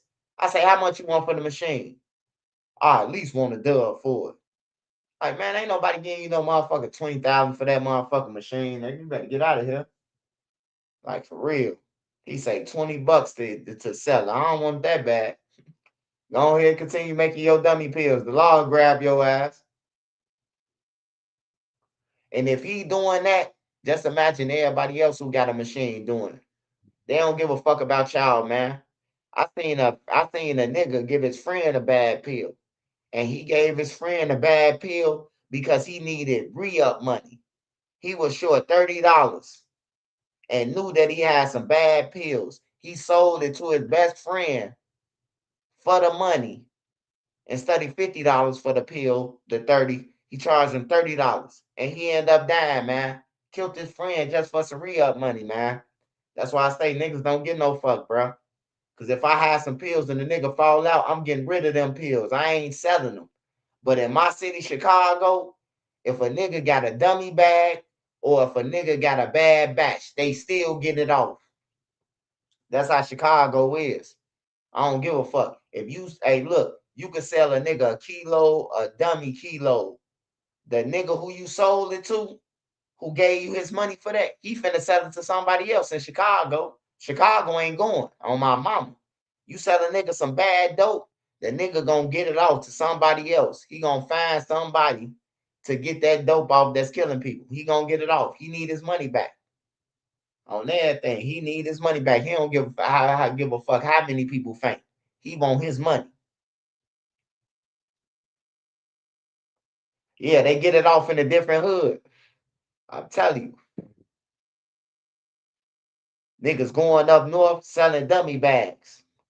Getting a motherfucker who spends money with him. Hey man, you got some ounces? Yeah, man, I just got some shit in. And knowing that it's dummy, they finna sell it to you. They wouldn't get into it with you because somebody got them. So they wouldn't lose a relationship with you just because another motherfucker beat them out.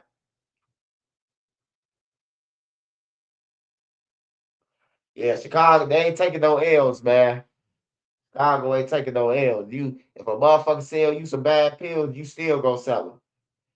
Oh, there. I don't give a fuck if people drop it like flies. Like, damn, you know that lady just died, Scud. Man, I don't get no fuck. Shit, I got 5 more pills to get off. Like, damn, bro. Niggas really don't care, though. That motherfucker cost 45 on T-Move. Yeah, I spent $50 and damn near died, man. I couldn't believe it, man. I usually say no to the 25, 20, anything. Anything. Motherfuckers say they got $10 weed or anything. Nah, I don't want, I'm good. You know, I decided to buy this motherfucking pill. My nephew told me though, he warned me. He say, you take a crumb, man. These motherfuckers put niggas in the sky. He warned me. And I took a nibble of it and damn near died. The little crumb that he told me to take, I damn near died from it. So I'm here to tell you, don't take no pills. Don't trust nobody. Them motherfuckers who off them pills, they fight demons. They fight demons. The Q50s and all that, they used to that shit. They used to the fentanyl, man. They ain't gonna die. They like fentanyl vampires. Him, J Boogie, Vert, like they used to that shit. They can stiff that shit up their nose, man. They immune to it. The average motherfucker like me and you who just smoke weed, we gonna die off that shit.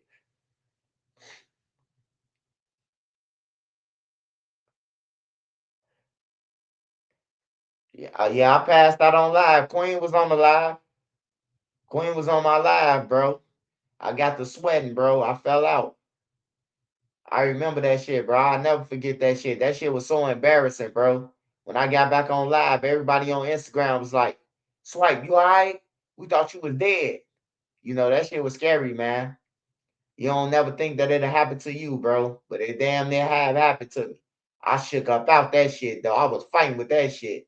Like Big Sanders, you can't let this shit take me. I just got on YouTube. You hear me? Like I stuck my whole fist down my throat like the Animaniacs, goddammit. I try to touch my stomach through with my hand to get that shit out. I'm telling you, that shit was powerful. I ain't never felt that high. I never felt that high in my life. In the years that I've been getting high, living, I never experienced a Molly or none of that. I done been high off pills. I never experienced a high like that motherfucker 30. That fentanyl pill that they gave me. Yeah, he told me to take a crumb. I should have thought about it and trapped my dumb ass. I was trying to be young, man. Nephew talking about some man, you gonna be hot, you gonna be right, and you gonna stretch out something, man. I'm telling you, that perk, man, ain't nothing like the perk. Man, $50 almost got my life took it, man.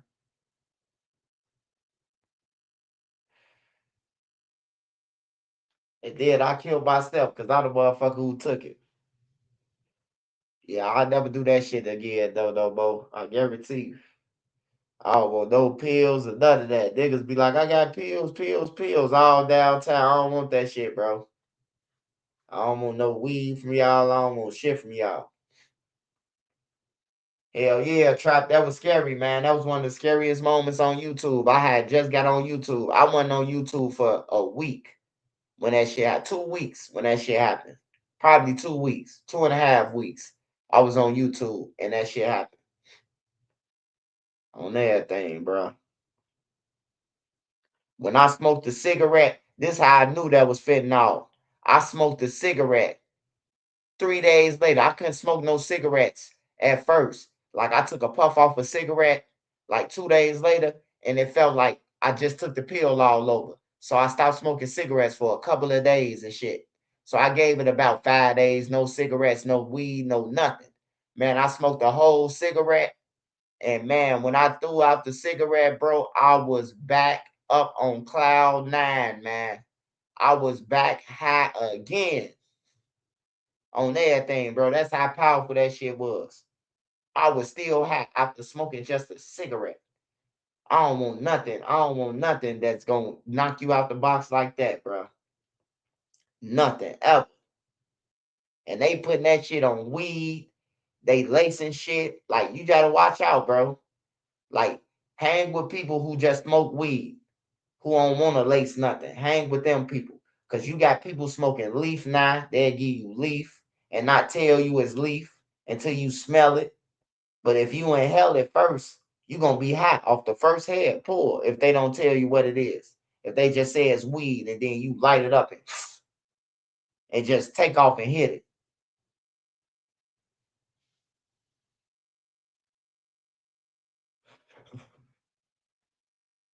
Yeah. I ain't feel good, man. I felt like I was about to die, man. I was praying to Big Sandals the whole time. Jesus, please. I done been through every motherfucking thing. Please don't take me. Man, I swear to God, bro. I was playing to God that day. I felt out my body, bro. I felt out my motherfucking body. That shit was scary though, man. But I'll never do it again, man. I learned my lesson, bro. God, he told me, bro, like, I'm gonna let you live. But if you take another one of them motherfuckers, you coming upstairs. I ain't taking nothing else. I only want the cabbage, man. I only want the green shit. Yeah, I'm praying the big sandals, man. All day. I'm praying the big sandals. That's the only motherfucker I pray to, man. He the only person that be come to the rescue for me, man. Every time I'm in a dark spot, man, big circles come. If everybody else leave me, man, and I feel like, well, everybody else don't leave me, it seems like you just feel like that. You know, when you in a dark spot, dark place, male or female, you just think like, man, if they was going through this shit, I'd be right there with them. But I'm going through this shit and ain't nobody here. It don't be that case all the time. Don't nobody know what the fuck you going through if you don't tell them. So you just going through some shit and don't nobody know, you know.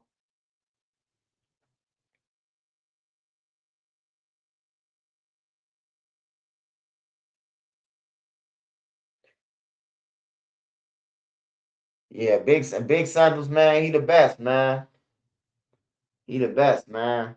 He always came through for me, and I never change on him, man. I know a lot of my peers, they done flipped, man. They done flipped on him, man, over the years. They just been flipping left and right. I ain't gonna leave him. Shit, when I was in jail and I needed him, he helped me. Every dark spot I've been in my life, man. I always prayed to him and he helped me, man. So I'm gonna stick with Big Sandals, man. I ain't gonna trade. I ain't gonna change for the fame or for the clout or for the trend. I ain't changing on them, man. You know. But shout out to my Muslim brothers. Shout out to Buddhas. Shout out to the Indians. Like shout out to everybody who pray to whoever you pray to, man. Long as you ain't praying to no motherfucking made man or idolizing him. That's all you gotta worry about, man.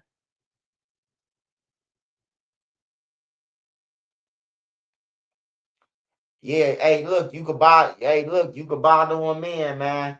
You could borrow a man third times, Quinny, but that don't be good, man. Cause when you do, when if you don't tell nobody, man, eventually you gonna fucking snap, and you gonna snap on the wrong person, bro. That don't even mean to be snapped on. That's how I be, bro. I hold shit in, and it could be a motherfucker at the weed dispensary say something, and I just flip. You hear me? I flip because I've been shit just been bothering me, you know, and you don't say nothing, so anybody get it. The motherfucker who at the drive through at Dunkin' Donuts might get it, you know. So it's good to just let it out, man. Even if you talking to yourself or talking to your girl or you know, have lunch with mom sometimes, your sister or something. You know, talk to them about get that shit out, man. You don't want nothing bottled up, bro. Cause when you flip, ain't no telling how you gonna come. You know, ain't no telling how you gonna come once you flip. You might think about like I'm finna destroy everybody. You know, like Lil Papa. They say Lil Papa killed himself. I'm thinking like damn, bro. We think that people got the real. We thinking that people, you know, they got the real and they doing good, but we really don't know how the good nigga doing. Just cause the nigga got on the iced out chain and all that shit. You know, niggas be having real problems. When I seen him kill himself though, and then I seen a message that he made a video and say, man, after this video, after this album, like basically I'm finna kill myself. That's what he said basically in the lamest terms. But I don't think none of his people like took him serious when he said that shit. He's like basically he said, I'm tired, man. I'm ready to go upstairs. Like after this album, man, I done did everything. I'm done. You know, maybe somebody could have seen that video and, you know, Papa, what you on, bro? You talking like that for? You know? But I don't know what made him take himself out, man. I still be trying to figure it out, bro. Like, what make a person take themselves out? I can't harm myself. Like, I can't harm myself. I can't stick no knife to my throat and knowing that I ain't finna do shit. I can't stick no knife to my heart knowing that I ain't finna poke myself. I can't stick no gun to my head and knowing that I'm finna be the one that pulling the trigger. Like, I can't do it, bro. So I be trying to understand what people, you know I'm talking about, who commit suicide. Because I had a friend who committed suicide. He was from THF Crack Block. His name was Thiz. And we was all in Oblock. I never forget this day. We was in Oblock, and he had came through Oblock, and you know he talk. He got like a sweet voice, so niggas think he's sweet, but he a killer though. You know what I'm talking about? He a real killer, but people think he's sweet. So he talking to us, and he like, hey Scud, go ahead and match me these 5 blunts, cause I ain't finna be here no more. I say, Scud, what the fuck you just say? He said, man, match me these 5 blunts, man. I'm finna smoke with you, man. And then I ain't finna be here no more. I'm tired of being in this world. So everybody taking it as a joke. I'm the only one talking to him. And Parkway, we under 6356, BJ and them building. The building that BJ and them stayed in. So we in that building. We under BJ and them building. So I'm steady talking to him and shit. So we smoking the weed and shit. So we get down to like the 3rd blunt. He get to arguing with a motherfucker in the hallway. He get to arguing with one of the BDs. The BD telling them like, man, we don't want to hear that sad ass shit, man. Go ahead on, bro. Talking about you gonna kill yourself. Bro, the man went. I'm talking about 2 hours later, bro. Dun-dun-dun-dun, WGN News. A man has jumped in front of the 79th Street train. You hear me? Like, bro, that shit was real, bro.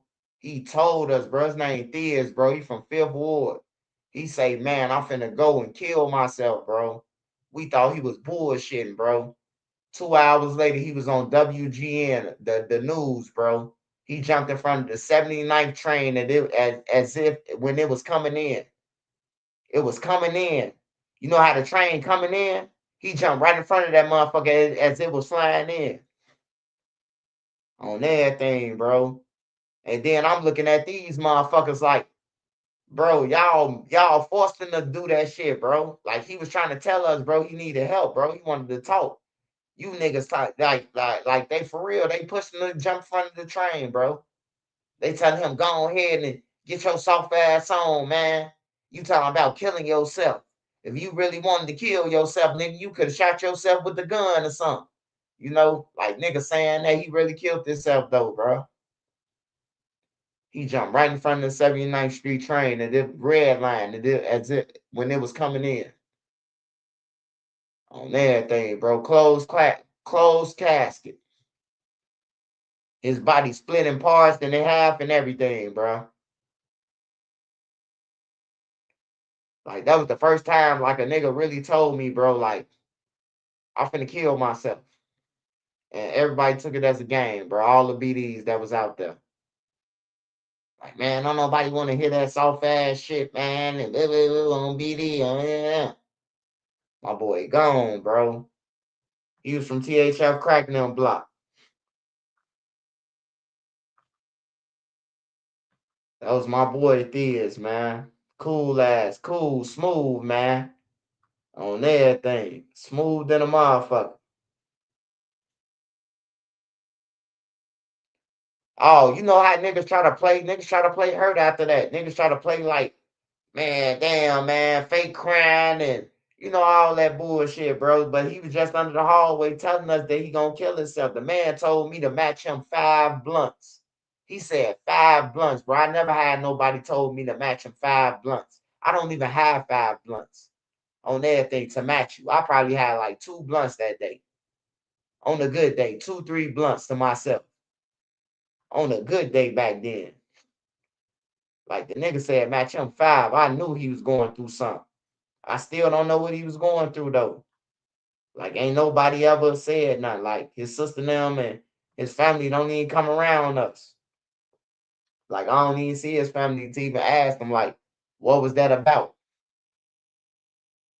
Yeah, they ain't get no fuck though. They really ain't get no fuck about it.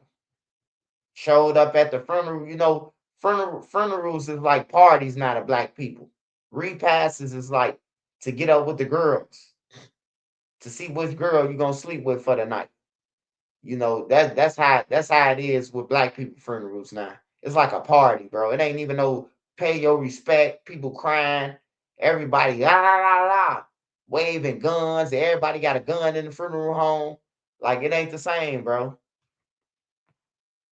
It ain't the same.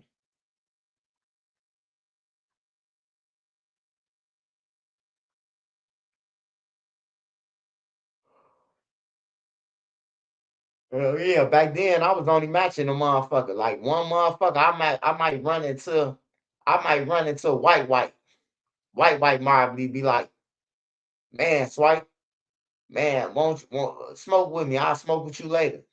So now I smoke with white.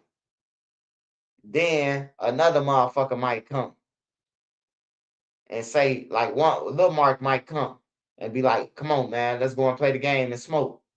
So me and Lil Mark smoking now, 112, slutty. Me and him smoking. Then another motherfucker might come, like, I ain't had no weed to just be smoking no 5 blunts, though. I ain't gonna even sit here and lie to y'all. Shit. On a good day, I probably had 2, 3. My brother had all the weed. So I ain't had no problem with getting weed because my brother had all the weed. I could just go to my brother with $10 and he'll give me 5 bags for the $10. Shit. Or he'll tell me to keep my money and just give me weed most of the time. You know? So I ain't really have to buy no weed. My brother just give me that shit just to be cool. Bitch, you got some weed, you smoke, shit like that. I'm grateful for my big brother though. Cause every time he seen me in the street, we ain't kicking in the street together, but shit, he made sure I had some money. You got some money on you? And shit, he'll give me a couple hundred. Like knowing that I'm out in the streets, knowing that, I'm just out here. So he'll always look out for me. I always look out for it. Every time I see my brother, they getting duck them money. Every time my brothers and them pull up over there on roads, duck them again. I remember I snatched Duck $50 and ran and jumped on the bus. I was on my way to Danville. Duck was jumping up in my face. He was, your brother gave me $50. Your brother gave me $50. He ain't give you shit. Oh, my mama, I snatched Duck money and ran. Duck chased me like Everhard. He was like, Swipe, you finna take my money for real? I was dead motherfucking serious. That nigga was jumping up in my motherfucking face like a motherfucking monkey, bragging that my brother gave him $50 and he ain't give it to me. I straight took off with it on everything. I came back from Danville like 3 weeks later. Duck like, yeah, bitch, it's on you now. The weed on you. I know you came up. Hell yeah, I snatched that from Duck. I snatched that motherfucking 50. My brother just handed it to him too. My brother was like, man, I just gave your ass $100 the other day. He say, Duck. And then Duck jump around my face waving the motherfucker. On everything. I snatched that motherfucker and jumped on the motherfucking bus. Rode the bus to 95th. I don't know if y'all remember, 95th had the Greyhound back then. Back then, you used to be able to get on Greyhound at 95th. You ain't had to go downtown. You could get on right on that 95th. On my mama, bro. I hit that 95th Greyhound, I'm gone. I'm gone. Duck said, soon I got back, Duck wasn't even mad though. He was like, yeah, bitch, it's on you. I know you got money. You know I'm going out of town to get some money, man. I'm gonna go out of town and swindle some shit. And bring it back home. They know that. Somebody down there, one of these small towns finna show me they hold all they load. Man, I just got 10 pounds in. I'm taking it. I'm taking that shit. It's over with. I'm coming back to Chicago. I'm on my way back, Brick. I just hit a lick. But yeah, man, I miss Duck now, man. I miss Oblock too, though. I miss Lil T-Roy now. The littlest motherfucker who had a heart, bro. Like, he was a little motherfucker. Always into some shit. Starting fights with people, you know what I'm talking about? Little than a motherfucker. He be ready to fight. I miss all of them, though. OD, he was smooth, cool, you know. Like, man, I remember when me and OD got bit by them bed bugs, man. That shit was funny as hell because OD was trying to hide his shit. He was trying to hide it. I showed him my shit. I lift up my dreads like, hey, bro, you got bit? OD was like, man, I ain't even want to say nothing. He showed me his shit. I said, damn, they been sucking on your shit like a lollipop. On my mama, bro. Then Money Duke, the bed bugs did him dirty. He come out, he had spots all over his forehead, bro. Like them laughable days now. We could laugh about that shit now. We could definitely laugh about the bed bugs and shit.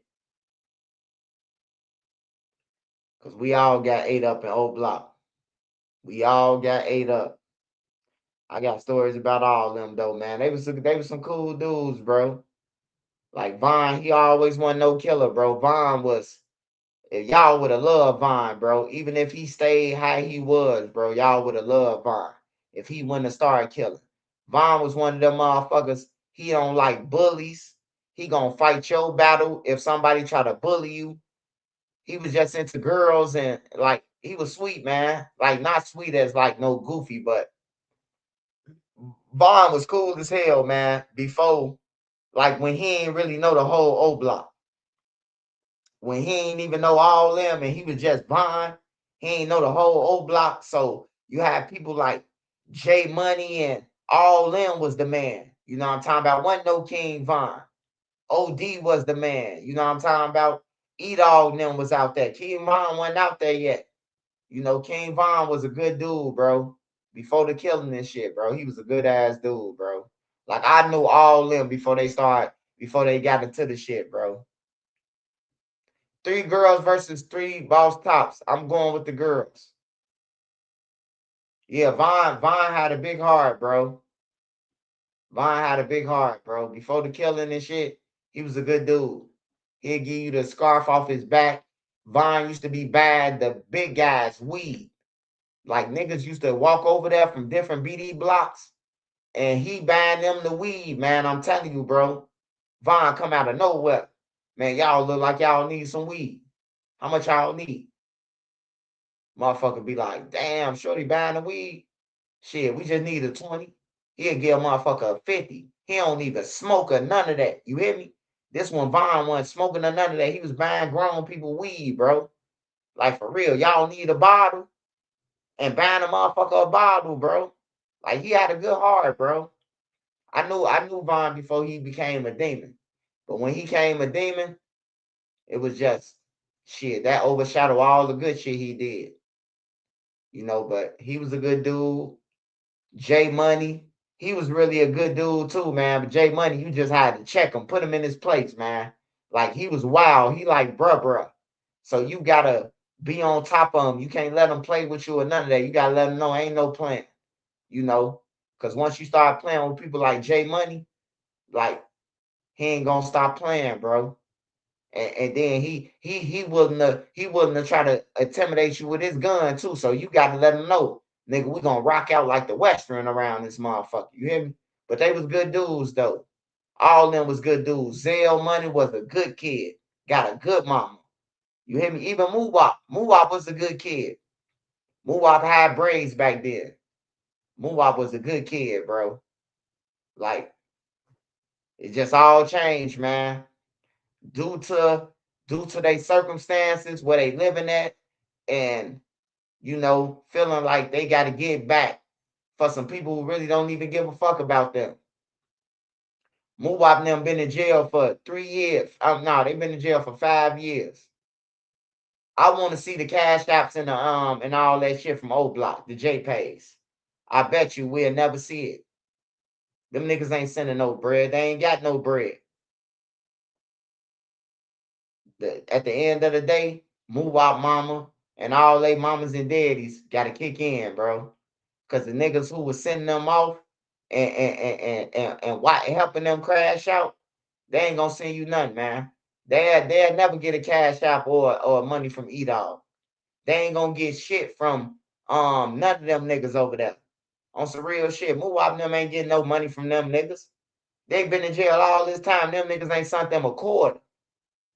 Only one was sending them some is Money Duke. Because he had money. He had a different hustle. He ain't had to wait on no rap money. He had another hustle that was bringing in thousands about a day. You hear me? So Money Duke was the only one that they had, man. He the only one that had sent all of them some money at one time. Then he had D-Thang girlfriend, you know.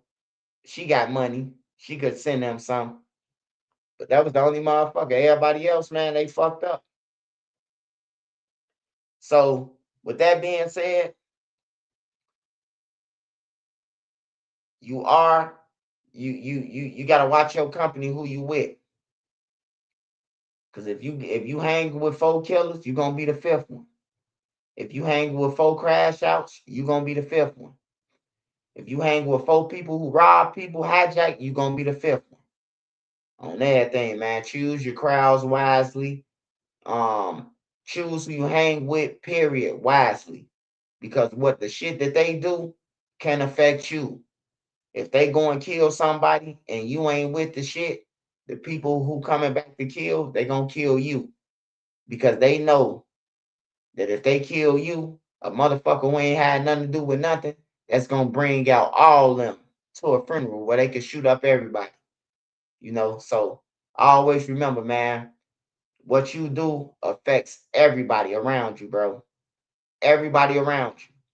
I'm talking about your household. Before you rob somebody, think about who know where your mama live. Think about, do they know where your baby mama live at? Think about, do they know where your kids stay at? You got to think about all this shit. Just don't take nothing from nobody. And they know where your whole motherfucking family stay at. Like, that's stupid.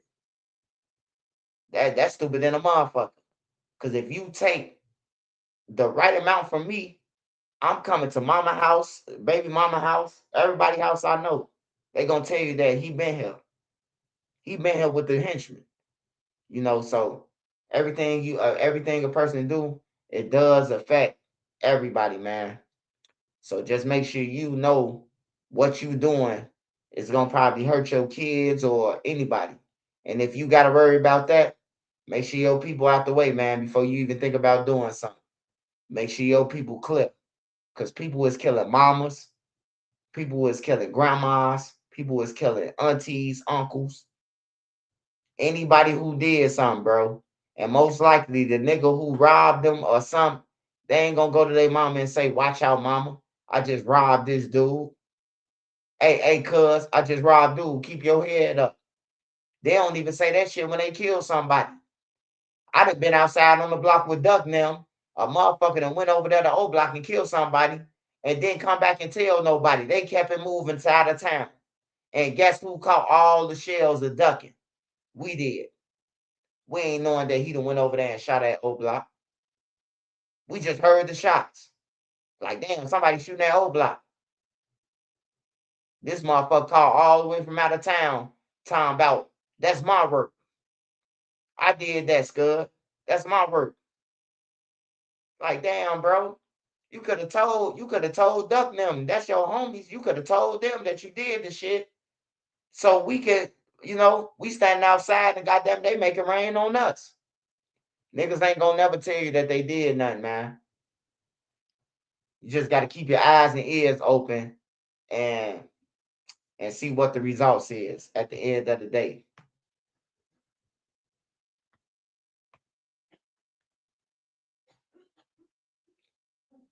All right, y'all. Let me see something.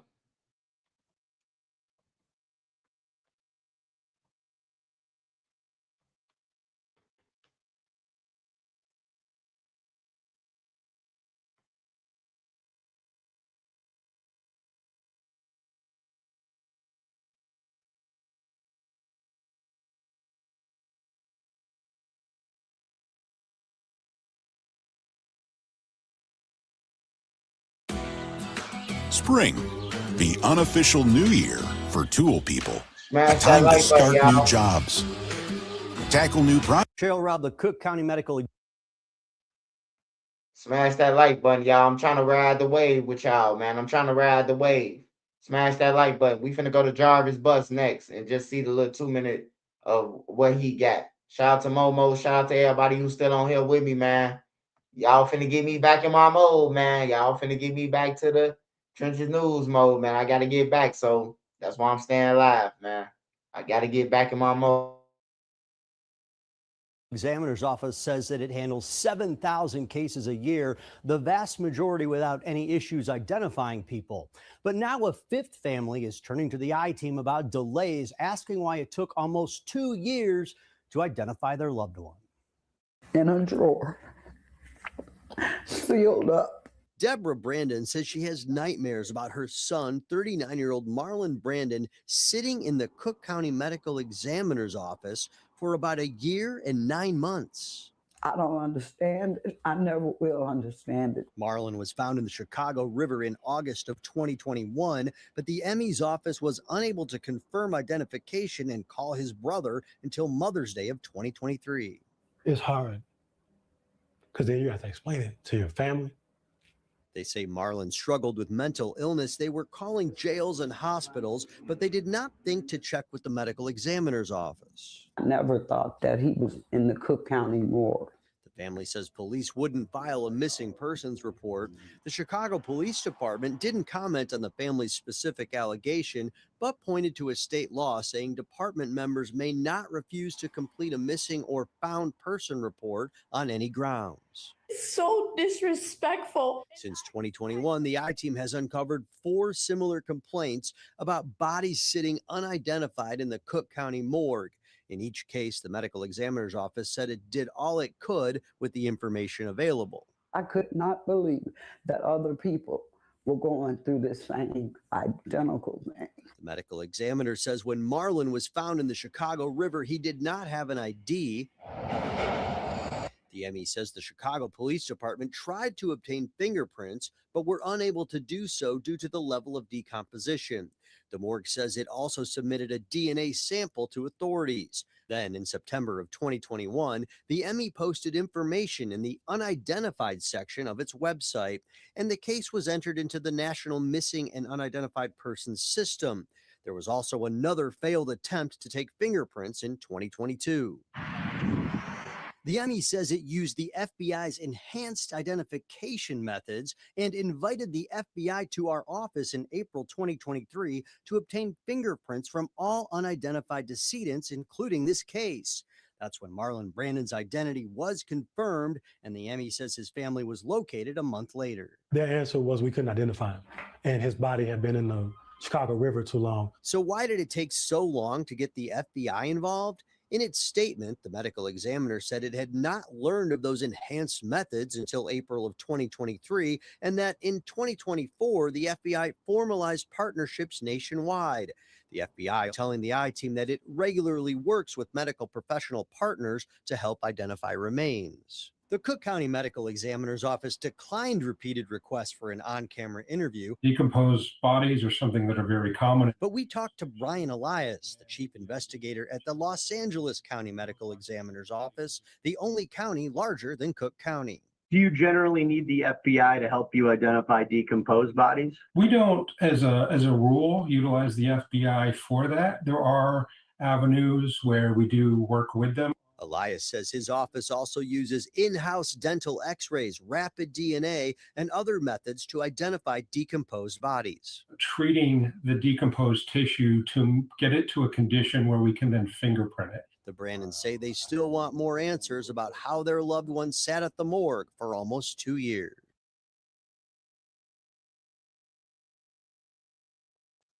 Yeah, that's crazy right there. That's crazy right there, man. Condolences to his family. Hey, we got another story though. It was a ROTC student. Who they saying that it was a terror. They saying that it was an attack or something. I know he tried to shoot up a school, a college, and the people had killed him. The students that he shot like 3 people.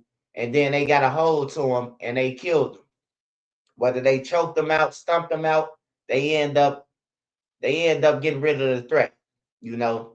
So I tell y'all every day, man, that we in war overseas, but it's sales over here already. I went to school with some kids in Arlington Heights where the feds and the DHS, they came to the school and got these kids out of school because their parents was trying to bomb, you know, I'm talking about Wrigleyville and taking pictures of the Sears Tower and shit. So this shit real. So we might not be overseas and getting and seeing the shit, but the shit gonna hit home, bro. Them people not going, bro. They not finna just let us do they people like that and not get back. So what we need to do over here is keep your fucking head on the swivel on that thing, bro. Just keep your head on the swivel because they coming. But let me play this video. I wanted the word cuppa, as in cup of tea. I thought would be great. The FBI has identified the ODU shooter as 36-year-old Mohammed Jallow, a man with a history of ties to extremism. Jallow is a former member of the Virginia Army National Guard. He was convicted in 2016 for attempting to provide material to support ISIS. Federal investigators say he had previously traveled to Libya to meet with people linked to ISIS and even praised the deadly attacks on Fort Hood.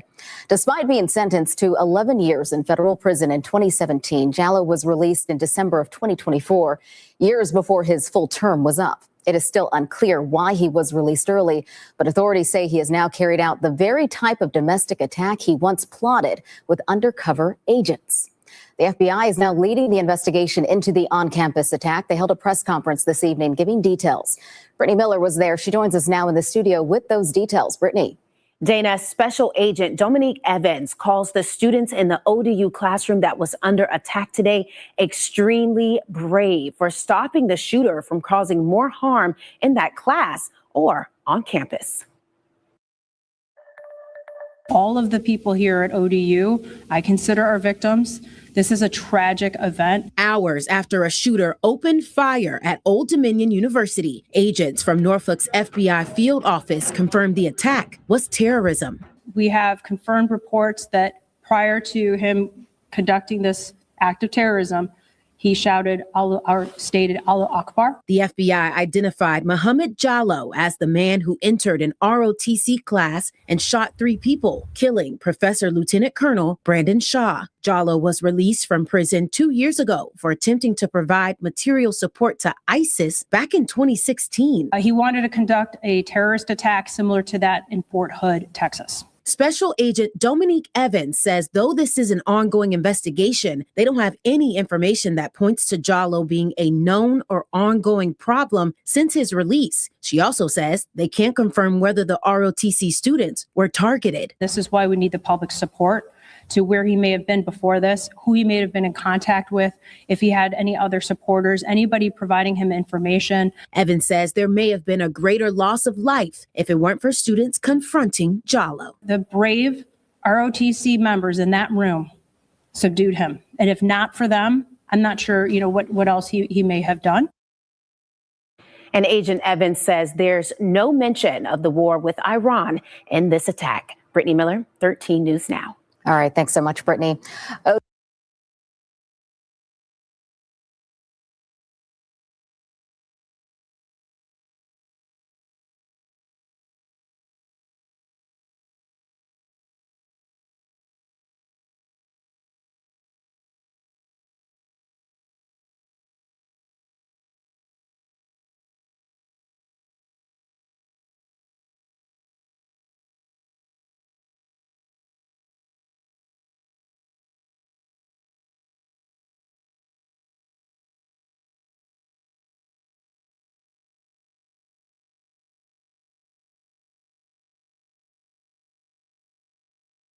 Won't you fly free? Welcome back. In more news tonight, Jarvis Butts, the man who pleaded guilty to the murder of Naziah Harris and multiple other sex assault cases, will spend the next 35 to 60 years in prison. That decision came today after some of his victims were able to confront him face to face. Our J. Scott Smith has more on an emotional day in court. It has been 2 years and 2 months since I report Naziah missing. I want you to know that my life will never be the same. I had to remind myself that my niece Naziah isn't coming back. I hope that every victim and my niece and nephews can heal. Jarvis Butts sat stoically in a green jumpsuit, a mask covering his face, his arms and legs shackled as one by one women spoke of the impact the 43-year-old child predator has had on their lives. Butts will spend the next 35 to 60 years in prison for killing 13-year-old Naziah Harris, bringing an end to years of terrorizing young girls. A number of people were ejected after an argument broke out. Harris's grandmother, Annette Harris, her aunt, Marquita Harris, along with Butts' sister, Tijuana, as well as some of Butts' previous victims, all giving powerful impact statements. My brother knows that I've been victim of sexual assault, and he knows the pain that caused. I can't understand why he would want to cause that to an innocent child. Butts sat silently, saying nothing when given a chance to speak at the end. Butts and Harris knew each other because he was the father of her cousins. She disappeared on January 9, 2024, when she didn't return home from school. Butts, whose criminal history goes back to 1997, had a history of targeting and befriending women, then getting close to them before eventually grooming and sexually abusing their daughters. And it appears that all that may have finally ended with him being let out of that courtroom in shackles. I hate you. I was nothing but the worst for you. I despise you. Each of the powerful voices that spoke during the sentencing hearing today expressed one clear theme: that a man like Jarvis Butts does not need to see the streets again. And thanks to this plea deal, he very likely will not. Outside of the Criminal Justice Center in Detroit, I'm J. Scott Smith for Local 4.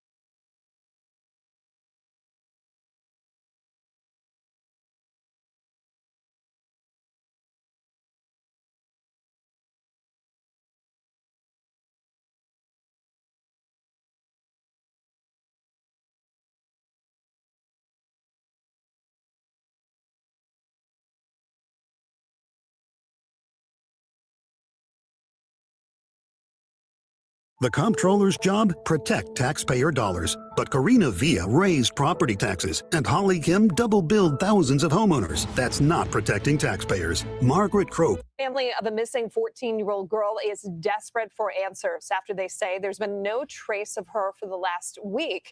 Dejanay Frazier's family says she was last seen walking from her home on March 3rd. Gina Vici joins us from Detroit Police Headquarters with more on the efforts to find her.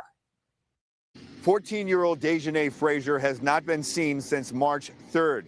That's when she allegedly walked away from her home on Biltmore Street with her dog. Neither one have been seen since, and her family can't help but wonder something may be wrong. We're very concerned. We're scared now. It's been 7 days almost. We don't know if somebody snatched her. We don't know what happened. Callie Mundy Frazier says she is terrified that her 14-year-old cousin, Dejanay Frazier, hasn't been seen in more than a week. We're searching everywhere. We're looking everywhere. No sign of her. We're putting flyers out. And if she is out there, we just want you to call home, call somebody, and just let us know at least you're all right. According to her family, Dejanay took her pit bull for a walk on March 3rd. She was wearing a pink shirt, black leggings, and black boots, and never returned home. Her family says they've searched several neighborhoods all across the city. They posted flyers and even received some tips, which they are grateful for.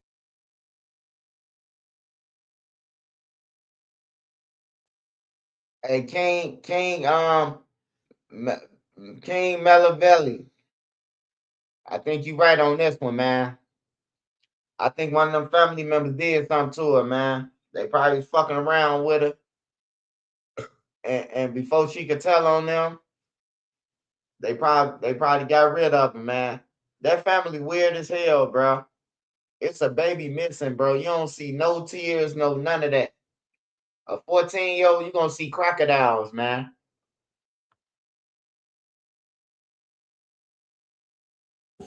But so far, there is no trace of Dejanay or her dog. Dejanay's adopted mother passed away recently and had been taken in by another family member. The 14-year-old's godparents are now offering a $1,000 reward to help locate her. Callie Mundy Frazier is hoping and praying Dejanay hears this message. Come home. Your whole family loves you. All your sisters miss you. Your godparents, your aunts, all of us. We're looking for you. Don't think we're not looking for you. I don't know if you're stranded and you can't get home, but give us a call on Facebook or just contact somebody. Call the police. They'll come pick you up. We love you. Detroit police treating this as a missing persons case. If you have any information about the whereabouts of Dejanay Frazier, you are asked to call police right away. In Detroit, Gino Vici, CBS News, Detroit.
Small business owners are. When the sawdust settles and the engine finally roars, the thing. Welcome back. In more news tonight, Jarvis Butts.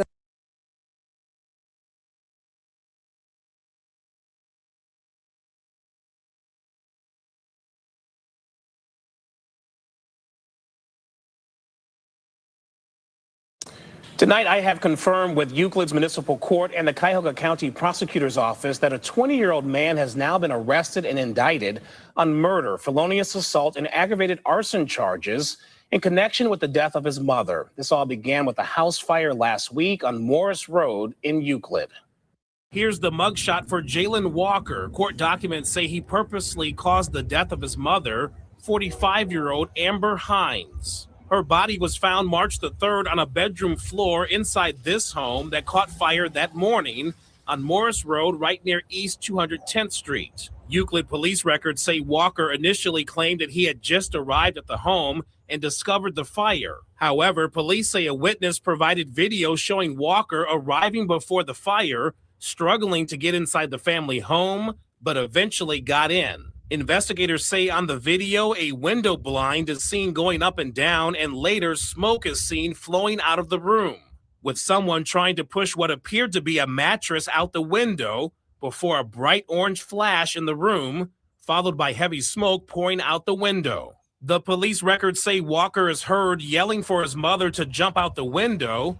Records say arson was suspected, and a trained canine hit on several areas of the house. Following an interview at the police department, Jalen Walker was arrested, police say, based on the evidence, including contradictory statements about the fire. Today, I spoke with neighbors who said Hines was a friendly person. They didn't want to be on camera. However, a man living across the street told me he didn't know the family, but saw the fire and a guy running in and out of the home as flames grew. When my buddy said there's a house on fire, I kind of meandered out and I looked out and it was like, oh my goodness. It's like I couldn't believe it. I was really shocked. The guy was running in and out trying to get help, and finally the fire and the police showed up. It was tragic. It was really tragic. I mean, never like to see that. Now, I did check with the coroner's office, the medical examiner's office today, and they have so far not listed a manner of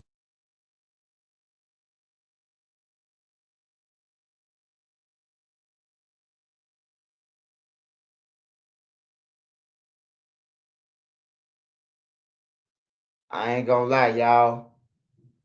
That boy better not get no sleep in jail. Everybody in the jail should be jumping on him. I ain't gonna lie, man. That man killed his mama, bro. Set his mama on fire, man. That's crazy. Set his motherfucking mama on fire, man. He a coward.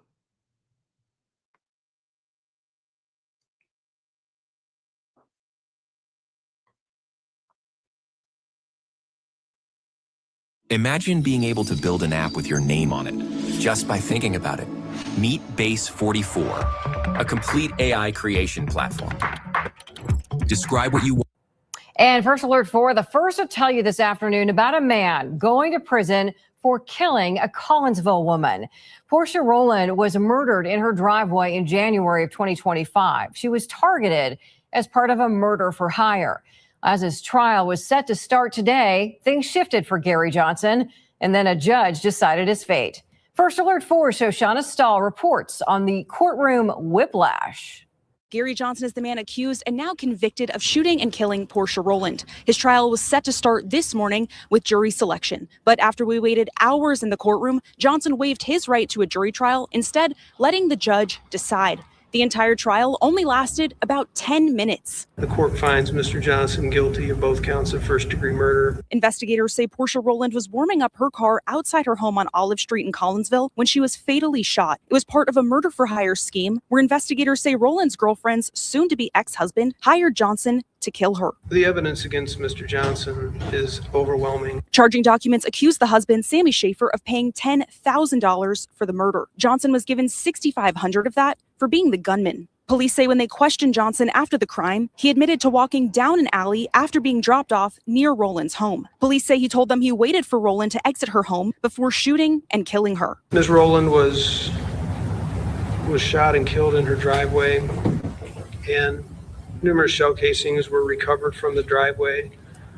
The shell casings were tested and had Mr. Johnson's DNA on at least one of the shell casings. First Alert 4 learned Johnson was previously convicted of a 1997 murder where he beat another man to death with a concrete block and then burned his body. Johnson was previously sentenced to 40 years in prison for that murder. That sentence was cut in half due to Illinois good time laws, and he was released from prison in June 2017. Johnson will be sentenced for this murder at a later date. Because he used a gun, his sentence will be enhanced to 25 years to life on top of the potential years in prison for murder. I do find beyond a reasonable doubt that Mr. Johnson personally discharged a firearm that caused the death of Portia Rowland in this case. Family and friends of Portia Rowland filled the courtroom today, hearing the judge announce to Johnson he was found guilty of murder.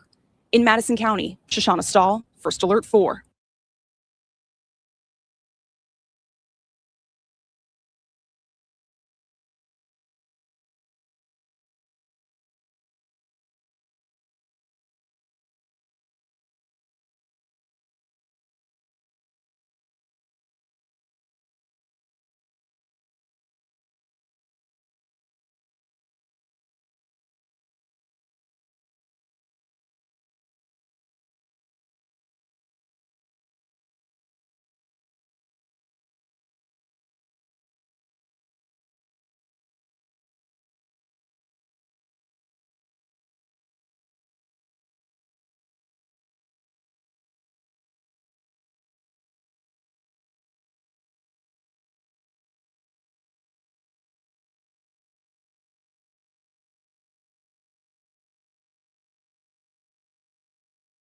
Parents, get your kids durable, machine washable Skechers Glide Step sneakers. Did you lose a lot of money sports betting on DraftKings or FanDuel? You're thinking about in there at an alarming rate, and it puts you in like a, unless you have 10, 15 years in, but still then with that type of time in, you're still summertime coming around, it's just one of them joints like you'll be moping like, dang, man, I can't wait to go home, or you know what I'm saying? I wish I wasn't in here. Because when it's nice outside, everybody out. You see how it was when we was coming in here today? Everybody out. People hollering up and down the street, bus drivers hitting the horn for no reason at all. It's not, and it ain't even summertime. It's just that the weather had took a nice little turn for us. You know what I'm saying? And the temperatures is raised a little bit. So everybody is out mingling. They got something to do or, just out there, period. But in jail, the summer is very, very depressing, man, because the things that you will be doing with your freedom, you ain't allowed to do that no more because you don't have your freedom no more. Yeah, water ice stands open right now. You know what I'm saying? All types of stuff. Water ice stand jumping right now. Not from just the water ices. Y'all know what I'm talking about. So don't act crazy driving past them Ritas and all whatever. Then that's in Philadelphia. You know what I'm saying? Them joints is popping. When the heat is out, the meat is out. Yeah. What? When the heat is out, the meat is out. Yeah. Yo, listen, that'll do. Oh my goodness gracious. Here we go. There's a not on duty. All right, here we go. Y'all know what I'm saying. The audience know exactly what I'm saying, especially to the fellas. When the heat is out, the meat is out. Yeah. Think about that for a minute. Let it sit in. But yeah, I mean, yeah, it's getting nice. So people just dress a little bit lightly now. They take a little bit more clothes off. Yeah. Reflecting back to what I just said. Yeah, pants when the down. heat is out, the meat is out. Yeah. So describe too another thing, like you know how I don't know if it's the same in the feds or the state pen, like when people coming down for a visit in the county, right? Now you can see the women walking past, going down that 215 Nitro. You know, Mr. Jackson don't know how to keep his phone on silent. Promote to stay out of jail at an alarming rate. Somebody did go. Oh yeah, I ain't knocking. And cold next week, I believe. So get prepared. Well, look, yeah, man. So once again, these nice days, man. This is not a time. We back. Apologize yesterday we couldn't make it. So what's going on out there? What's up? What's up, Ace? EM 215. What's up? Beautiful, the best one, the best representation. Like you said, he represented Diddy. He represented Young. See people switch their lawyers. Yes. Go with the best look. So let's get to this. Lil Durk. Right. Lil Durk is now switching a lawyer. Attorneys. Well, I'm sorry, switching his attorney. He's going to hire the guy Brian Steele. Mm-hmm. That he had somebody else's case. Yeah, I think Brian Steele was on Diddy's case as well. Diddy case. I think he helped. I don't know if he helped with I think he was on Young Thug. He got Young Thug off. Yeah. He definitely had them. Yeah. So now he's bringing him on. Is this a common thing when you see people switch their lawyers? Yes. Go with the best look, the best shot. Because the best, you really ain't got no shot in the feds. But if you think you got a shot, you might. If you got the funds and the capital to, to distribute and pay for, lawyers. Hey, y'all heard what that man said?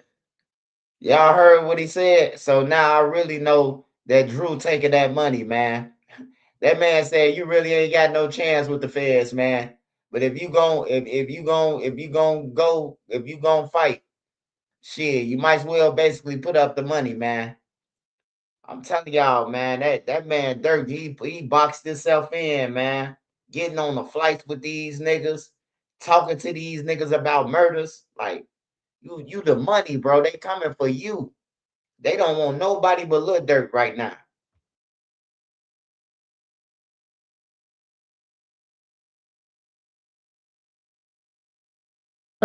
Yes. Go with the best look, the best shot. Because the best, you really ain't got no shot in the feds. But if you think you got a shot, you might. If you got the funds and the capital to, to distribute and pay for, lawyer fees and stuff like that, attorney fees, you want to go with the best one, the best representation. Like you said, he represented Diddy. He represented Young Thug. I didn't know he represented Diddy. I knew he represented Thug, but got him on bail before the trial even started and all that type of stuff. Mm-hmm. So evidently, he's putting in that work. So, Durk want to get ahead of the curve as far as in having the best representation possible. Yeah.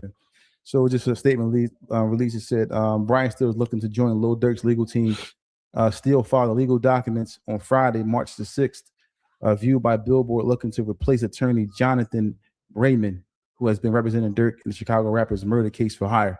So when you bring somebody like him on, I know Dot was saying something earlier, like this guy is real good at interrogating cooperative witnesses. Right. He's real good at cross-examining these guys and making them look like they're lying. If they're lying, he gonna bring it out. He gonna make them look like the liar that they is.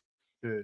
And in a lot of cases, see, with these attorneys and these defense attorneys and these DAs and stuff like that, their best tool of fighting is wordplay. Yeah. Whoever can talk the best in there wins the case. Mm-hmm. That's between the DA and your lawyer. Whoever paints the best picture verbally is going to win the case, regardless if you did it or not. I've seen a lot of men go to jail and didn't do it and went to jail because they didn't have the proper mouthpiece. That's what we like to call them in the feds or in the state. Man, I need a mouthpiece. Mouthpiece is AKA for attorney. Yeah. You know what I'm saying? So whoever tells or paints the best picture verbally, 9 times out of 10 wins the case. Especially when you go on a trial with a jury trial. He still also made a statement, or released a statement saying that he says, I get very close to my clients. I meet their families. He says, because if I'm not going to defend somebody, I gotta be invested. Well, if I'm going to defend someone, I have to be invested. I gotta believe in the person. I gotta make it where if I lose the case, it's going to ruin my life. So basically, he's saying like, yo, like I'm all in, and with that approach. Yes, and he continued on and said, I just want to help people. He said, and I don't want to hurt anybody. And God willing, something good will come out of this case. But I believe him full-heartedly. We just had a prominent lawyer out of Philadelphia by the name of David B. Meshach. And if I'm correct, I recall him saying the same thing. I meet my clients' families. Yeah. I talk to them for hours. He said, you become like my family. And this is a prominent lawyer from out of Philadelphia that sat up here on this couch and told us the same exact things, or am I tripping, Toffee? Yeah, so, that shows a little bit of, man, this man really, care about what's going on with this whole situation. Not only is he just dealing with me on because that's all he got to give you. A lawyer just show up. Once they pay, they just show up, talk about the case, that's it. No, he trying to contact the family, know about you as a peer person outside of the case that he's fighting for you. Yeah, he's getting more intricate with the case. So that's going to make him fight even harder. So whereas though if you was his brother or son or something like that is in custody. Also, it says, as for Durk, the OTF only, the family rapper, has been in jail since October 2024 when he was arrested as federal agents believe he was attempting to take a private flight to Italy. Despite Durk's objections, his trial has once again been delayed from April to August.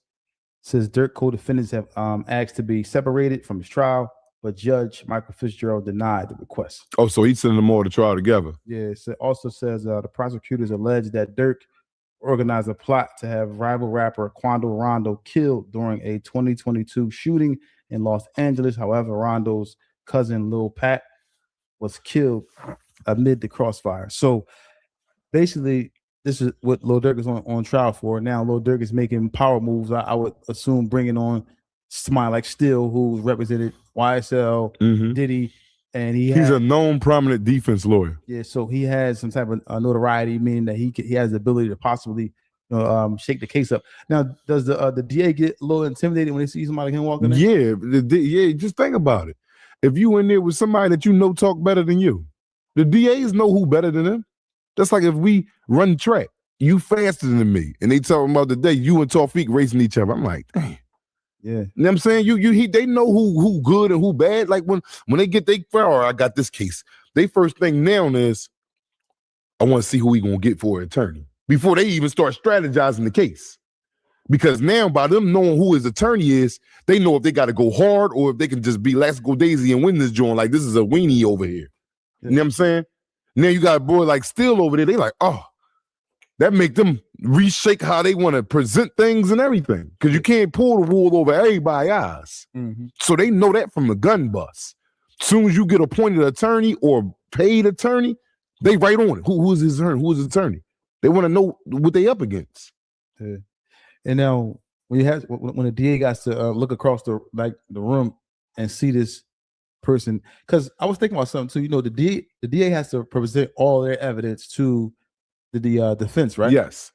So, in a timely fashion too. So basically, Still and the other guys are going to try to formulate a plan to kind of derail the evidence that has been presented, or rebuttal it. Basically, that's what I'm saying. Yeah, rebuttal it, derail all that. Chop it up, make it where as though it look irrelevant, and in Lil Durk's favor to possibly get him home. That's the ultimate goal. So this is the ultimate plan going in.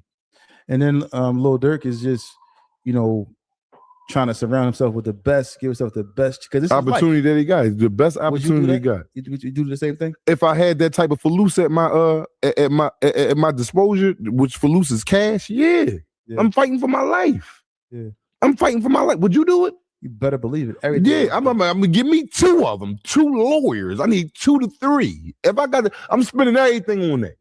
If I got $1 million and the lawyers cost $300,000 a piece, and it's 3 of, give me all 3 of them. I'm gonna keep the little dollar in the cut in case I come home. I remember I went to back when we was young bulls, and I went to court, and I had David Meshach and Perry at the same time. At the same time. So look, so I'm in there, right? And Dave, remember this. So the judge said, like, who do you think you are? Because I had 2 lawyers. She said, "Who do you think you are?" Go ahead. Crank. And internet. See, that's how Lil Durk, you know what I'm saying?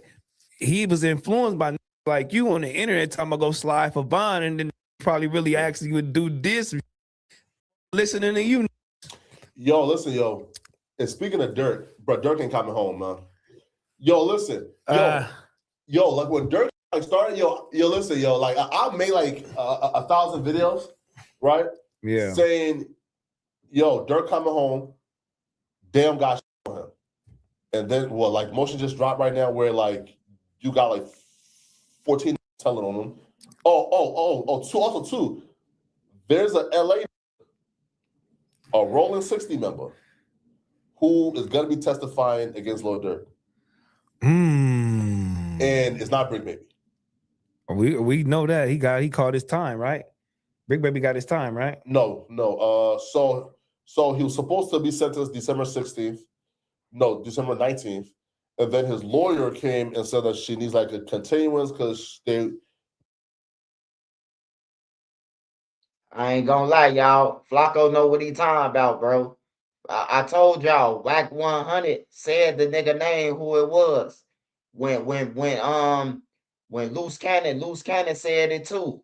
Loose Cannon said the dude. He was like, man, Cuz crib got ran in. He called Big U for $400. They wouldn't even give it to him. The nigga who telling on Durk, bro. The nigga who number 4, who made the phone call, bro. Flacco know what he talking about. I remember when him and Loose Cannon Whack, it was Whack. Whack was on the phone. Loose Cannon was in the chair. And Brick Baby now, when all the shit was going on with Brick Baby and all that shit, Loose Cannon had said it, bro. When he was saying that he set up Nipsey and all that shit, he backed up Nipsey. He said who it was, bro. I forgot. They ain't never said a name, but they said it was a Crip, bro. They said it was a Crip that be with Big U. they want to put together, or no, they're trying to like handle some things that will be more favorable in his benefit. And she has like another trial, so they want to extend it. So he's supposed to be getting sentenced like March. What's coming up? 20 something. Yeah. Right. No, but a Rolling 60 member is telling on Lil Durk. Now, two is this too, right? Look, bro, if you were Lil Durk, right, and now you know that they don't got no evidence on you. You ain't talked about this. You ain't texted about this. How this played out, bro? Durk brought in person, said, "Hey, bro, you do this, you do this, you do this. Book this, book this, book this, and we out." Because Durk had a podcast appearance. So Durk booked himself a podcast appearance in LA. And so, all right, cool. I have my alibi. I was doing a podcast, right? So all this like took place in person. The only thing to have on Lil Durk is Durk text, "Hey, don't book that shit under my name." But again, like that could mean anything, right? Yeah. But now you got 14 who was taking a stand against Lil Durk. If you Lil Durk and you know, okay, there's no physical evidence, but it's telling on me, do you take a deal or take it to trial? When you in the feds, they're doing more than telling on you. They have they have to have evidence. They have to have some type of evidence to where they can convict you. No, is that text of "don't book anything under my name"? That's what they used to say. Okay, Durk knew, but about some that was taking place. But the thing ain't even happened yet. Durk just saying, "Hey, bro, don't book them under my name," meaning like the flights or whatever, right? So if I'm Durk's lawyer, bro, he just say, "Hey, listen, man, like don't book flights under his name," right? He coolin'. Now Durk rode on the same plane he rode on the same plane as the mastermind as Oteavani, right? As the mastermind who paid for everything, right? And under Durk's credit cards. So Durk rode on a plane with him, and they booked flights for the other to come on another plane. So if the that rode on a plane with you to California to do this drill, If he's taking a stand against you, 13 other is taking a stand against you, but you know there's no physical evidence against you. I'm not taking no deal. And the street is trial. I mean, you ain't got. I'll wait it out like Young Thug and them did. But You ain't got. You ain't got under me. Yeah, but listen, You ain't got on me. Nah, but ain't a good example though. But if you ain't got no evidence, what are you actually telling? But no. What are you telling on? What? But if you have no physical evidence, but you got 14 telling, what the they gonna tell? They can make up anything. You can have 30 more come in this in and tell a story. Then at this, I don't give a. You got to prove it. Prove it right now in court. But is a different story because like the quote unquote star witness, like who was telling, came to trial and said I lied. Yeah, but that's different than saying, yo, listen, if YSL Woody would have came to trial, bro, and said I was telling the truth, he did this, Thug would have been done. Like, they also had 5 other, including his brother, take a deal. Take a deal and say YSL was a gang. YSL gang, a record label, this, that, and the other. So they already had all of that. So but you really still gotta prove it. 14 telling on me and you don't have no physical evidence in my mind, and I'm a millionaire.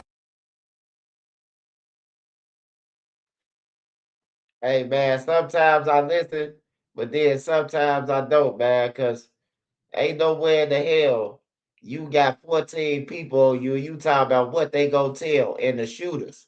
Man, all the shooters gotta say is, man, hey, look, Smirky, yo, he was gonna let us in this video shoot after we killed, man. They gonna believe the fucking witness. They gonna believe the witness, man.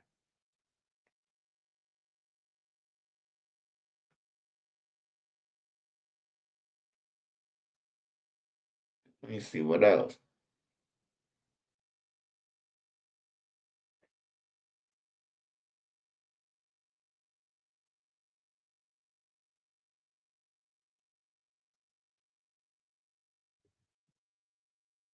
You better he better hope Big U, goddammit. Big U don't cut a deal by August.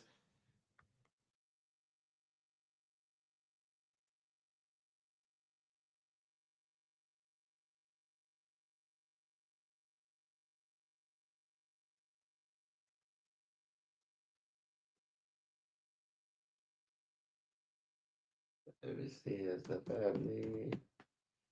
What's it about? Shout out to everybody who's on the live today, man. Shout out to everybody who going to work, who at work, who got off work.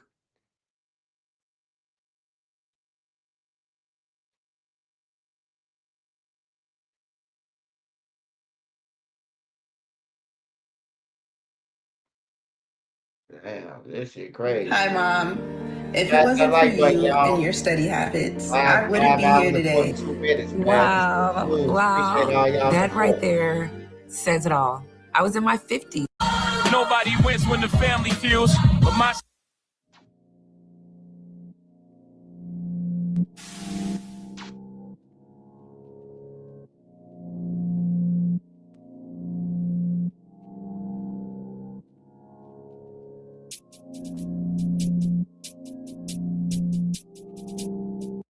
then shot himself. Mother was had just delivered a where we have just learned the woman killed this weekend at Baptist Health Medical Center had just delivered a baby. The Jefferson County coroner says 24-year-old Precious Johnson was shot multiple times, and that 19-year-old Kenneth Terry Jr. then shot himself. mother was shot and killed by her husband, who then took his own life. It all happened in Brookwood Hospital less than 24 hours ago. Imagine being young and marrying the first relationship you ever had. For some people, that's a beautiful thing. For others, it could turn into something they'll later regret. But imagine not only that, imagine feeling like you were taken advantage of in the process. Imagine being excited about having a baby on the way, only to reach a point where you start telling your family and friends not to even show up. Because deep down, you feel like that baby might not even be yours. Fast forward to March 1st, 2026. Imagine sitting in that hospital, watching that baby come into this world and having a mental breakdown in real time because that baby doesn't even resemble you. For one young father, that moment will end in a tragedy. Marriage, a baby, allegations of infidelity, questions of loyalty. And all of this happening while he's still technically a teenager, a 19-year-old who just enlisted into the military. And the most will ask, how did it get to this point? And did he know for sure that wasn't his baby? Most mothers will tell you, his mama babies, daddy's maybes. So in this video, we're gonna go over the timeline of this relationship, at least what's public. Hear from people close to the situation, an aunt who spoke up on behalf of the suspect via social media, a roommate of the suspect who said he was there, witnessing this relationship from a third eye view the entire time. Not to mention the suspect's mother, who described her son and basically didn't even know, according to her son could be this violent. Today we pay our respects to not only him, but most importantly, the victim, the mother of this young child, and see where we stand today. But before we go over this one, I want you guys to remember, I won't give you no angle, I just give you the story. So with that being said, make sure you like, comment, and subscribe. We'll jump right to it. Born 9/11/2001 was Precious Alicia Janae Johnson. Now 24 years old, Precious was a devoted daughter, also a woman of faith who loved to worship Jesus and was excited to become a new mother. Her family members remember her as someone who always sought the best in life, someone who looked forward to a future full of joy and promise. She recently had married a 19-year-old man who was identified as Kenneth Williams Terry Jr. Terry had just completed Army National Guard training and worked tirelessly as a diesel mechanic, even taking on additional work as a barber. He was a young man who had a bright future, and with so much potential the way his life ended, no one in his family could have predicted or prepared for.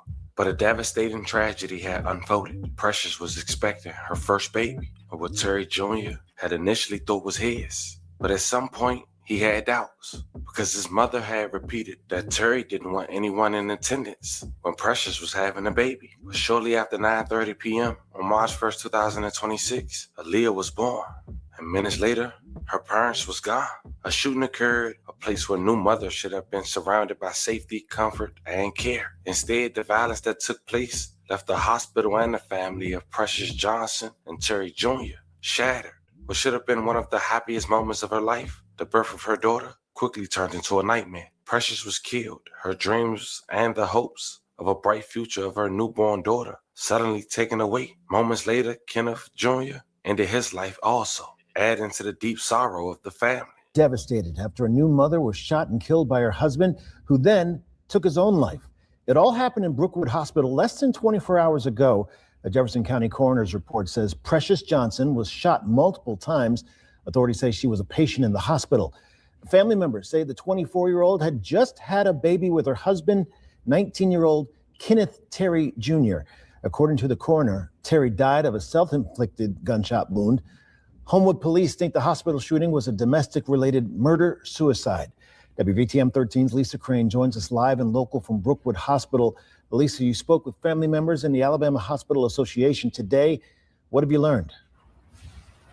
Well, I did speak with Kenneth Terry's mother today. As you can imagine, she is devastated. She did not want to speak on camera, but she told me she just can't understand what happened. She said this young couple was having some marital problems, and Precious Johnson did not want Terry's family at the hospital when she delivered the baby, but she still can't comprehend that her son could be violent. 19-year-old Kenneth Terry had a lot going on in his life. His mother tells me he had finished Army National Guard boot camp, had married 24-year-old Precious Johnson, and they were expecting a baby. But Sunday night, after Johnson delivered her baby, authorities say Terry shot her several times and then turned the gun on himself. I think it's a sad, but this was an isolated incident. And I will say in my 30 years of working at the Hospital Association and representing our hospitals in the state, this is the first time something has occurred like this. Because of this tragic incident, Howard says we could see changes to security protocol at hospitals like Baptist Health Brookwood. I wanted to get an idea of the security there. Less than a day after the shootings, I walked through the labor and delivery unit unchecked. Hospitals always do after action reports and look at what are the lessons learned, what worked well, what might need to be refined. And in doing that, it's not uncommon for the Hospital Association to pull together all of our hospitals to share information and best practices and what worked and what didn't work and what might need to be revisited.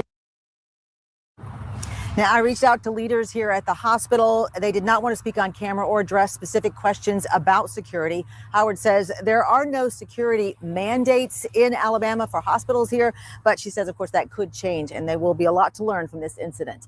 Live in Homewood, Lisa Crane, WVTM 13. Lisa, thanks.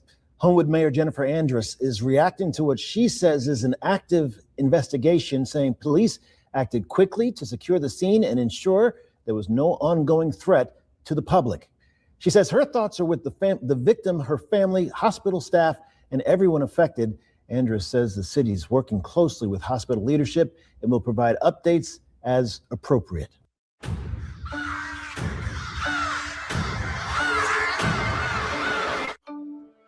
Something's different. I'm changing. I don't know if I like who I'm becoming. Now, at that point, people wanted to know why, and people close to Junior had spoke up. First, his mom had said to follow her. Terry's mom said she was devastated. She had no idea her son could become violent. She said, as we mentioned, he had just finished Army National Guard training, Mary Johnson, and they were expecting a baby. It was due on Sunday, but on Friday and Saturday, he insisted that the family didn't show up to the hospital, and they respected his wishes. And then Terry's aunt, at least one of them, allegedly went to Facebook and said to follow her. She took a laugh from my nephew, drained his bank account. When he got his money from the Army, they married, so he felt betrayed. She also wrote, for one, he wasn't dealing with no mental health, period. I talked to my nephew every day. He was financially stable because he worked 50 plus hours, cut hair. He was ready to be a father, was excited about it, and that got took from him. My sister and brother did a great job with him. He graduated, went to the Army, was a diesel mechanic, etc. He even sent me money when I needed it. Big Daddy would give you anything. Granted, a lot of people was taking advantage of him. He loved the girl, even married her. But we all been there. Now, for those wondering, that was his nickname since birth, Big Daddy. So at least at this point, that clears that up, that they were expecting the baby, and he did assume it was his. But then a roommate, who we have to blur out, has spoke up on his behalf as well. They said people keep making excuses for this woman. She cheated on him while we were in AIT and basic and kept stealing his money for over a year. I was his roommate at AIT, and every day she would call him asking for money and yelling at him over nothing. Sometimes she would just take the money. Even through it all, he would still say that he loved her. He would still buy her anything she wanted. He would still choose to be on the phone with her because that's all he could do at the time, to talk to her. I'm not saying what he did was right, but at the same time, y'all forgiving her for stealing his money, cheating on him, and potentially having another man's baby and putting him under the impression that it was his. But y'all aren't forgiving him for feeling the same way he felt and reacting how he felt he needed to. Both sides were wrong. I think instead of pointing fingers, we need to just pray for both families and offer whatever help we can. People tend to forget these two individuals were someone's son/daughter. I don't know much about the wife personally, but I do know that Terry was not a bad person. He was kind and funny and often helped others whatever way he could. If y'all knew him the way I did, none of y'all would be making these nasty comments and assuming all this stuff about him. He also responded to another comment saying, I'm not 100% sure on all your questions, but I do know that she mailed him marriage papers to sign at AIT roughly a year ago, March to May of last year. He and our other roommate have asked him not to do it multiple times, but he did it anyway. I'm not sure when the baby thing came to be true, but from what I remember, she was telling him she was pregnant since around the same time frame. So fam, first of all, that's a person who stood up for his friend post-demise, and if what he's saying is true, which he's been respectful about, a lot of this was planned, man. That young man was used, allegedly forced to sign marriage papers, forced to assume he had a baby on the way with someone 5 years older who, let's be real, they say women mature faster than men on top of having a 5-year age difference. That's a lot of experience. And this man reacted in a way she didn't know or think he would. And that's where we stand today. But fam, there you have it. This was the story of a young man who, according to people close to him, was pressured into a marriage while still in training. A roommate even coming forward saying they tried to convince him not to sign those papers. Around that same time, he was told he had a baby on the way and believing that child was his. He reportedly started sending money and putting everything he had into what he thought was his future family, telling his own family that he was about to become a father, only to later find out that the baby may not even be his. And despite learning this information, it appears he he still waited until that child was actually born. Whether he fully realized it before that moment or in the hospital that day, we may never truly know. But what we do know is that the situation ended in a tragedy that cost two people their lives and left a newborn child growing up without either parent. Let me know how you guys feel about this one. Don't forget to like and subscribe.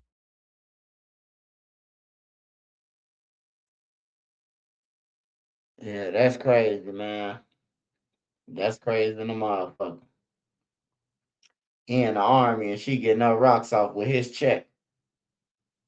That's crazy, man. I ain't saying kill her, but that's crazy, bro. She drained his money. He married. Like she robbed him. I don't know, man. I can't even say what I would have did in that situation, man. Cause ain't no telling. I know I would have fucking flipped. I don't know if I would have went in the hospital and killed her. But shit, you never know which how much mileage another nigga willing to go for what he think is disrespect. Yeah, man. That's crazy.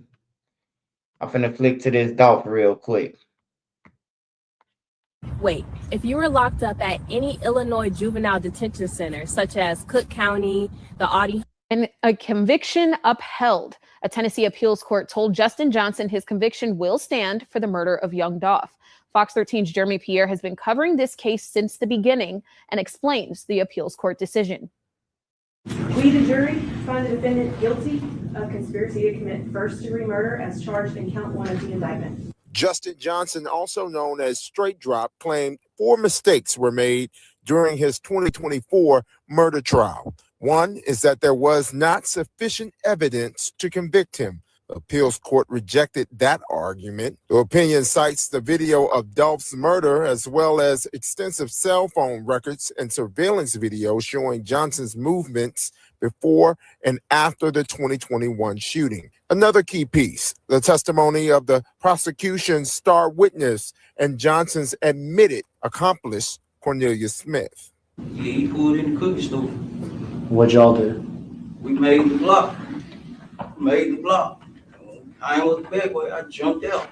Started shooting. Johnson also argued the judge should not have allowed the jury to see 2 photos of young Dolph dead. The appeals court said it was allowable. Johnson also argued the judge should not have made him sit 5 feet behind his attorneys during the trial for security reasons. We believe that is a significant hindrance to his ability to receive a fair trial and fully exercise his constitutional rights to participate in his own defense and communicate with his attorney. The appeals court rejected that argument, saying security was necessary in a gang-related murder for hire case. Johnson's 4th issue on appeal was a comment made by the prosecutor during closing arguments about the decision to not call a certain witness to the stand. The appeals court found the comment did not affect the trial, writing, quote, "The evidence of defendant's guilt was overwhelming and the prosecutor's comments were brief." The court also noted Johnson's team did not object to the comment during the trial. Justin Johnson is currently serving a life sentence. His accomplice, Cornelia Smith, has agreed to a plea deal and is expected to plead guilty in a few weeks when the details are worked out. Count on Fox 13 to stay on top of the young Dolph murder case. Jeremy Pierre, Fox 13 News.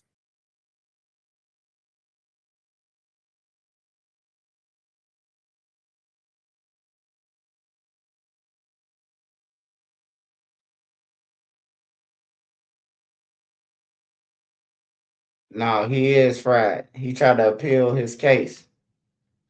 He tried to appeal the case and they upheld the conviction.